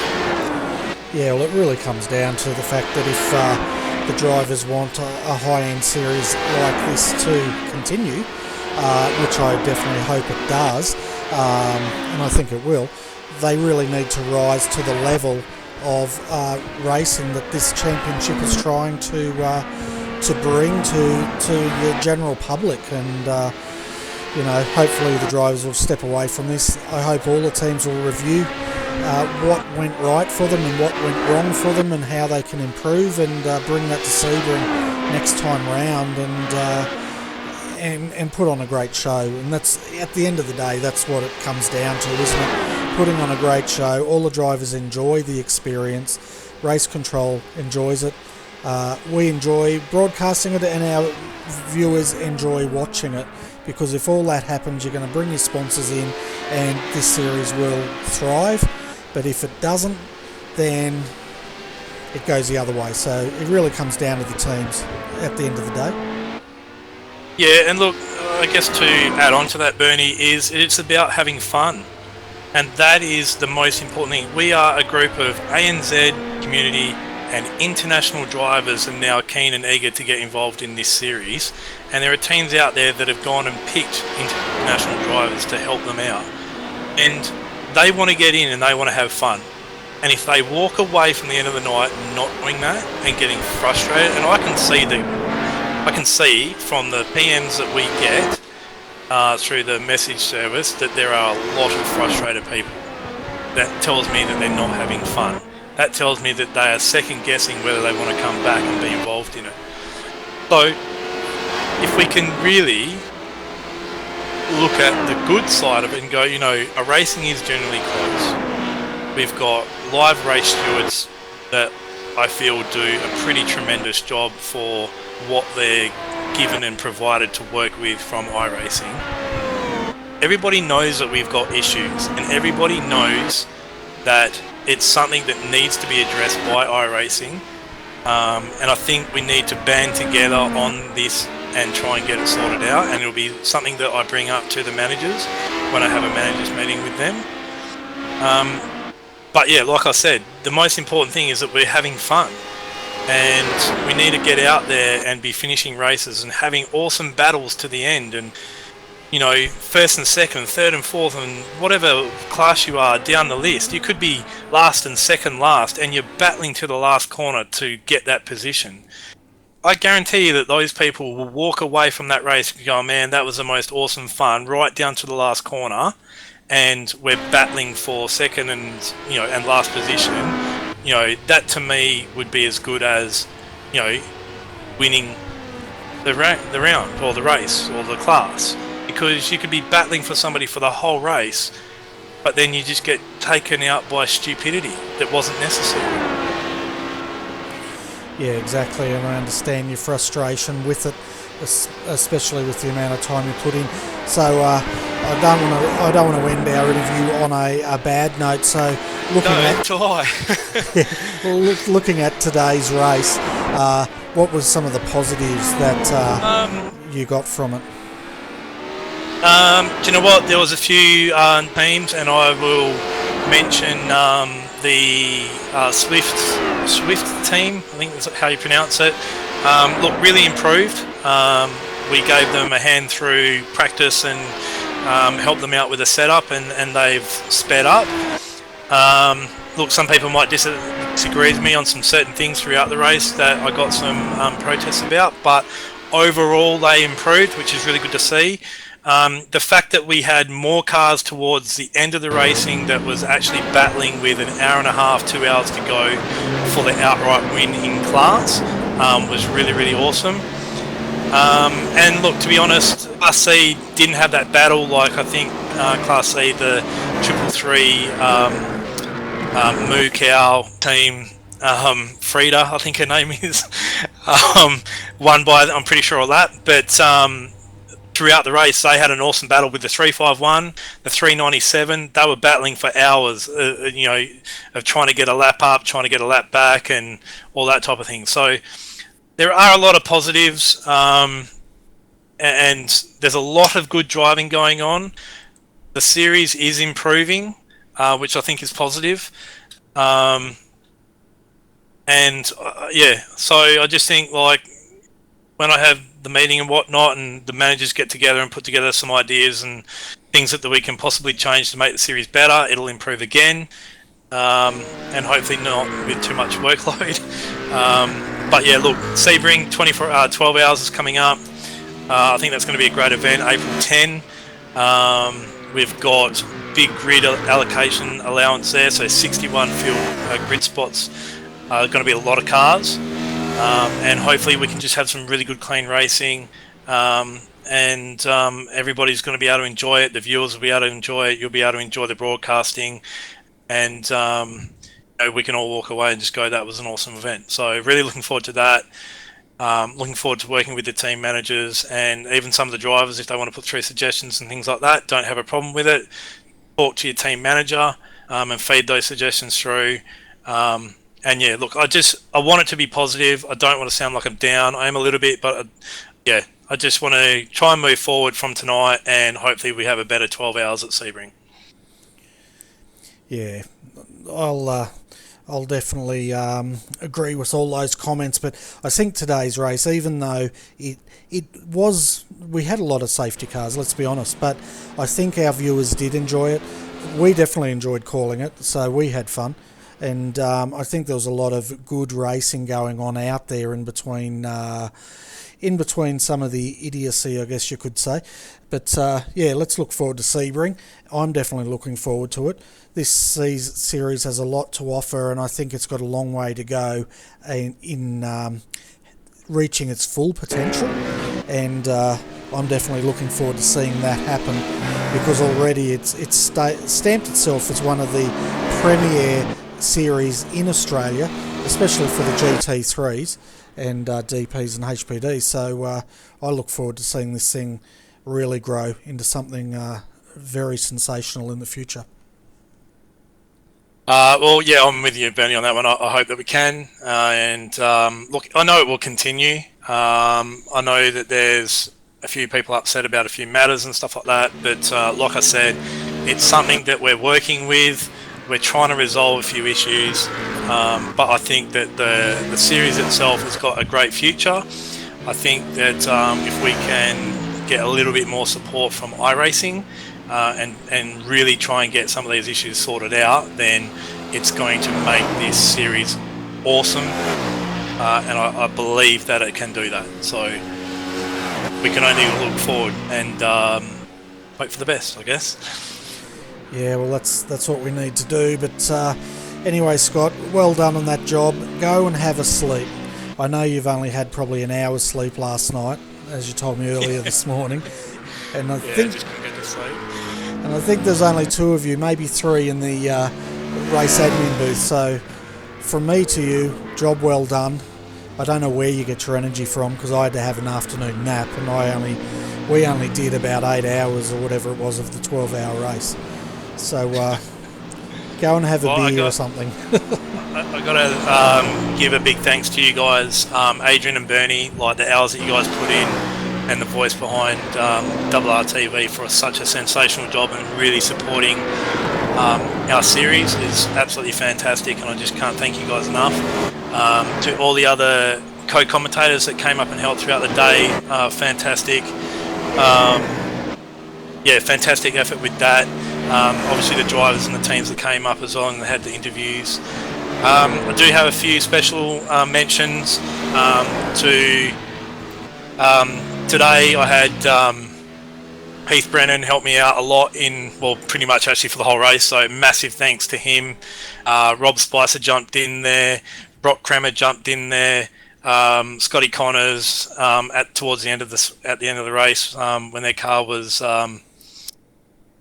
kind of withdrawn from the race kind of thing. But to all those guys, it really means a lot, and I thank them so much for the help that they give me, because I would be absolutely screwed legitimately if it wasn't for them. So big call out to them. Thank you very much. And looking forward to Sebring, and we'll chat with you guys probably during the week. Fantastic. Well, thanks for popping in, Scott. We've got one more interview, folks, and that is with DJ. He's from the 363, that's Swift Racing. So we'll bring him up now for our final interview. Hi DJ, thank you for waiting and welcome to RRTV's commentary box. We're having a look at your car at the moment, 33rd outright. How was your experience out there at Bathurst today?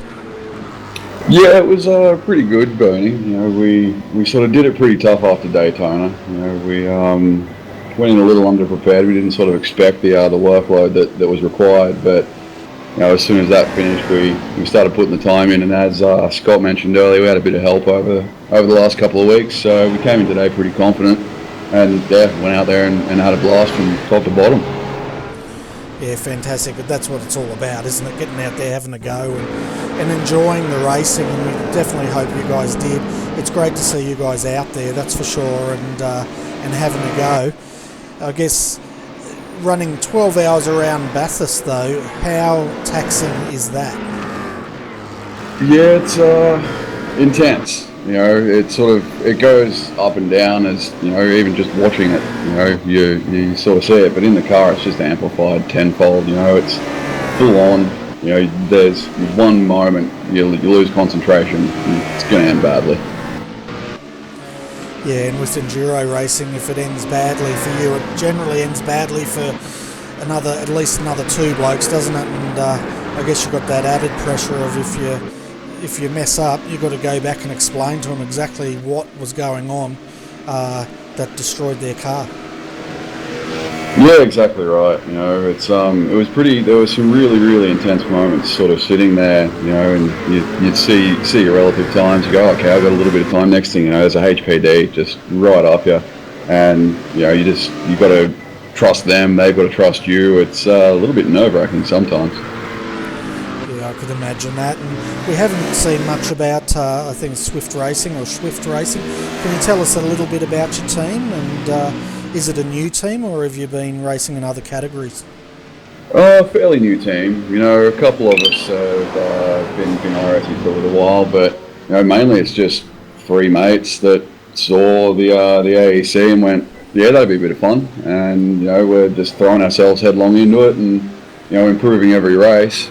And you know, sky's the limit, I reckon. Yeah, definitely. It's great to have you guys out there, and it's good to see you guys improve each race as well. And a lot of these teams start like that, you know. 3 blokes say, well, that'll be good to do. Let's have some fun and join up and go out and do it. And that's what it's all about. This is a great esport, and we always welcome newcomers to this category of racing, or any category of racing. So we look forward to seeing you guys at Sebring, that's for sure. We'll definitely be there, and keep an eye on our paint as well. You know, we're adding bits and pieces to it every race, and by the end of it, it should be an interesting work. It's one of our drivers, Joel, putting it together. So, you know, we you know, nothing against any other teams. You know, we hear people saying that they've got guys doing their paint. Joel just wanted to have a bit of fun with it, so he's, you know, throwing bits and pieces on here and there, and you know, we're just trying to make it a bit of fun. Yeah, well, that's what it's all about, and you know, it's good to have Joel, if he enjoys painting, let him paint it. As long as he doesn't paint it some ghastly colour, you'll be right. I think the white and the sky blue stripes going all right at the moment for us. Makes us go faster, so it's definitely helping. Fantastic. Well, DJ, thanks so much for popping in for a chat. It was great to see you guys out there. Congratulations on getting to the end of the 12 hour, and congratulations on your 33rd position finish tonight. So a big achievement. Well done. No worries at all. Thanks a lot, Bernie and Adrian. You know, what you guys are doing it's great. You know, it's good to be able to you know, let people know what we're doing out there as well. You know, I had a couple of friends that were watching it. One of my mates was sitting at home watching it in his lounge room on his telly with his dad. So, you know, bit of motorsport when there's no other motorsport on. Yeah, that's it. And I know Adrian and myself, we really enjoy calling the race, and that's mainly why we do it. And it's great just to spread the word out there. And you know, the reaction I get from people when they've never seen this sort of racing, to try to explain to them what we do is a bit difficult. They think, you know, Need for Speed or whatever, but when they actually see it and they experience it, they normally come away quite surprised at the amount of technology that goes into something like this, which allows all of us to experience racing. And let's face it, probably there's arguably one guy out there today that could possibly afford to race at the top level in real world racing, but this hobby allows it for all of us to enjoy, which is really special. Oh, exactly right. Agree with you 100% there. You know, it's a phenomenal thing, and it's only going to get bigger. And you know, you guys are in the ground level of that, and you know, we really appreciate it. So thanks a lot, Bernie. Thanks a lot, Adrian. You know, you guys are great. Fantastic. All right, we'll let you go there, and thanks for the chat. Cheers, mate. Have a good night. So, Adrian, I'm not going to ask driver of the night today. It's too hard. It's been a big day, and you know, driver of the day. I mean, there's a lot that we could mention, but it's a team race, and I'll tell you what. Hats off to ERA today. Got second place in Class A and 1-2 for Class B. So top effort from those guys today. Yeah, it was pretty special, wasn't it, for ERA, and they've got a lot to celebrate, but it also throws down the gauntlet for a lot of other teams, because I think they've really stamped down something on that Class A and B. For a team to get 2 classes and finish 3 cars on the podium, as well as a second on the top class and first and second in the second class, I think people racing in those categories, they need to take notice, because I think ERA sort of throwing down the challenge at the moment, and they're a team to watch. Yeah, for sure, Bernie. They're definitely a team to watch. We know how strong they are, and they got plenty of skilled drivers, and they haven't stacked a team up either. So, but it's pretty hard trying to stack a team, because they're all great drivers on their own merits, and can manhandle any car that they jump into. So they do a great job in that team. Yeah, that's right, and hats off also to Team TTL. They've definitely thrown down the gauntlet today, and to lead over 200 laps of that race, it would have been criminal if they hadn't have won Class A. So that was a massive achievement, and those guys should be really proud.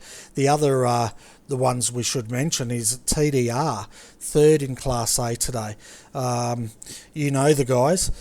Is this their first podium in this series, or what? Because, I've got a memory of a 90-year-old at the moment.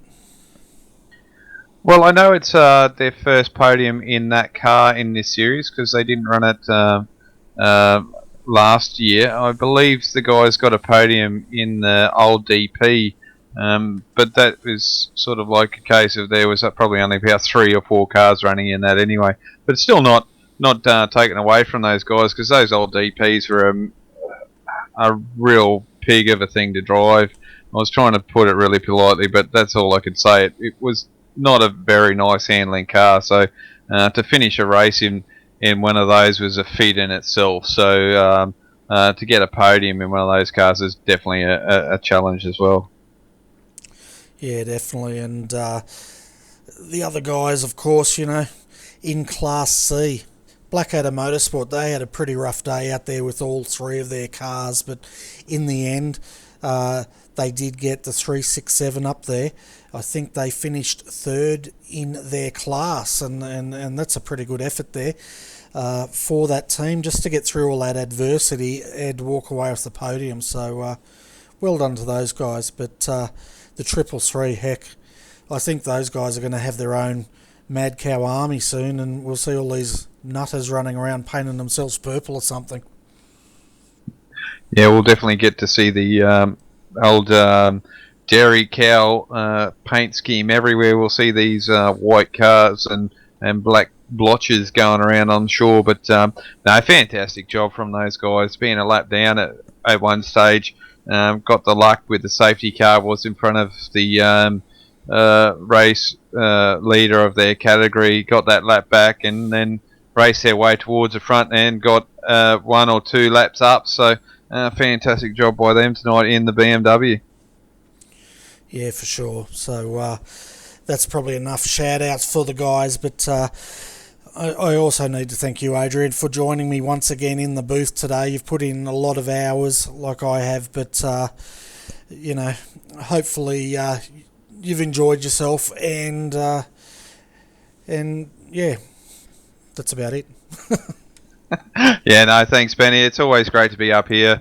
We might have a little dig at each other now and again, but it's all in a bit of fun and trying to spice up the broadcast. But it's always great to be here with you and watch the talent that is on iRacing at the moment and the racing that's here. Yeah, it was a bit of a shocker. I think we knew that we were going to have safety cars, but at the end of the day, we did get to be shown some great racing there at the end, and that's what we're trying to look for in every race. But it's not going to happen, let's be honest.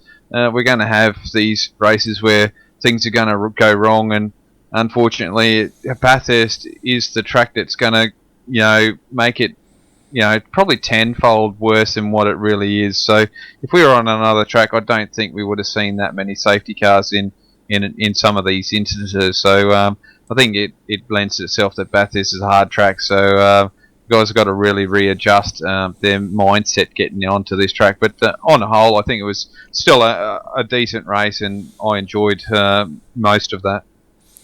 Yeah, well, I cast my memory back 2 years ago to the real Bathurst 12 hour.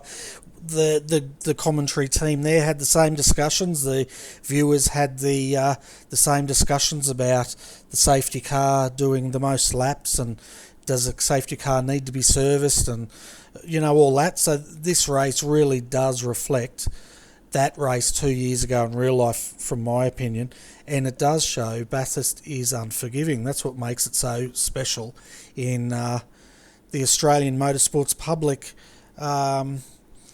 memories, and that's why you see teams going in every year trying to win the darn thing, because if you win a race here, it's probably equal to winning a season in any championship, and that's why guys keep on coming back. It's that challenge, and Bathurst definitely delivered on that challenge today. Yeah, well, it certainly does. I think the best one for me, for the bloke that misses out most, and that would be Glenn Seaton. I think I mentioned it earlier, a guy that was a great driver, a talented driver, and never actually won around Bathurst, and had so many issues running around here that he didn't even finish the race half the time. So it was really hard luck for him. But it's just one of those things, and we just have to move on and go to the next race and see what the drivers bring us there. Yeah, exactly. And when people think of Bathurst, they think of a number of things. They think of great racing, lots of drama. We've had that today.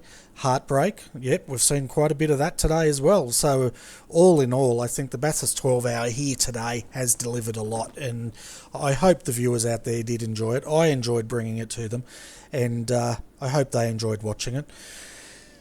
And it doesn't end there for RRTV though, folks, because tomorrow night I will be back to back this up with a short telecast of the Monday night skippies.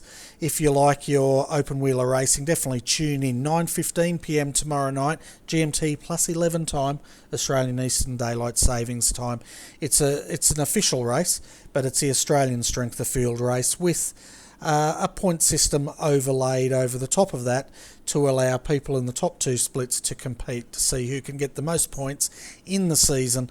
And we're getting a lot of European interest now, which is great, because they come down and race against the Aussies, and it's all a great show. So tune in for that tomorrow night, folks. But that's the only broadcast we have this week, apart from next Sunday when Adrian will be back with me to call the Australian GT3 Championship, and that championship is pretty much coming to an end very shortly.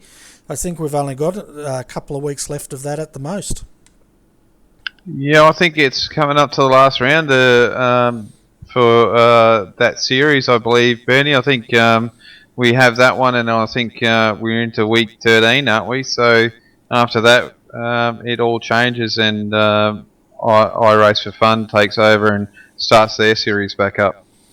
Yeah, that's right. Season 2, SEK Queensland will be back, and it's going to be bigger and better, and those guys have been bringing their own Nordschleife while they've been waiting for the GT3. So keep an eye on our Facebook page during the week. That's facebook.com Redback Racing TV for any of the latest news regarding that series and where it's going.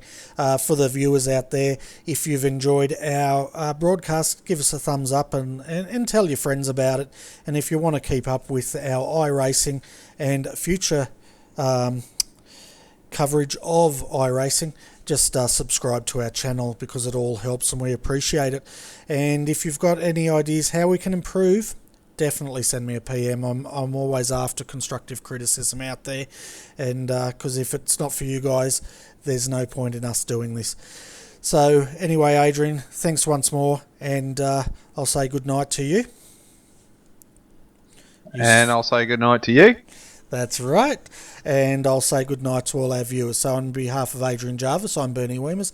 Thanks for tuning in to RRTV, and we hope you've enjoyed the Australian Endurance Championship Bathurst 12 hour, and we hope you have a good evening.